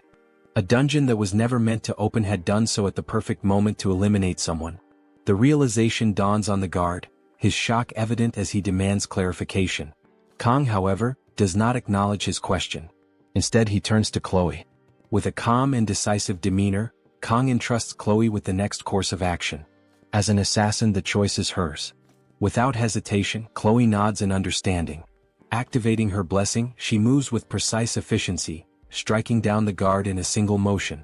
As the group exits the dungeon, Kang's mind remains preoccupied with the greater conspiracy at play. The elders and instructors of Hawken Academy are the ones targeting him. His expression hardens at the realization. If those elders wish to eliminate him, they should come at him directly. And when they do, he will ensure they are erased from existence. He will cut them down. Kong approached the blacksmith, presenting the Cow King's horn, an exceptional material obtained from the Minotaur, the formidable boss of the Buffalo Hidden Dungeon. This rare and precious horn was known to guarantee a 100% success rate when enhancing weapons below a rank. As he placed it before the blacksmith, the seasoned craftsman was momentarily speechless. His gaze locked onto the horn, his hands pausing mid-motion as disbelief washed over him. It was not just any material, it was an A-rank item, the kind that only the strongest hunters could acquire. The notion that a student from Hawken Academy had brought it to him was almost unfathomable. Staring at Kong, the blacksmith could not contain his shock and immediately sought confirmation. He needed to hear it from Kong himself. Had he truly acquired this high-grade material, and if so, had he done it alone? Though Kong was skilled, the idea of a student single-handedly felling an A-rank dungeon boss seemed ludicrous. Kong clarified that it had been a team effort, dismissing any absurd notion that he had defeated the Minotaur alone. Without further ado, Kong placed his weapon, a Muserame, onto the table. The blade was in deplorable condition, its edge dulled, its structure battered from intense battle. There were nicks and cracks along the surface, evidence of the overwhelming force it had endured. Since it was already so damaged, he figured he might as well have it repaired alongside the enhancement process. The blacksmith, however, did not take kindly to the state of the weapon. His irritation was immediate, and his eyes darkened with frustration as he examined the ruined blade. Demanding an explanation, he wanted to know what Kong had done to reduce the weapon to such a pitiful state. Kong, maintaining his usual composure, responded without concern, questioning why the blacksmith was acting as if it was his fault. The blacksmith, clearly displeased but unwilling to push further, forced an uneasy smile. He hesitated before commenting that Kong could have taken better care of the weapon. Though his words were restrained, his concern was genuine. If Kong continued to push himself recklessly, the blacksmith feared he would not last long. But Kong reassured him, reminding him of their agreement. He would do everything as promised, and in return the blacksmith needed to do his part. With that, Kong turned away, leaving his Muzurame in the blacksmith's care. However, as he walked toward the exit, the blacksmith's expression twisted in frustration.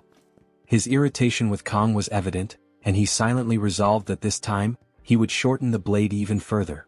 But just as he was contemplating his petty revenge, Kong suddenly stopped in his tracks.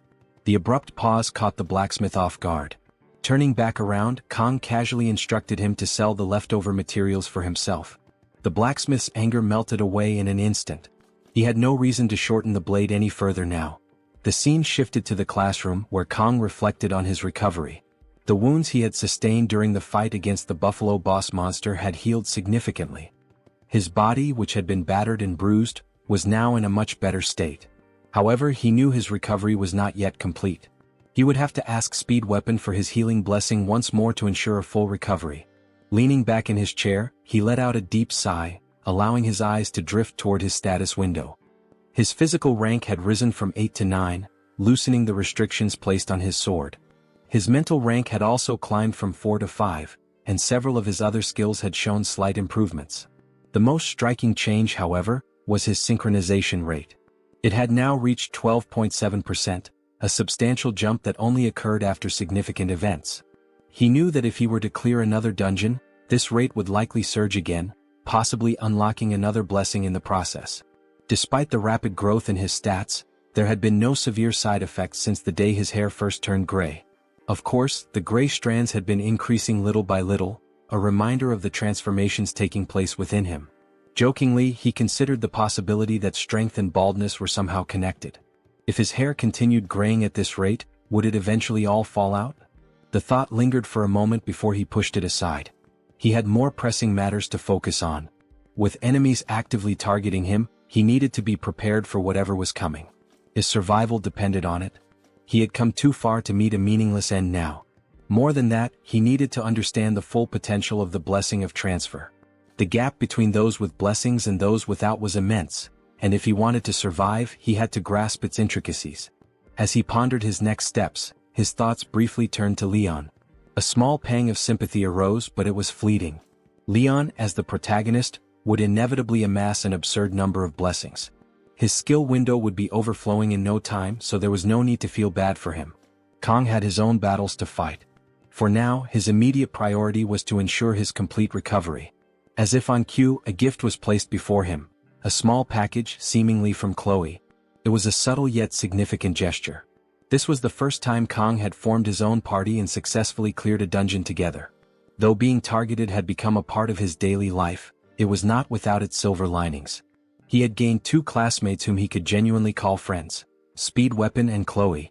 Neither of them had played a major role in the main story, and he was not even sure if Chloe considered him a friend. His eyes fell on the chocolate inside the package, triggering a memory. Chloe had been hospitalized with a fever after the dungeon raid. He had not checked in on her since then, but perhaps he should visit her when he had the time. At that moment, the classroom door opened, and the instructor walked in, accompanied by Siegfried. The instructor's commanding presence settled the murmurs in the room, and he instructed the students to return to their seats. Kong watched the scene unfold, his mind shifting from his own musings to the impending lesson. His attention turned to Siegfried, the Sword Emperor. How long was he planning to make them wait? Kang's phone suddenly vibrated, displaying a message from an unknown number. The sender's question seemed ordinary, asking what he was doing. Assuming it was a mistake, Kong ignored it, but the next message immediately followed, instructing him to look forward. Lifting his gaze, he was met with a startling sight: Saki Ryoso standing at the front of the room beside Siegfried. Before Kong could fully process her presence, Instructor Lee addressed the class with an unexpected announcement. As of that day, Saki Ryoso had been officially assigned to their class. The room erupted in whispers and murmurs of disbelief. Few could comprehend why someone like Saki would request a transfer to their class. However, Instructor Lee quickly silenced the commotion, expressing his hope that everyone would get along with the new student before giving instructions for the students to change and assemble at the training hall within 30 minutes. With Siegfried and Instructor Lee leaving the room, the class remained in stunned silence.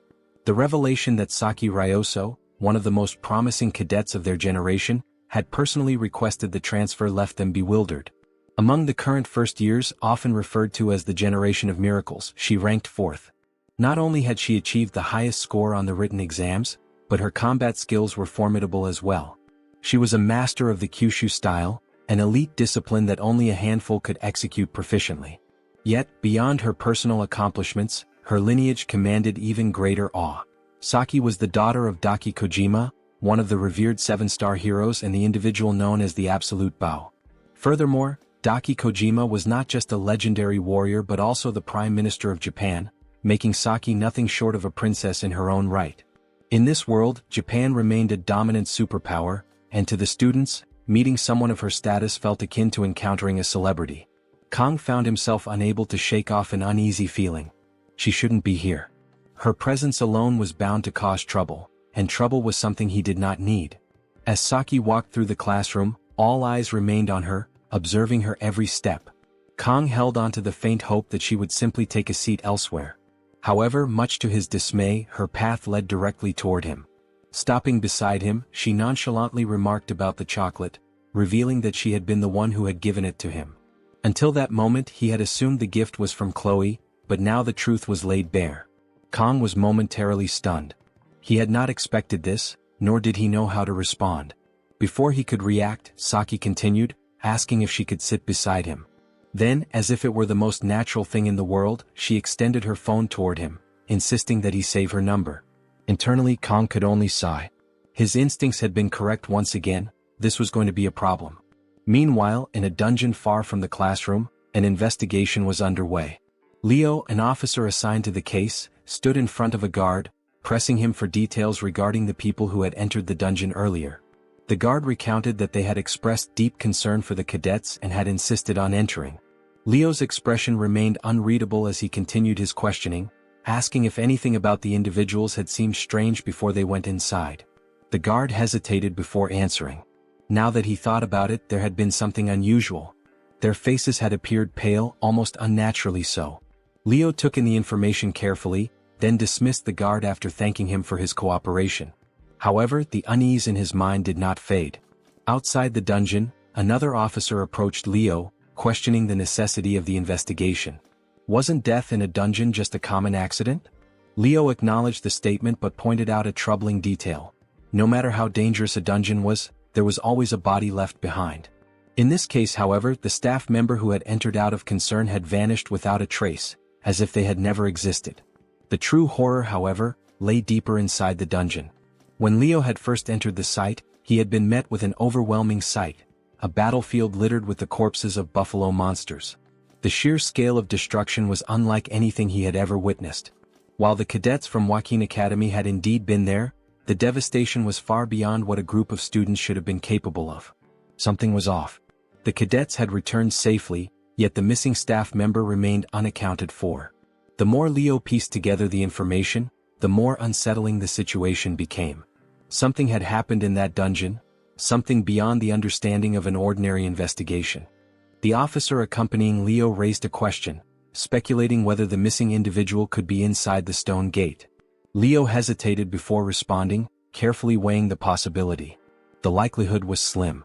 The stone gate had never opened before, and there was no indication that it would now. However, the situation was anything but ordinary. Something about this entire case felt deeply unsettling. Further contemplating the matter, Leo admitted another complication. He had no means of interrogating the cadets from Joaquin Academy who had been present at the scene.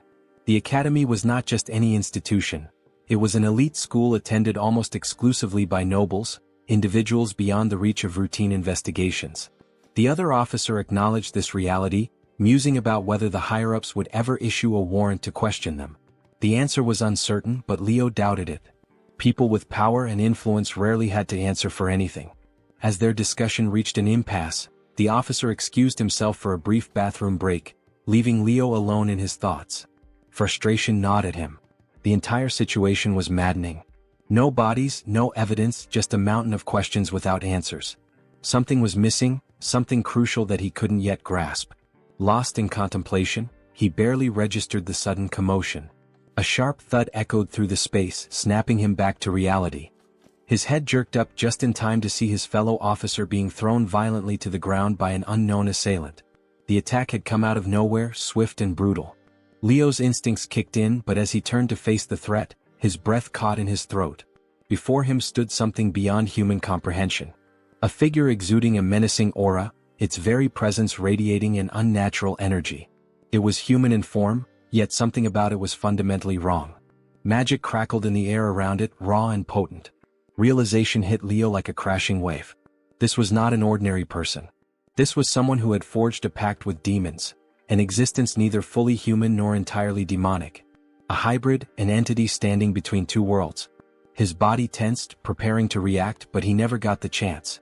The creature moved with terrifying speed, a blur of motion that defied human limits. In an instant, Leo felt the impact, unrelenting, overwhelming. His world tilted and darkness swallowed his vision. His life ended by the hands of a villain. This is how these creatures are called in this game. Saki's happiness becomes evident as she enjoys the chocolate, drawing the attention of the surrounding students. Kang, seated nearby, looks confused and curious about Saki's presence. The unexpected sight of her in his class leaves him uneasy. Saki questions Kang about not eating the chocolate, expressing disappointment since she went out of her way to share it. Kang explains that Chloe typically occupies the seat Saki is in. Saki dismisses the concern, questioning if the class has assigned seats and suggesting it should be a first-come, first-served system. Kang reluctantly agrees, still processing the unexpected situation. Saki compliments the chocolate's flavor, prompting Kang to ask why she transferred into the class.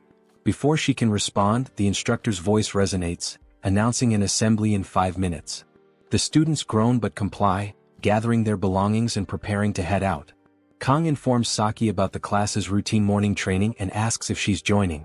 Instead, Saki puts on a sleeping mask and states she will engage in mental training for the day, casually wishing Kang good luck before quickly falling asleep.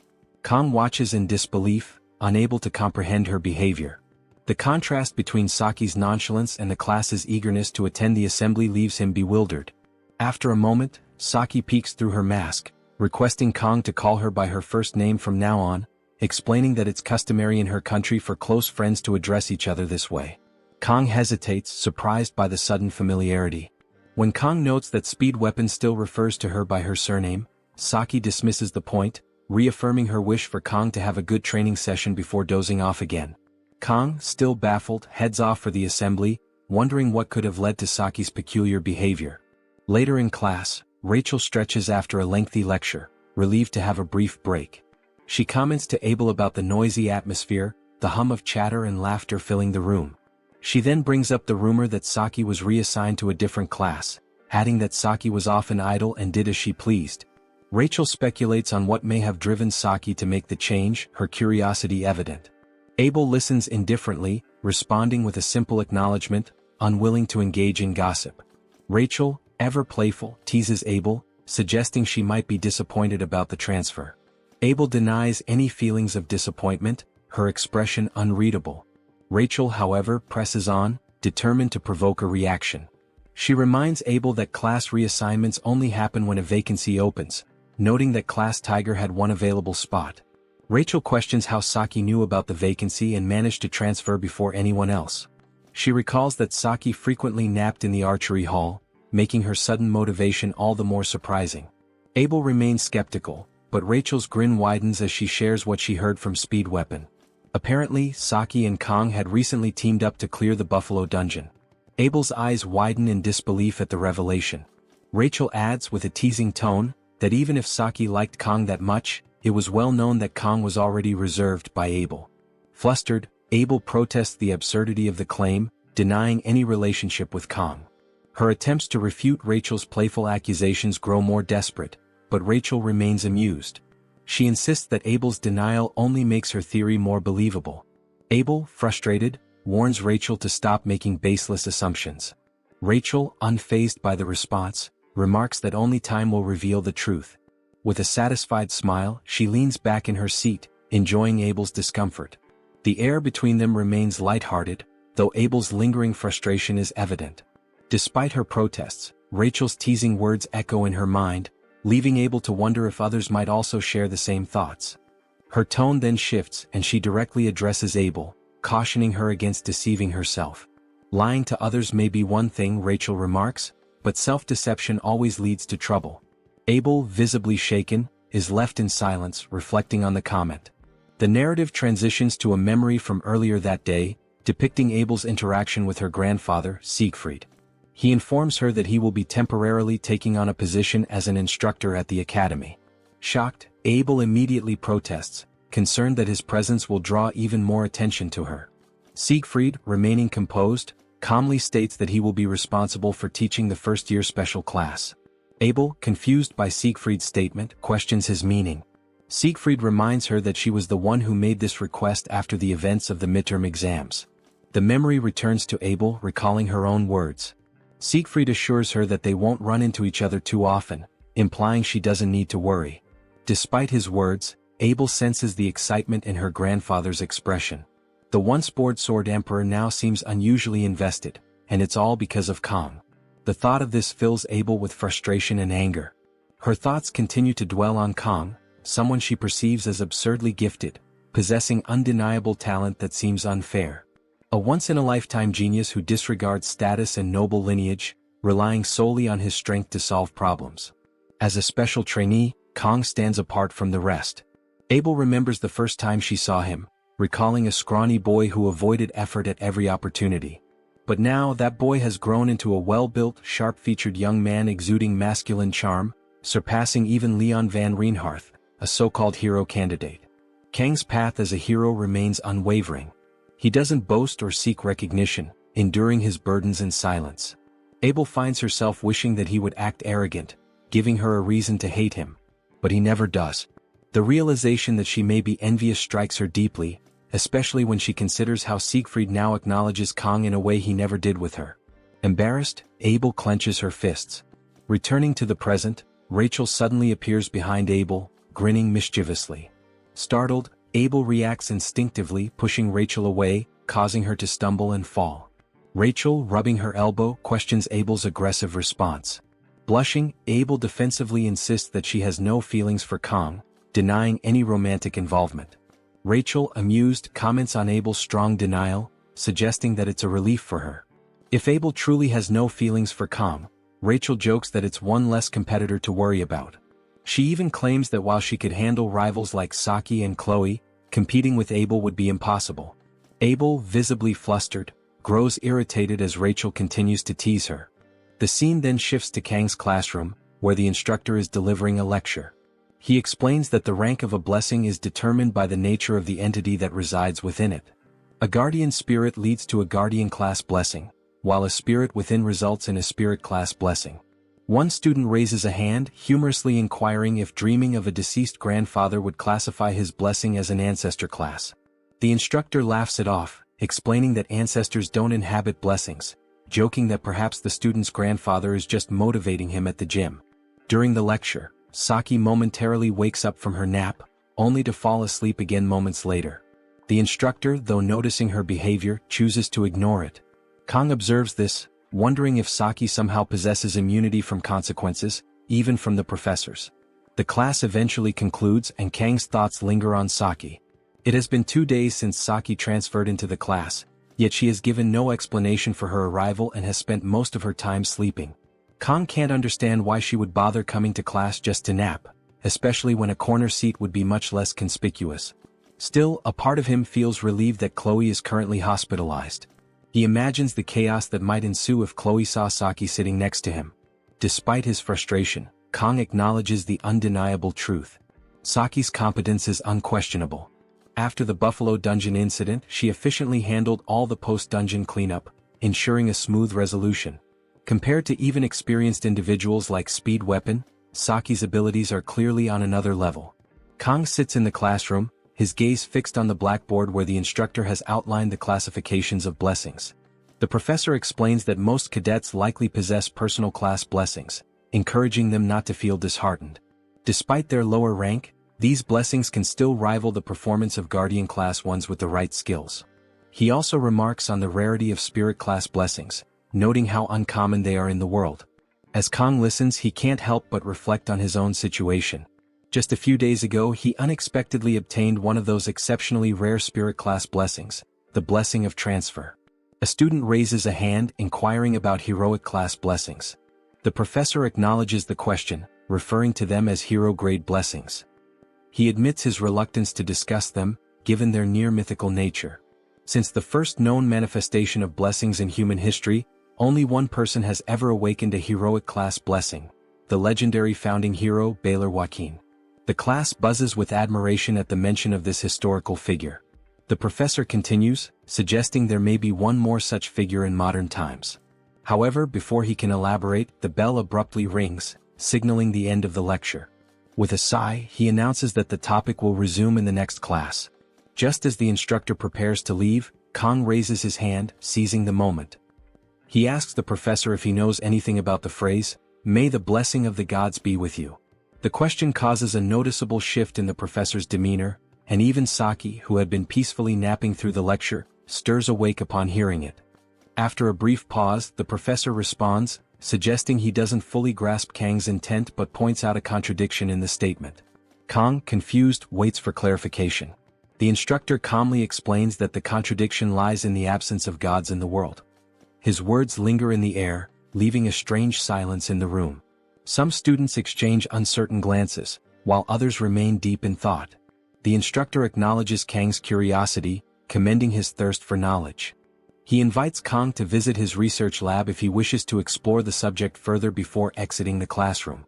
The rhythmic sound of students packing their belongings fills the space as conversations about the lecture ripple through the air. As the door closes, Kang notices Saki smirking at him before she casually returns to her nap, as if amused by the exchange. Kang, feeling somewhat defeated, decides he might as well follow her example. He lowers his head onto the desk, allowing his eyes to close. The residual murmurs from his classmates fade into the background, and a fleeting sense of calm washes over him. However, as soon as he drifts off, he finds himself abruptly transported elsewhere. The scene before him is surreal. Shattered remnants of train cars hover in midair, fragments suspended as though gravity has ceased to exist. The twisted metal and broken glass reflect a distorted, motionless sky. A strange stillness pervades the scene, making it unclear whether time has truly stopped or if he has been plunged into a realm beyond understanding. Confused, Kang takes in the eerie surroundings until a glowing window materializes before him. The text reads, "GM is requesting a conversation with Kang." Kang remains astonished by what he is experiencing. Surrounded by chaos, facing a giant sphere trying to communicate with him in some sort of subspace, he remains silent. The system sphere asks Kang to confirm the dialogue request. He hesitates for a moment but eventually accepts it. The system then informs him that GM is interfering with the world line code, apparently loading some kind of information. Kang finds the term strange and murmurs that everything happening is unknown to him until now. Suddenly, something catches Kang's attention. A red light seems to form near the system sphere, and he watches closely as everything around him appears turbulent. Moments later, things seem to calm down, but he remains on guard. After a brief pause, the system verifies that the opponent's level is extremely high. Kang is surprised by this information, even more so when the system states that his own level is very low, making it evident that there is a vast disparity between the entities of this world. Additionally, the system notes that Kang has not met the minimum requirements for something unspecified in the message.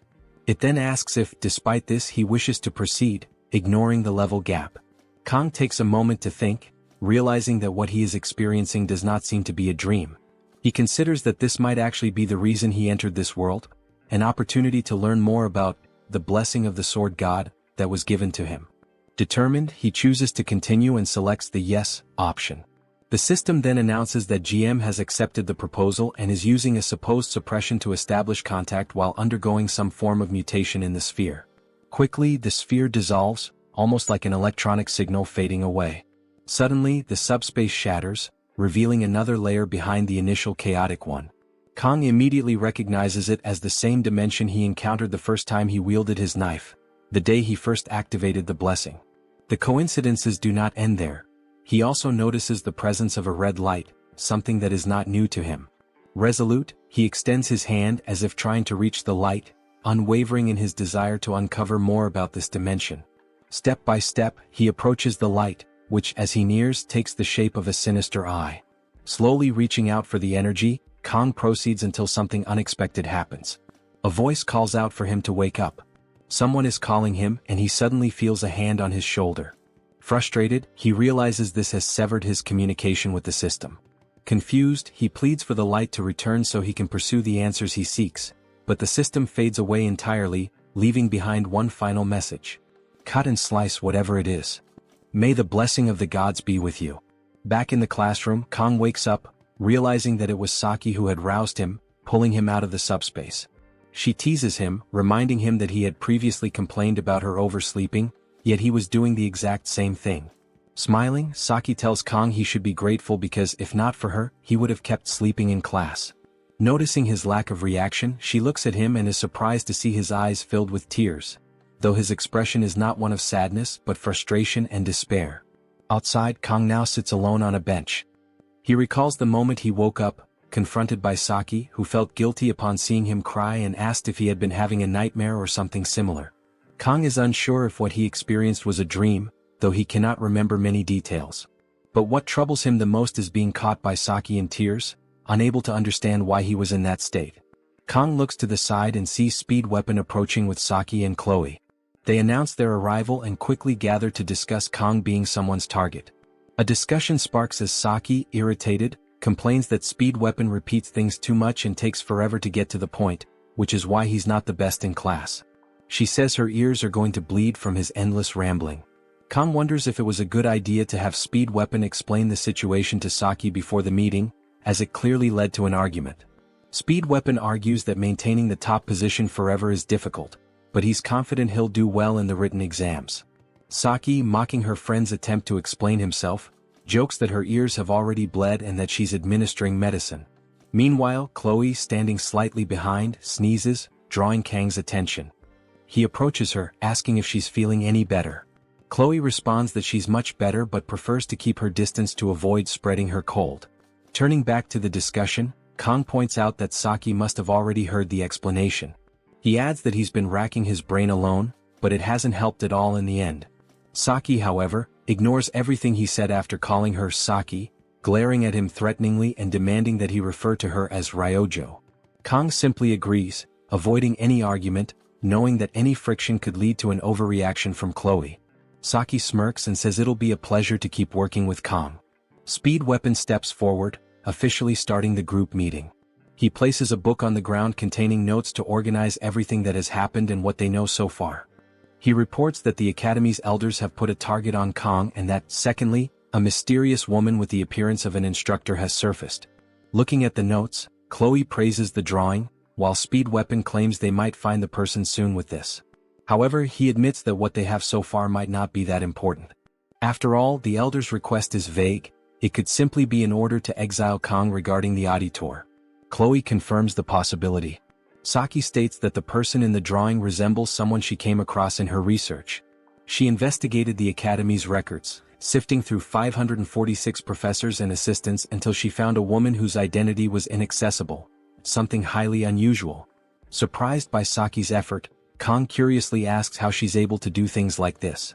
Saki replies that, in today's world, having this kind of technological knowledge is essential. She further explains that this world has extremely advanced security technology, which required her to research in the early morning hours, the time when defenses are vulnerable. That's why she hasn't slept yet and is exhausted. She claims that these things are routine for her, which is why she sleeps in random places. Kang jokes that she's like a ghost. Then he realizes that's probably how she got his number, since he never gave it to her. Speed Weapon regains control of the conversation, concluding that nothing is clear for now, so they can't take drastic actions like breaking into the Elder's domain and making threats in retaliation. He adds that Kang could easily resolve everything but believes that would likely make things worse. Saki and Chloe agree with Speed Weapon. Speed Weapon then presents his idea to the group. He believes the solution lies in forming a club. Kang is surprised by the suggestion, not understanding the purpose. Saki steps in to explain that clubs are well regarded in the academy, enjoy free movement and receive funding. The academy promotes cooperation among cadets, which is why these benefits exist.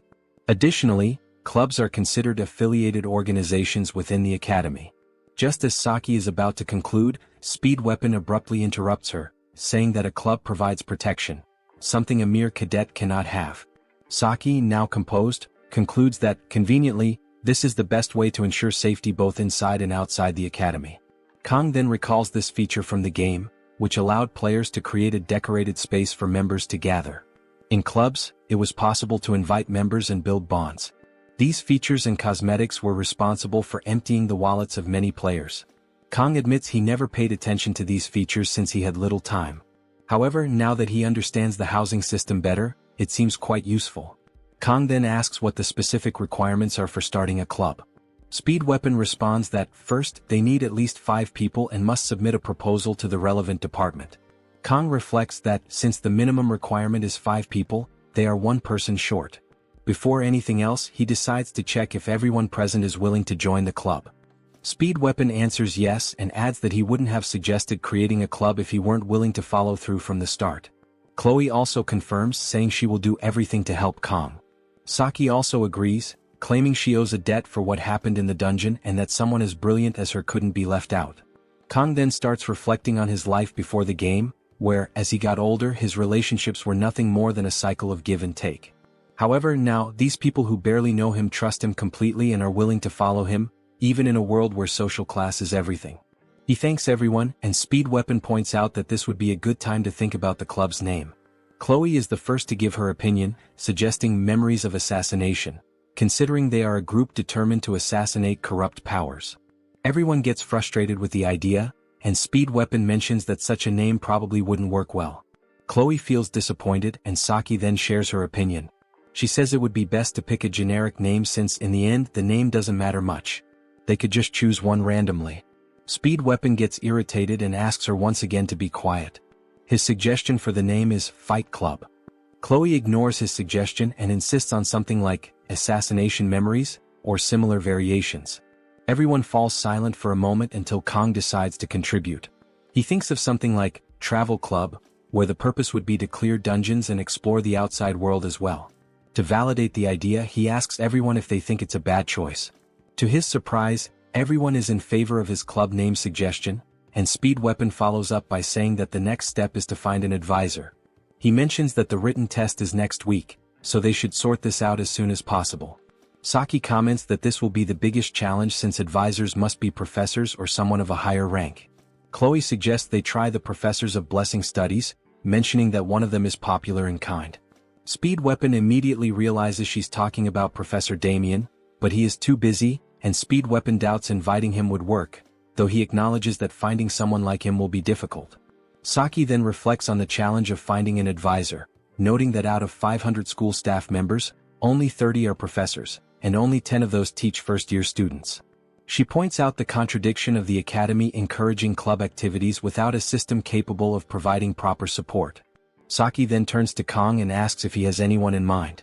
Kang confirms that it has to be a professor or someone of a higher rank. Saki acknowledges this but reminds him that there's no one above a professor likely to accept their request. Kang then says he has someone in mind and pulls out his phone. He shows them the screen with the image of the person he intends to be their advisor. Everyone is shocked upon seeing the image, stunned and in disbelief.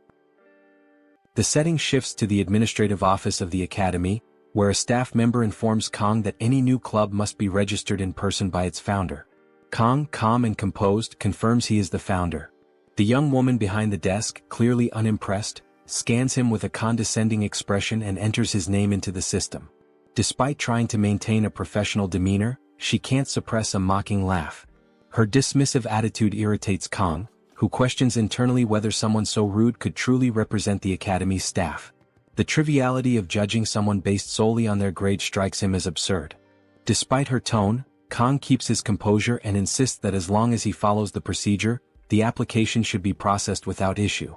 In response, the yellow-haired staffer rises from her seat, putting on a false air of authority.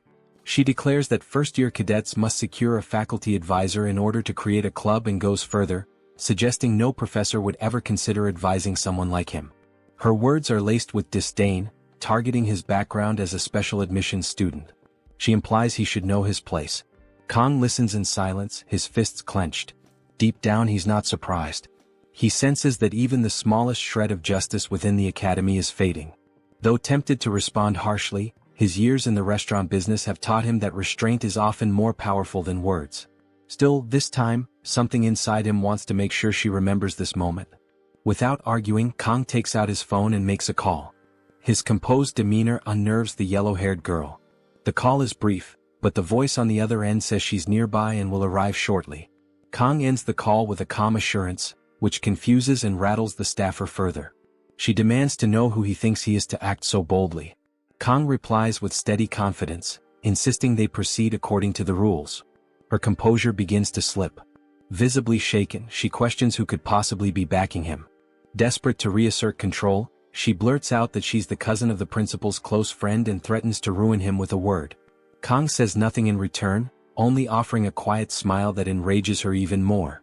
He takes a step closer and in a low voice, tells her she's being too loud.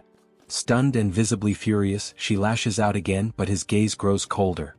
He declares that her hypocrisy is now fully exposed, exactly as he intended. Suddenly the door to the office is blown off its hinges. The room falls into stunned silence as Media, a powerful presence radiating authority, enters with force. Every eye turns to her. Kang addresses the stunned yellow-haired staffer, reminding her to show respect. Media is his club advisor. The girl's face goes pale as realization sets in. She is too shocked to speak. Media steps inside with a warm expression, clearly pleased to see Kang in person. He bows slightly and politely apologizes for the inconvenience, acknowledging how busy she must be. Media reassures him that any request from him is worth her immediate attention. It becomes clear to the yellow-haired girl that Kang is not just any student. He is the academy's top incoming cadet. Media turns to him, requesting the registration paperwork and reminding him of his upcoming written exam. Kang hands her the documents, expresses his thanks, and exits the office confidently. As soon as he leaves, another staffer rushes to bring a chair for Media. She sits and casts a sharp glare at the yellow-haired girl, whose earlier arrogance has completely vanished. In a panicked attempt to recover, the girl stammers that the situation was simply a misunderstanding. Inside the administrative office, the yellow-haired staff member tries to explain herself, claiming she didn't mean what she said to Kang. Media, cold and assertive, cuts her off without hesitation. She makes it clear that she does not require blessings or permission to see the truth. Her words are sharp, pointing out the staff member's prejudice, which was based entirely on Kang's background. Media emphasizes that both she and Siegfried have personally acknowledged Kang as a cadet worthy of being a successor. With a flick of her hand, she casts a wind spell that sends the registration form flying toward the girl. She gives a strict order: the form must be completed within 5 minutes. Without giving any room for protest, she tells her to begin. The focus then shifts back to Kang. He checks his device and sees a message from Media confirming that the club registration is officially complete. A smirk forms on his face. He suspects the staff member likely got fired. He sends a polite message of thanks to Media and promises to visit her soon. In response, Media instructs him to stop by the headmaster's office after classes. Later, Kang arrives at the blacksmith's shop. The heat inside the workshop is stifling, and sweat starts to form on his brow. The blacksmith, whose name is Violent, informs him that he'll need to wait a few minutes if he's come to collect his gear. Hearing this, Kang internally notes that for once, Violent actually sounds like a proper shopkeeper. He's unsure of Violent's true opinion of him, but given his memories from the game, Kang remembers this character with mixed emotions. As a former player, Kang recalls Violent as one of the key NPCs for weapon services, and his presence was infamous. In the original mobile game, Violent had a reputation for draining resources without remorse. Light spenders like Kang didn't suffer too much, but heavier spenders used to practically beg before upgrades. The name Violent became synonymous with scams. Kang remembers a particularly bitter moment when Violent downgraded his mirror same from B rank to A rank, a sting he hasn't forgotten. Violet notices Kang's silence and asks what he's thinking about. Kang responds vaguely, saying the blacksmith reminds him of someone he once knew. Violet laughs and takes it as a compliment. With a sense of pride, he presents the upgraded weapon to Kang, claiming the work is not only perfect but might even include a special option. Kang examines the weapon and notices a definite improvement. The mirror same's active time has increased from 40 to 50 seconds, which is a significant boost, especially considering the upcoming dungeon challenges. Kang reflects on how 10 extra seconds might seem minor but can be game-changing in combat. He considers the potential of combining this upgrade with his transfer blessing during future enhancements. Despite his past frustrations, he acknowledges that the blessing of painlessness, his unique commander-class blessing, is surprisingly adaptable. Following Violet's advice, Kang checks the weapon's rank. It's now at D rank with the potential to reach A rank. For a weapon made with A rank beast materials from Kayaking, Kang had expected at least a C rank outcome. Still, the increase in the weapon's hardness by 2 levels is encouraging. It will no longer shatter on contact, which is vital for aura infusion down the line. Suddenly, a new window appears in front of him. He hesitates, sensing that something is off. Clicking on it, a message appears, revealing that due to the successful enhancement and the weapon's growth potential, it can now hold up to 3 special abilities.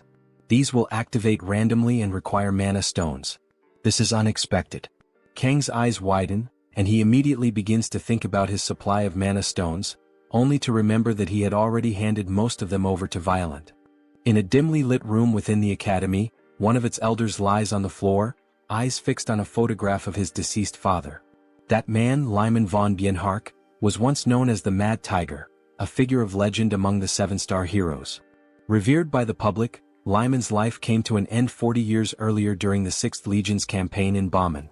His death, however, marked not just the fall of a hero but the beginning of a relentless assault on the Bienhark family. Rival factions, hungry for dominance, pounced on the perceived weakness.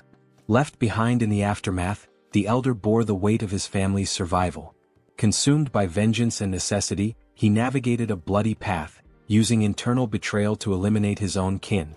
Only through ruthlessness did he restore the Bienhark legacy. By the time he turned 30, he had secured his place as an elder of Joaquin Academy, embracing his role as a guide for humanity which he deemed foolish.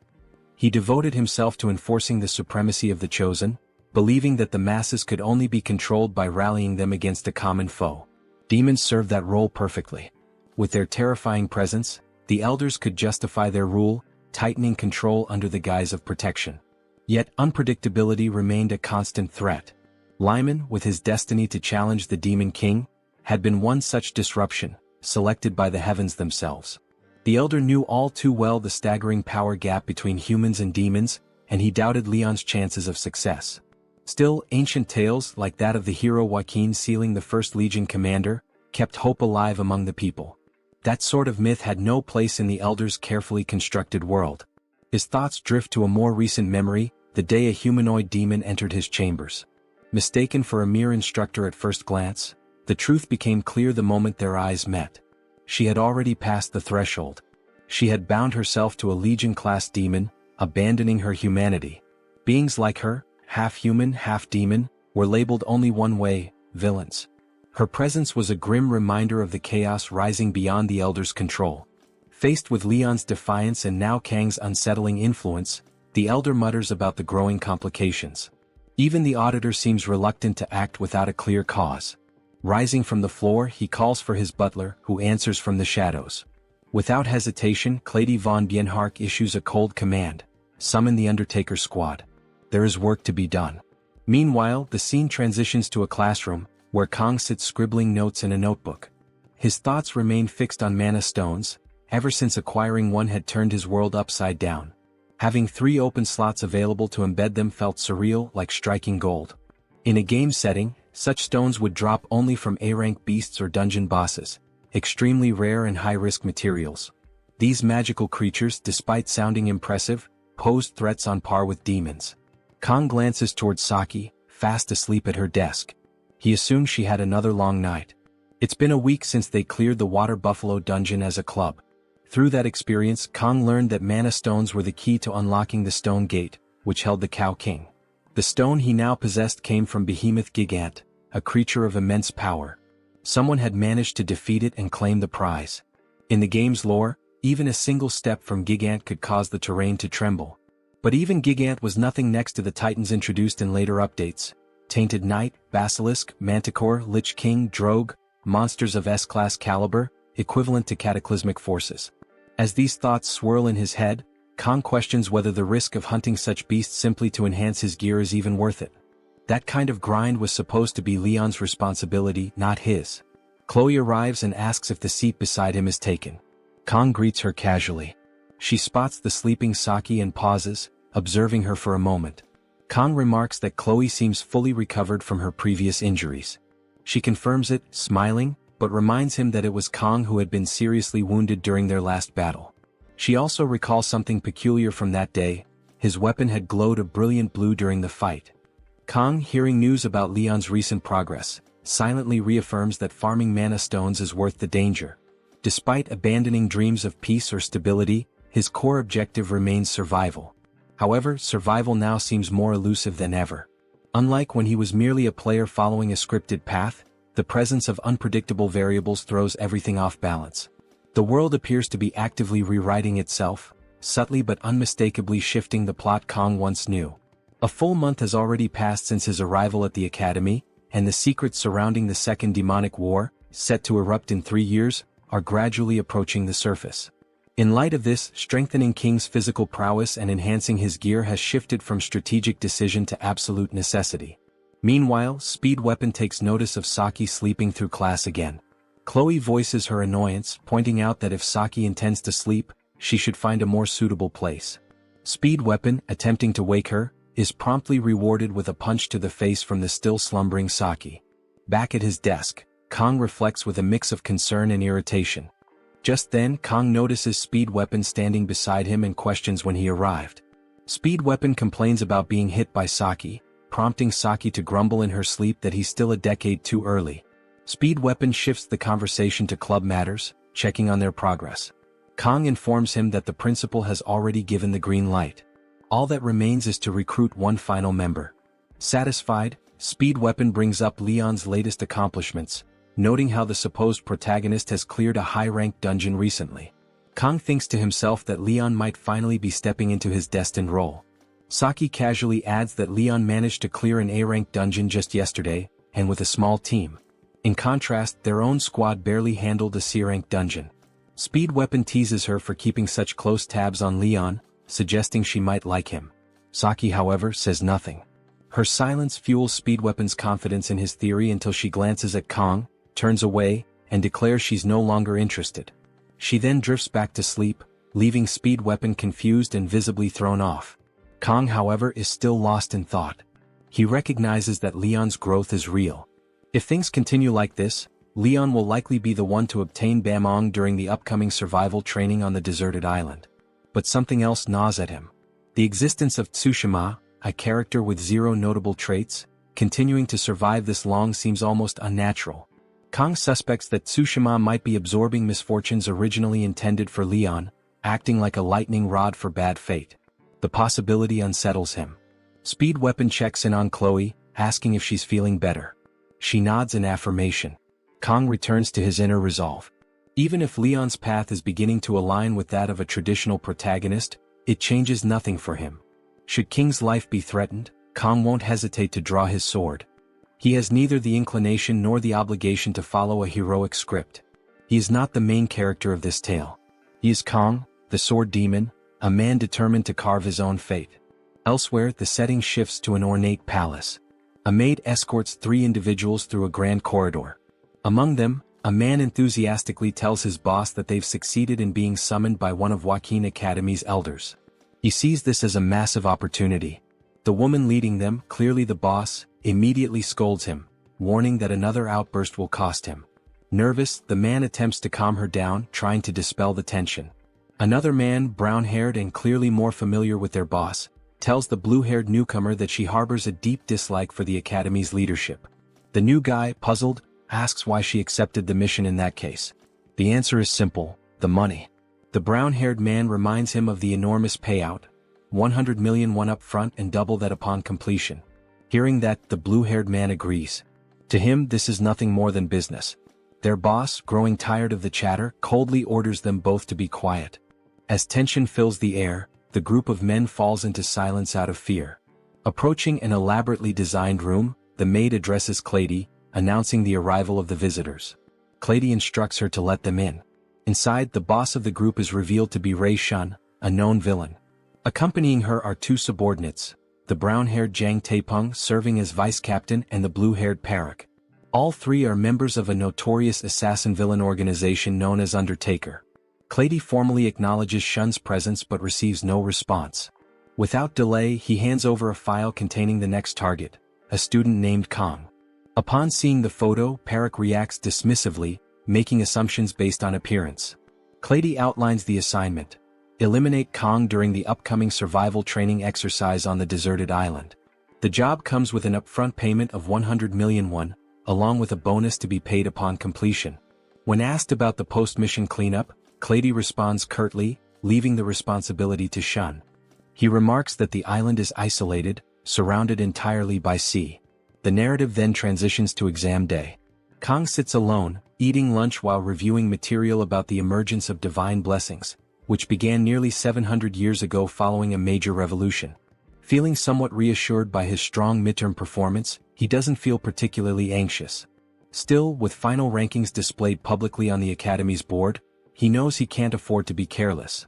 Without the pressure of rankings, he would have simply scribbled random answers, but now the competition, especially with his clubmates ranking first and second, pushes him to maintain his pride. Lacking answers during the test, he has already decided to stick with the third option by default.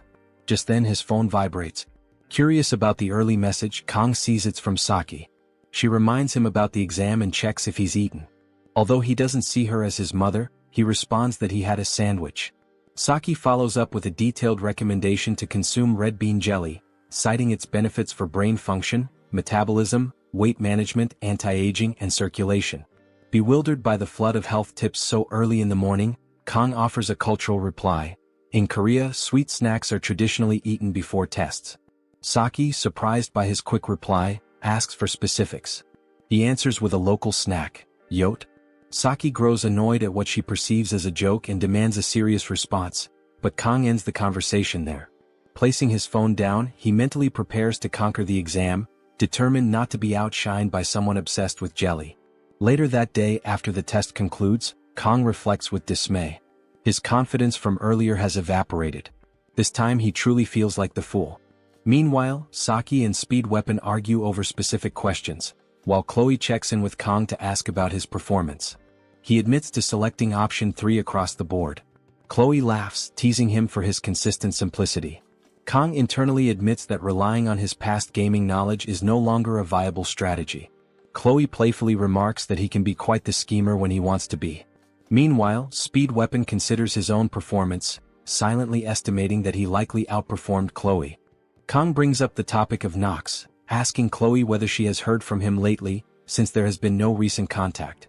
Chloe responds that her brother did try to call the day before, but she missed it because she went to bed earlier than usual. She mentions that the call came in around 7 p.m., though she's been keeping late nights lately, making her unusually sleepy that evening. This explanation causes Kong to grow slightly suspicious. He quietly considers the possibility that Chloe may have intentionally avoided the call. Given that the contact information of auditorium members is restricted, Kong realizes that unless Nox appears in person, there is no straightforward way for him to confront Chloe or dig deeper. Nonetheless, he assumes Nox must have a personal reason for staying silent. Even with the emotional distance between Chloe and her brother, Kong sincerely hopes they will eventually find common ground and reconnect. Across the room, Speed Weapon suddenly erupts in distress over the exam results, lamenting his decision to stay up late the night before. Saki wastes no time in teasing him, suggesting the problem lies less with his sleep schedule and more with his intelligence. Her teasing then turns toward Kong. With a playful smirk, she asks what he and Chloe were whispering about moments earlier. She adds a lighthearted question about whether the two of them are secretly dating.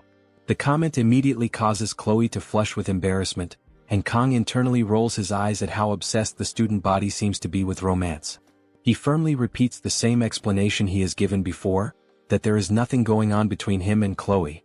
Upon hearing this, Chloe's face calms down and her usual demeanor returns. However, Saki leans in close, challenging Kang more directly. She wants to know why he has been ignoring her messages lately. The question catches Kang off guard. He asks her to clarify what she means by lately, pointing out that he only ignored her one time.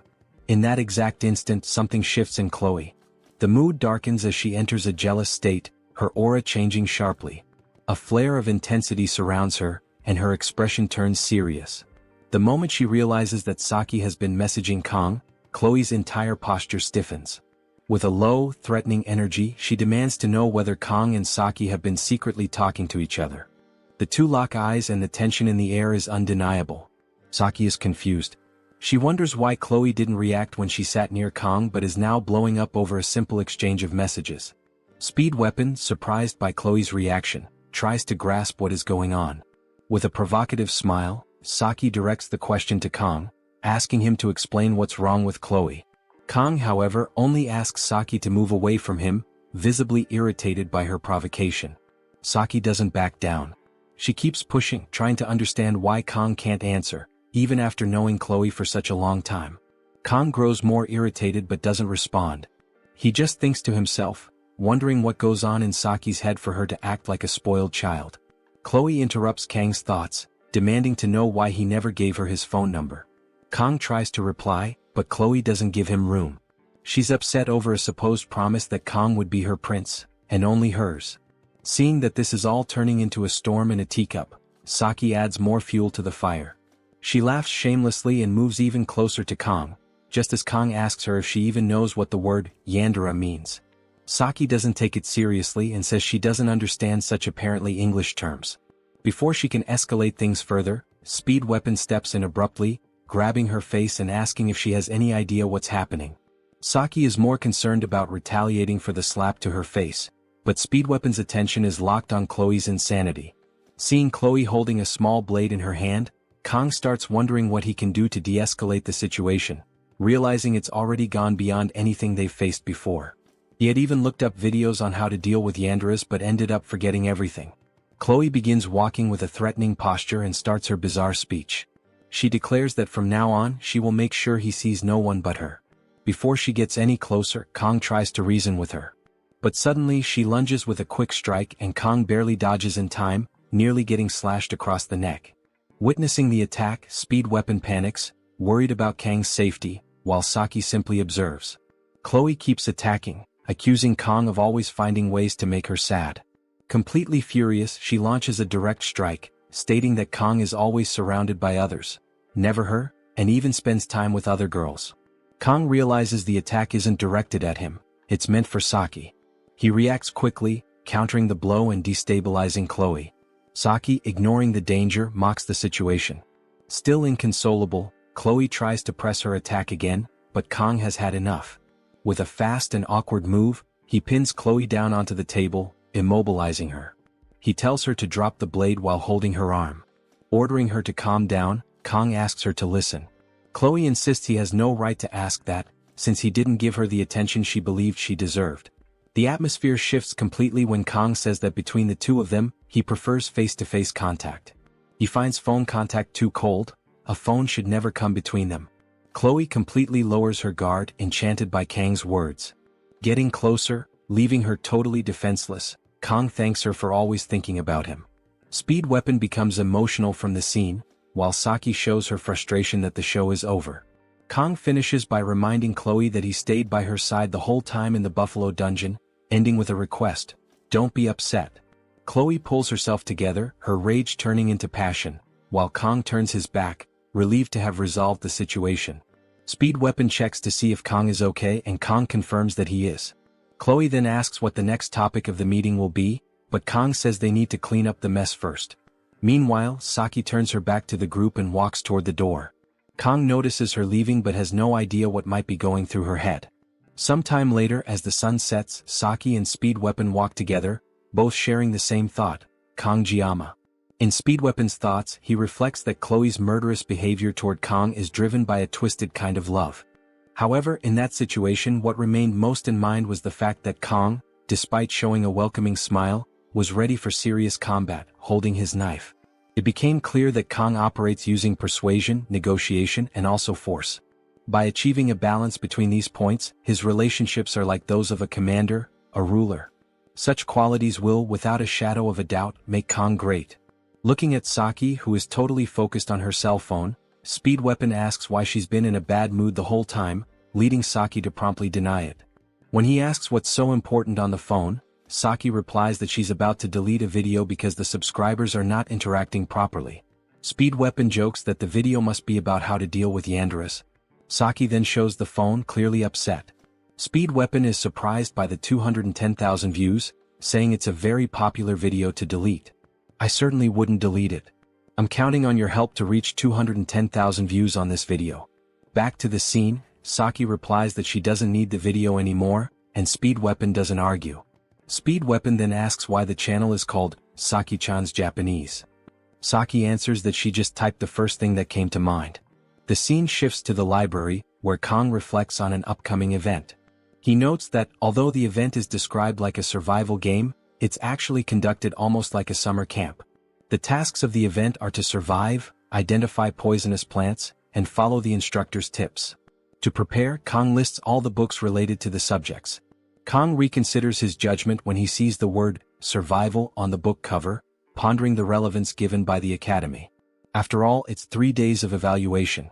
Remembering the story of the game, Kong, as a former player, knows that during this event Leon obtains the fist of his legendary weapon, Bamung. Not only that, but it's also during this period that emotions between Leon and Abel emerge. While playing, Kong was deeply immersed in this stage of the game, but being a character now, he doesn't care as much. The truth is, as he observes a book with the events, the chaos surrounding Kong has made him simply not care at all about any kind of romance. There's already enough to worry about, considering that the elders are against him, there's a mysterious, malicious instructor, and he still needs to recruit members. No matter how beautiful someone is, romance simply won't be a priority. What interests him most as a swordsman is just one thing: Bamung, a sacred and demonic sword. As a former player, he knows exactly the power of this weapon and where it is. However, this weapon is fragmented, and collecting all the pieces is part of the main storyline. That makes it impossible for Kong to collect it. The requirement to acquire the sword is to ascend to the Blessing of Miracle. This weapon was made exclusively for the protagonist, whereas all Kong has is a Sashimi knife. Following the possible paths, Kong is determined to make the most of the event. He then begins to map the locations, starting with Avalon Island, which has no monsters, but there is the possibility of yet another ambush. To prevent that from happening, a high-level instructor will accompany the group to ensure safety. While looking for books about Avalon, Kong reflects on the conveniences that make it possible for him to achieve his goals safely. Kong reflects on his preference for books over the internet, because in them lies ancestral knowledge.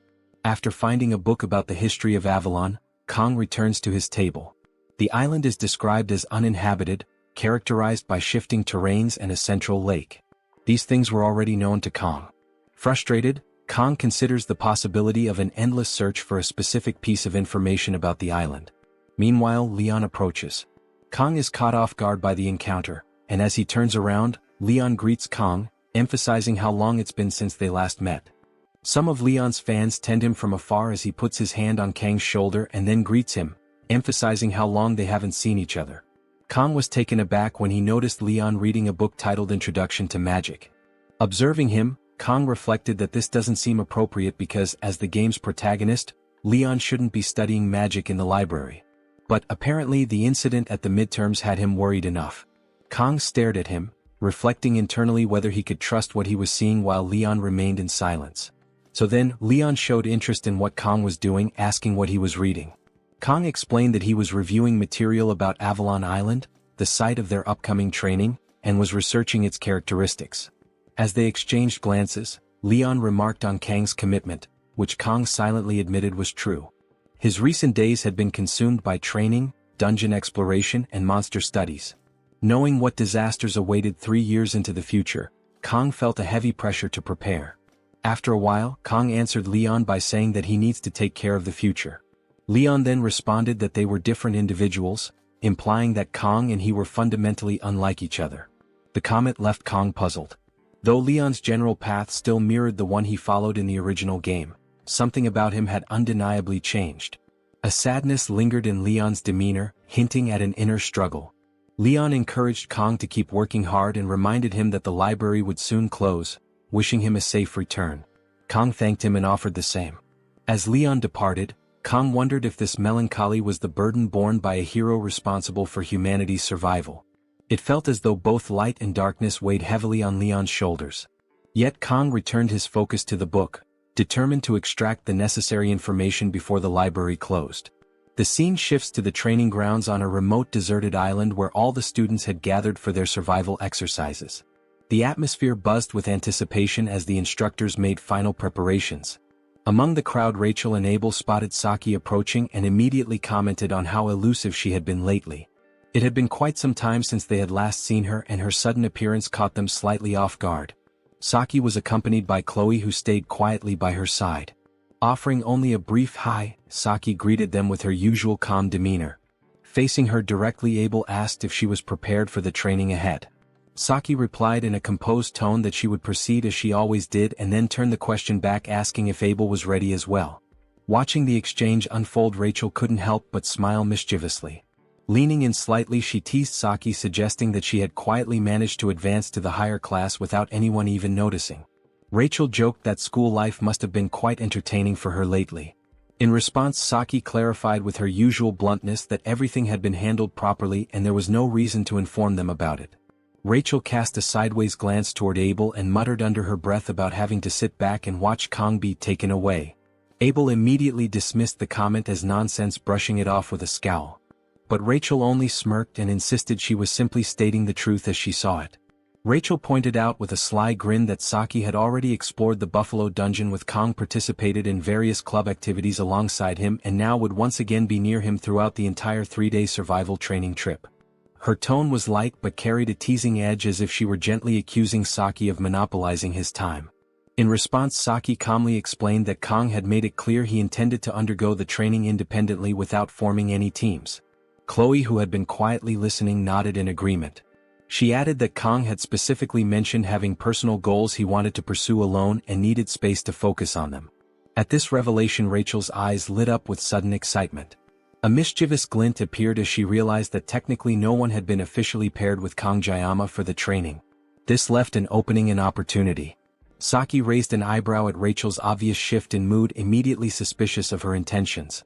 Abel too narrowed his eyes and asked pointedly what Rachel was scheming now. Rachel merely shrugged, acting innocent. She argued that while Kong had indeed said he wanted to go alone, he had never outright forbidden anyone from following him if they happened to cross paths. There was, after all, no formal rule against it. Saki couldn't help but admire the way Rachel twisted the situation to her advantage, finding a loophole so easily. It was a kind of bold cleverness that Saki herself would never have thought to use. Rachel smiled even wider, sensing their attention. She suggested that deep down everyone probably shared the same unspoken thoughts about wanting to stick close to Kong. Building on the moment, Rachel proposed a solution that would make things fair for all of them, what she proudly called the Rachel game. Both Saki and Abel were caught off guard, visibly startled by the sudden proposal. The atmosphere between them shifted, filled now with a mix of curiosity and wariness as they waited to hear exactly what kind of crazy idea Rachel had just unleashed. Rachel elaborated that Avalon Island's terrain and environment were constantly shifting, making it difficult even with the use of warp gates, as students would arrive at random locations. Each of them would have to find a way to navigate the island independently, facing a challenge designed to test their survival skills. Saki, characteristically direct, urged Rachel to get to the point. Rachel declared that during the 3-day survival training, whoever found Kong first would claim him. The others would then have to back off, granting exclusive rights to the winner. The proposal left the trio stunned. Rachel eagerly asked for their thoughts. Chloe declared her enthusiasm, vowing to win this time. Saki found the idea amusing and decided to prove her resolve by planning to send a verification photo. Rachel grinned, encouraging Saki to show how much she had grown. Abel became flustered at the mention of exclusive rights and briefly thought about her grandfather before declining to participate in Rachel's proposed challenge. She apologized and said she had no time for such trivial games, stating she would not join. Rachel accepted her decision with a nod and confirmed that the rest would continue without her. As Abel walked away, Rachel observed that Abel had been occupied with special training recently, a comment that Chloe supported by noting Abel's dedication. Meanwhile, Kong appeared, feeling fatigued after spending the entire night in the library. Fortunately, he had already recorded all necessary notes on his phone. Among the details was a reminder from the headmaster that Avalon Island was not considered an official monster zone, though students were still advised to bring light equipment. Kang had prepared his own unique gear, including 24 sashimi knives from Daiso, which he considered his secret weapon.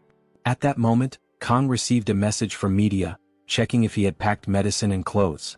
Smiling, Kang reflected that Media felt more like a mother, or even a grandmother, than a friend.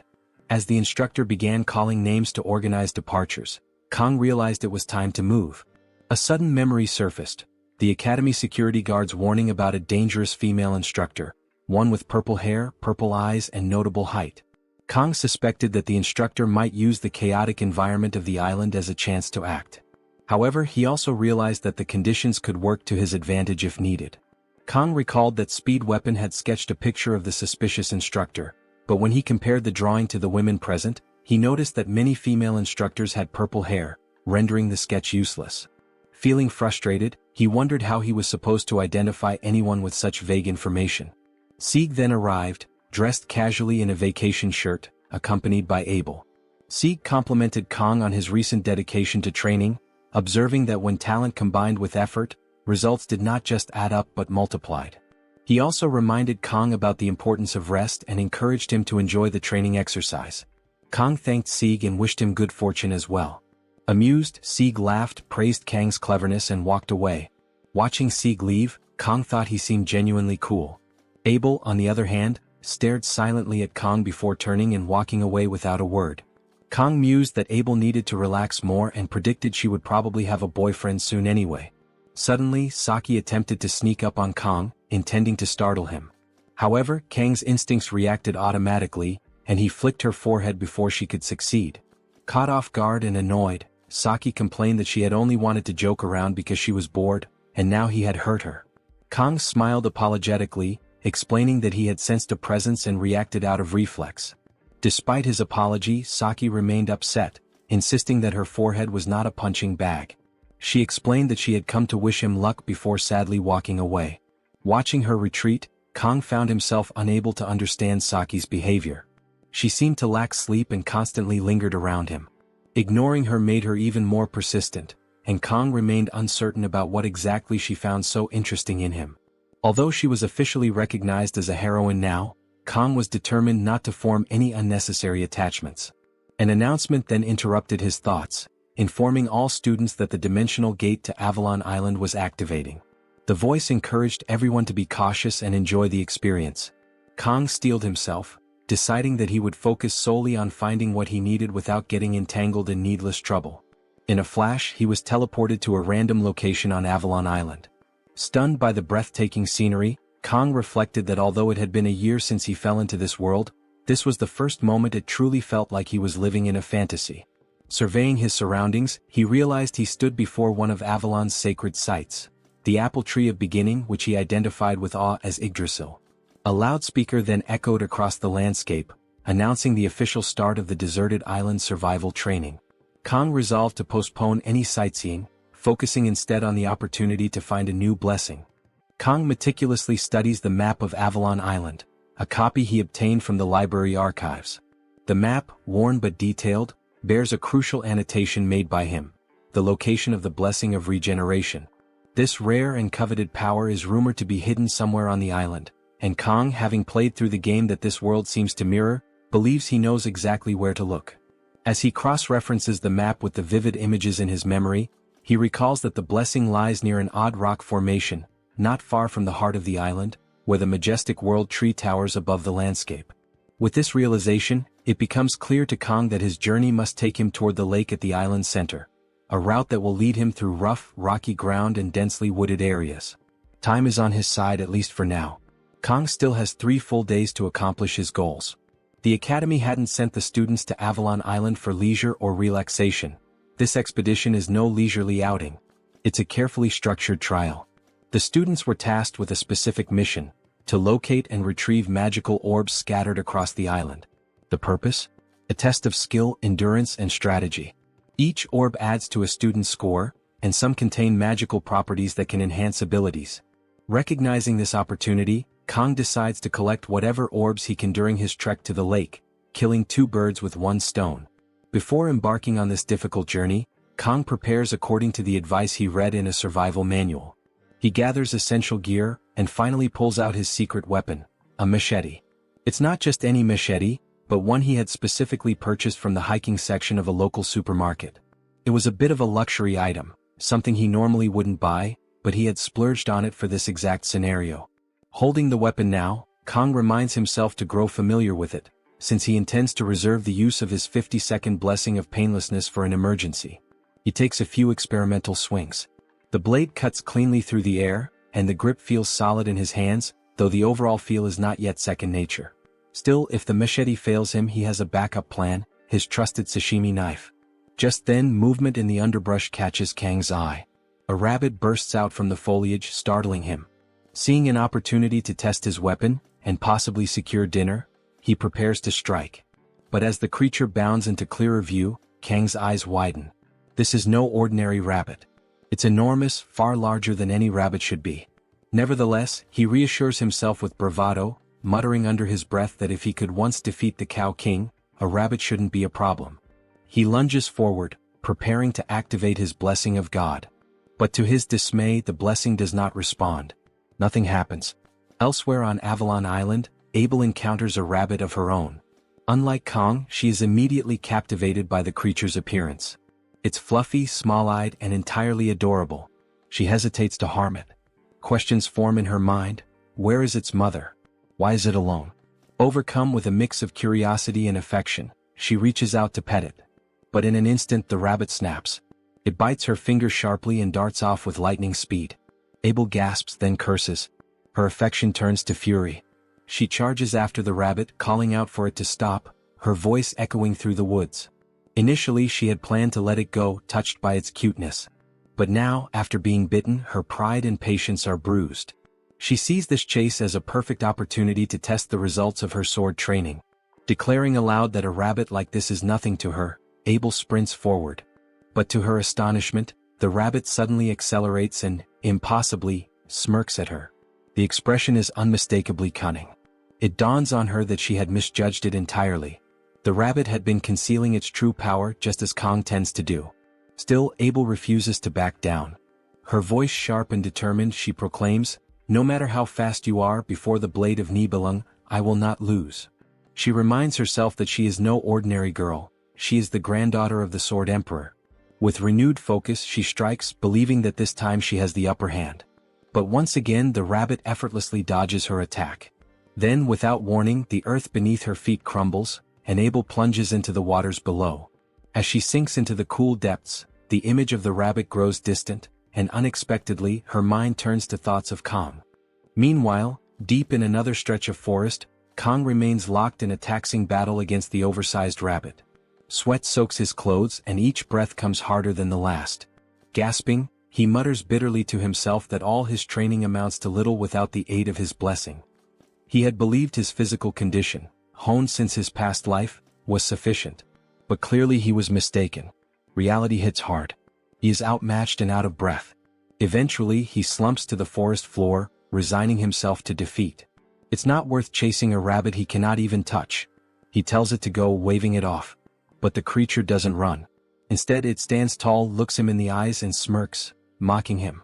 Then it speaks, calling him weak. The insult cuts deep. Fury surges through Kang.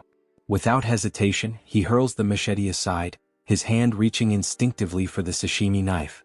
His grip tightens around the handle as he finally activates his blessing of the sword god.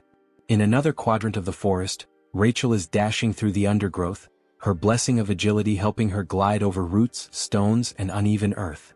She leaps over a fallen log, lands in a crouch, and pauses. Looking around, she realizes with a growing sense of dread that she's been running in circles. "This is bad," she mutters, her voice barely above a whisper. Despite the situation, she tries to keep her spirits up, referring to the ordeal as the Rachel game, though the term feels more like nervous self-reassurance than confidence now. Lost and unsure of her next move, she lets out a shaky laugh.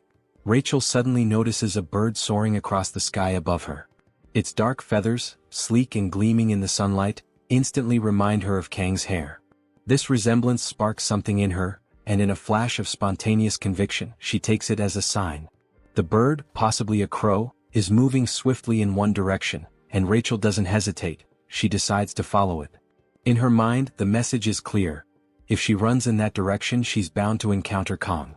She affirms this belief to herself with confidence, her inner voice telling her that there's no point in overthinking things. Acting on instinct is better, and hesitation would only slow her down. Her resolve surges anew, and with renewed purpose she charges ahead, chasing after the bird's flight path.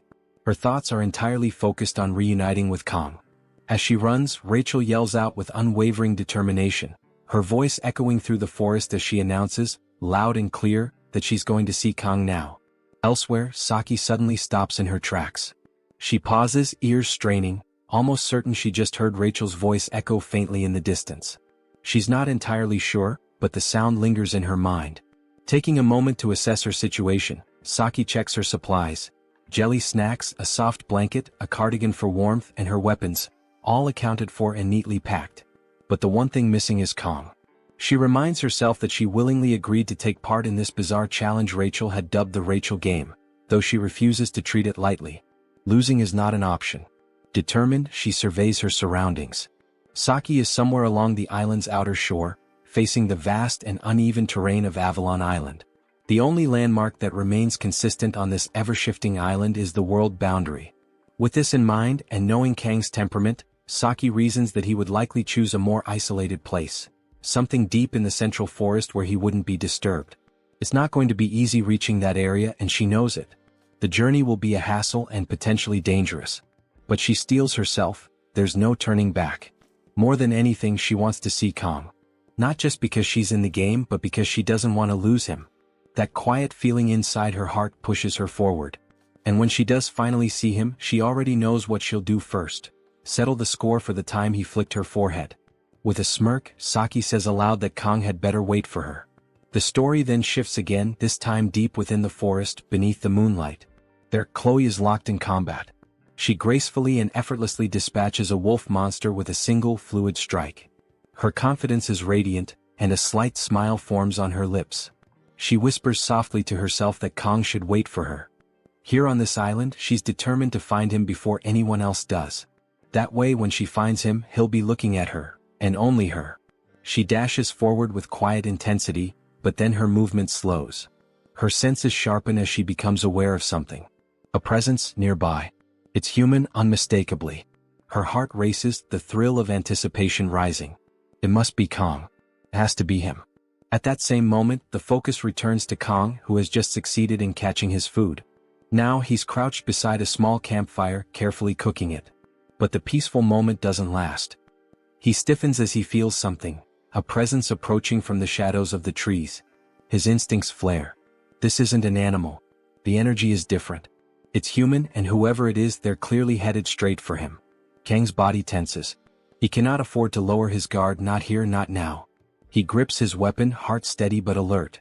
He's been saving his blessing for a situation just like this, and he knows this could be the moment. As the presence draws close enough, then, movement from the bushes. A figure leaps out. It's Chloe. She bursts forth, calling out Kang's name with excitement. But she is abruptly stunned. The presence she had felt, it wasn't Kong. It was Rachel. Both girls freeze as they lock their eyes. There's a beat of silence. Then, in perfect unison, they shout in frustration and disbelief, wondering why they are finding each other again. Meanwhile, in another part of the forest, Kong stands poised, sword still raised, ready to strike the figure that had approached. But at the very last instant he stops himself, eyes widening in shock. The figure before him is Abel, with wet clothes in an awkward position.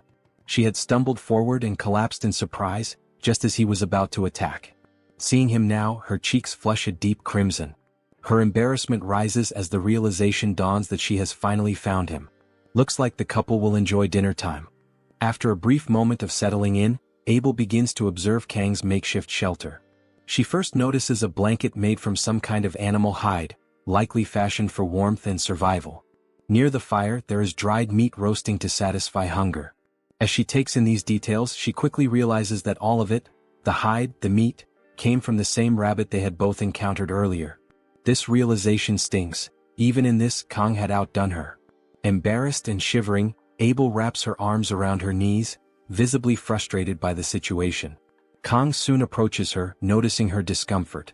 Without saying much, he offers her the blanket, silently acknowledging her cold state and helping her feel slightly more at ease. As he returns to the fire, Abel tries to hide her embarrassment, reflecting inwardly that she probably shouldn't have followed the scent of food. Still, she accepts the blanket with gratitude.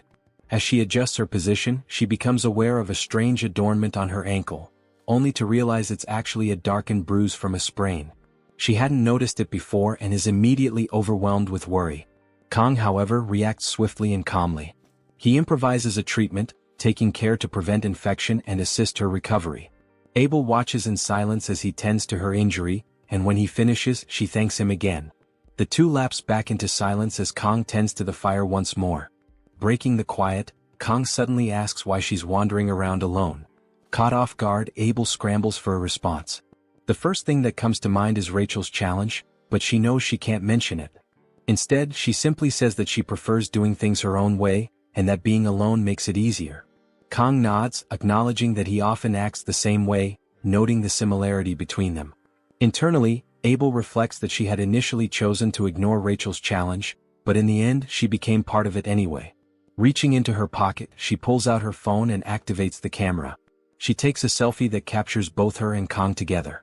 Without much ceremony, she sends the photo to the group chat that includes herself, Rachel, and Saki. As expected, the reactions come quickly. Saki is irritated, reminding Abel that she had said she wouldn't participate. Rachel, amused, compares Abel's actions to those of a smug cat. Chloe, who happens to be nearby with Rachel, observes the interaction but doesn't quite understand what's going on, since she isn't part of the same group chat. Meanwhile, Abel remains quiet, holding her phone without showing much excitement about having reached her goal. Kang then hands her a skewer of meat, and her mood lifts noticeably. She had been very hungry. After some time passes, Kang initiates another conversation, commenting on how strange the situation is. Abel takes the opportunity to ask about the nature of his strength. Before answering, Kang briefly reflects. His strength only lasts a minute. He recalls several of his past battles before replying that everything he's capable of is thanks to a good teacher. Abel asks who that teacher was. Kang simply says it was someone who taught him well how to wield a sword. This sparks a memory in Abel of her grandfather, Sieg. Although their time together had been short, all those years were devoted to sword training. For 17 years, she had believed she knew more about the sword than anyone else, only to be frustrated upon meeting Kang, who had clearly surpassed her in every way. She decides to probe further, asking what exactly Kang learned and which family he comes from. Kang doesn't give a direct answer. Instead, he shares a belief he's held for a long time, that being strong doesn't always mean winning, it means never giving up and enduring until the end. Abel takes a moment to consider his words, and then she jokes that he sounds like an old man. A laugh escapes her, and she remarks that what he said was like something out of a cliché, so much so that laughing was inevitable. Kang appears visibly annoyed by her reaction. Abel teases him further, comparing him to her grandfather, Sieg, and asking if he's 70 years old too. The moment reminds her of when they once talked on a bench. This, she realizes, is the first real conversation they've had since that day. Kang doesn't reply. Instead, he quietly offers her another skewer of food. Abel understands the message without words. She eats and silence returns once again. The scene fades into the next morning. Abel awakens to find herself alone. Looking around, she realizes that Kang has already left. He's gone and he left everything behind. Noticing the dried meat once again, Abel laments Kang's silent departure. He left without saying a final word. Her thoughts drift to the moment he treated her injured ankle. As she looks at the makeshift tourniquet, tears begin to fall to the ground, surprising her. She was crying without realizing it. The emotion overwhelms her. This was the first time someone had taken care of her. Until now, Abel had always faced challenges alone. No matter how great the obstacles, she had overcome them through sheer will. Even in moments when she felt like crying, she had always held back, believing that giving in to emotions would hinder her goals, a burden she called the curse of the Nibelung. Wiping away her tears, she begins to wonder why Kang had been so considerate toward her. Remembering that there are still 2 days left before the training ends, she refocuses. Gripping her sword and organizing her belongings, she tells herself that nothing will change if she just sits and cries. With renewed determination, she sets out once more, hoping to find Kang again and return the favor. Wrapping herself in the cloak he gave her, Abel resumes her journey. Meanwhile, Kang is exploring another part of the island, thinking about how comfortable the previous night had been, though now the weather has become hot. He assumes Abel must be awake by now and briefly reflects on her beauty. Still, something inside him believes that she doesn't like him. He blames it on her character, concluding that's just how someone from nobility is expected to act. Reflecting on the previous night, he reminds himself that his gesture of kindness wasn't driven by any emotional attachment. She had simply looked helpless and he couldn't just ignore her. Helping someone once wouldn't change the world or the fate of the game. Kang eventually realizes that he's exited the forest biome and now moves across rocky terrain. As he continues, he recalls that this is the day when Abel and Leo are supposed to meet and begin to develop feelings for one another. For a brief moment, he wonders whether it was the right decision to leave the blanket behind, considering it might have been better to take it with him. However, nearing a large tree, he shakes off the distraction and redirects his focus toward finding the blessing before sunset. This particular blessing is one of regeneration, a spirit tier blessing though considered lower ranked than the transfer blessing. Its primary purpose is to enhance healing abilities. Kang begins to imagine ways to make the most of it, such as combining it with the transfer blessing to use speed weapons healing ability on himself, amplifying the healing effects. He even considers using it to repair his sashimi blades.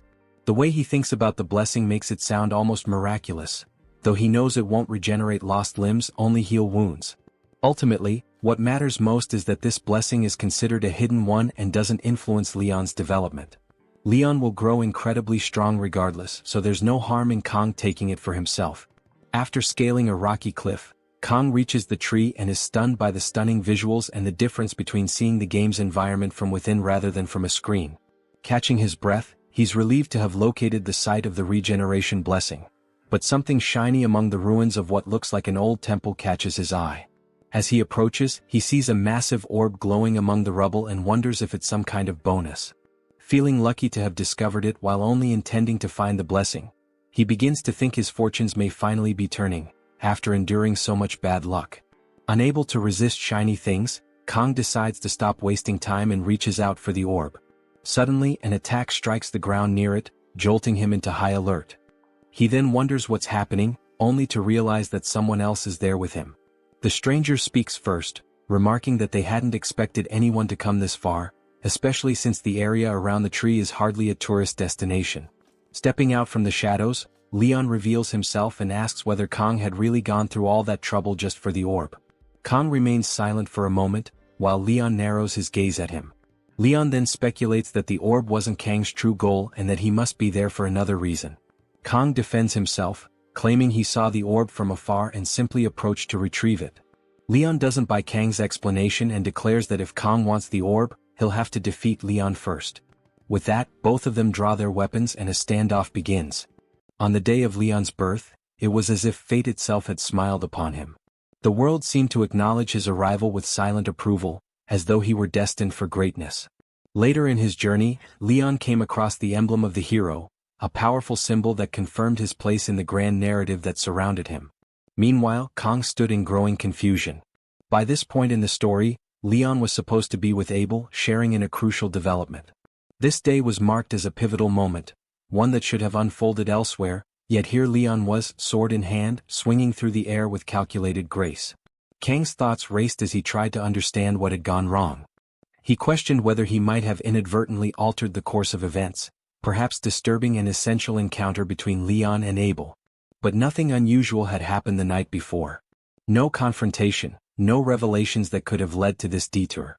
Even if Leon had learned something troubling, there was no logic in responding with violence.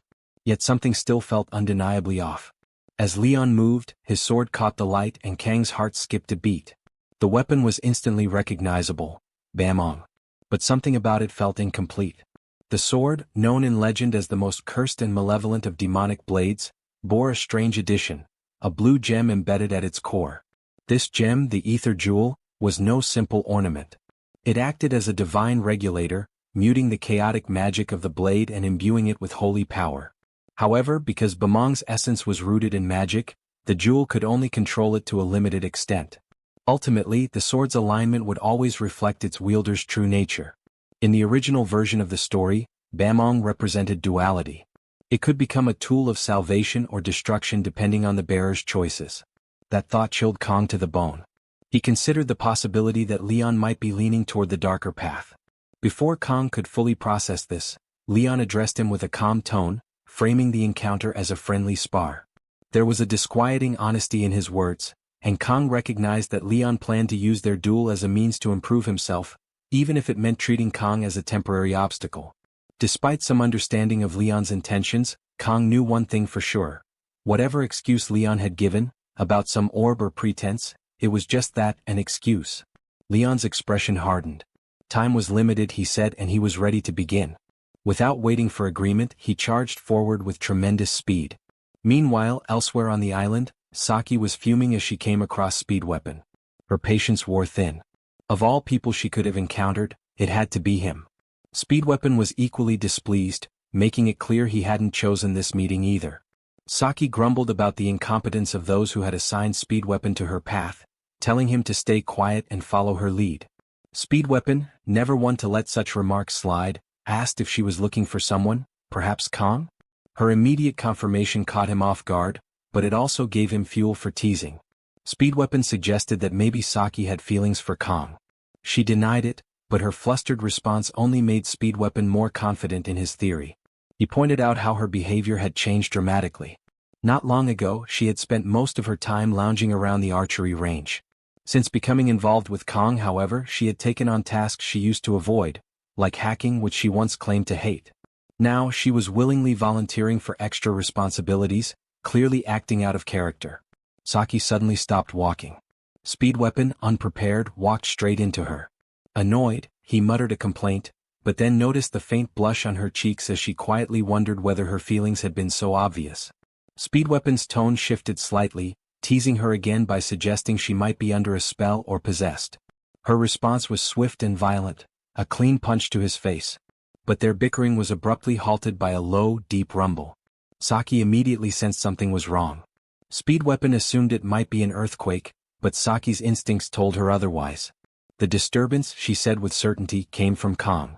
Back at the battlefield, the fight between Leon and Kong escalated. In one clean, powerful strike, Leon shattered Kang's machete. Kong stood stunned, unable to mask his disbelief. The force behind Leon's attack was overwhelming. Leon, closing the distance between them, questioned why Kong hadn't retaliated. Kong stood motionless at first, caught off guard by Leon's unexpected attack. Though the strike had missed, the mere fact that Leon had genuinely attempted to land a blow unsettled him. He hadn't anticipated that level of seriousness. The realization dawned, this was not a mere sparring session. Engaging in battle without fully understanding the stakes could lead to disaster. Kong hesitated. Using his blessing might overwhelm Leon, but if he faltered even slightly, Leon, armed with the miracle blessing of the protagonist, would win without question. It was a dangerous equilibrium, where one misstep could shift the outcome entirely. Leon, aware of Kang's turmoil, pressed forward without mercy. His demand was clear. Kong had to fight. This confrontation was inevitable. Without giving his opponent a moment to regroup, Leon attacked again, striking with precision and force. The sheer absurdity of the situation weighed on Kong. Fighting someone like Leon without any divine aid bordered on madness. Realizing he had no other choice, Kong invoked his blessing. Instantly, their clash ignited a burst of raw energy. The air around them crackled as their weapons collided, neither willing to retreat. Their ferocity mirrored one another, and every move was met with equal resistance. Yet, despite his best efforts, Kong found himself on the defensive. Leon's strikes came with unrelenting speed and aggression. He pressed forward, swinging Bamong with deadly precision. Kong dodged narrowly, evading the cursed blade by the thinnest margin. But the protagonist gave no respite. A new strike from the right came like lightning. Kong shifted just in time, but Leon was already preparing the next assault. The barrage left no room to counter, no space to breathe.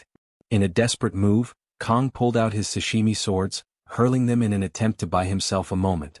Leon, however, met the thrown blades with ease. With a single swing of Bamong, he shattered them all midair. The display of strength stunned Kong, leaving him vulnerable. Leon advanced in a blur, appearing before him with terrifying speed. Kong, driven by instinct, dropped low to avoid the downward swing. Bamong crashed into the stone pillars behind him, reducing them to rubble. Kang seized the chaos, bounding across the collapsing columns to gain some distance. From higher ground he assessed the situation. Leon's growth since the midterms was almost incomprehensible. The gap between them had widened dramatically, as if the protagonist's progression defied natural limits. While others plateaued, Leon surged ahead. But then a flicker of hope emerged. The brilliant aura around Leon's sword began to wane, its radiant glow faltering. Fatigue was setting in. Kang saw his chance. With renewed focus, he drew another sashimi sword and advanced, his own blessing surging within him. The divine energy of the sword god coursed through his limbs, strengthening his resolve. He charged forward, ready to test Leon's limits, now more determined than ever to match the strength of a man touched by fate. Leon stood still, his eyes drifting upward, his face distant as if caught in the grip of a powerful memory. In that moment he recalled a divine voice, one that had once entrusted him with the promise of bringing happiness to the world. The weight of that mission pressed heavily on him, both a sacred calling and an unbearable burden. As those words echoed in his mind, the aura around him reignited, now burning with a golden yellow radiance. His expression softened into a faint, almost melancholic smile as he turned toward Kang. Without hesitation, Leon summoned the full force of his power. The battlefield was consumed by a brilliant golden light that surged outward in every direction. It was overwhelming, both beautiful and suffocating. The energy radiating from him held the weight of righteousness, conviction, and divine purpose. With sword in hand, he charged forward, seeking to end the clash with a single, decisive blow. But Kang was prepared. At the height of the assault, he invoked the full blessing of the sword god. Empowered by divine strength, he met Leon's charge head-on. Their weapons collided in a burst of raw energy. Kang's sashimi sword struck with perfect timing, clashing against the demonic blade Bamong. The impact shattered the blinding aura and unleashed a devastating shockwave that tore through the surrounding terrain. Leon staggered back, the golden glow of Bamong flickering and finally extinguishing. In the silence that followed, the realization of his defeat began to settle in. The battle was over. As he struggled to steady himself, Leon's thoughts turned inward. He remembered the voice that had chosen him, the promise he had tried so hard to fulfill. He had believed himself to be the one destined to bear that divine responsibility. But as he looked at Kang, still standing strong, unshaken despite everything, it became painfully clear. Kang had risen to meet the moment in a way Leon never could. That unwavering strength, that clarity of purpose, it should have been him. In the end, Leon understood. He had been chosen, but the one truly worthy had always been Kang. If you enjoyed this video, don't forget to give it a thumbs up, it really helps. And for more content like this, make sure to subscribe and hit the notification bell so you don't miss any updates. Let me know in the comments if you'd like to see another part. I'd love to hear your thoughts.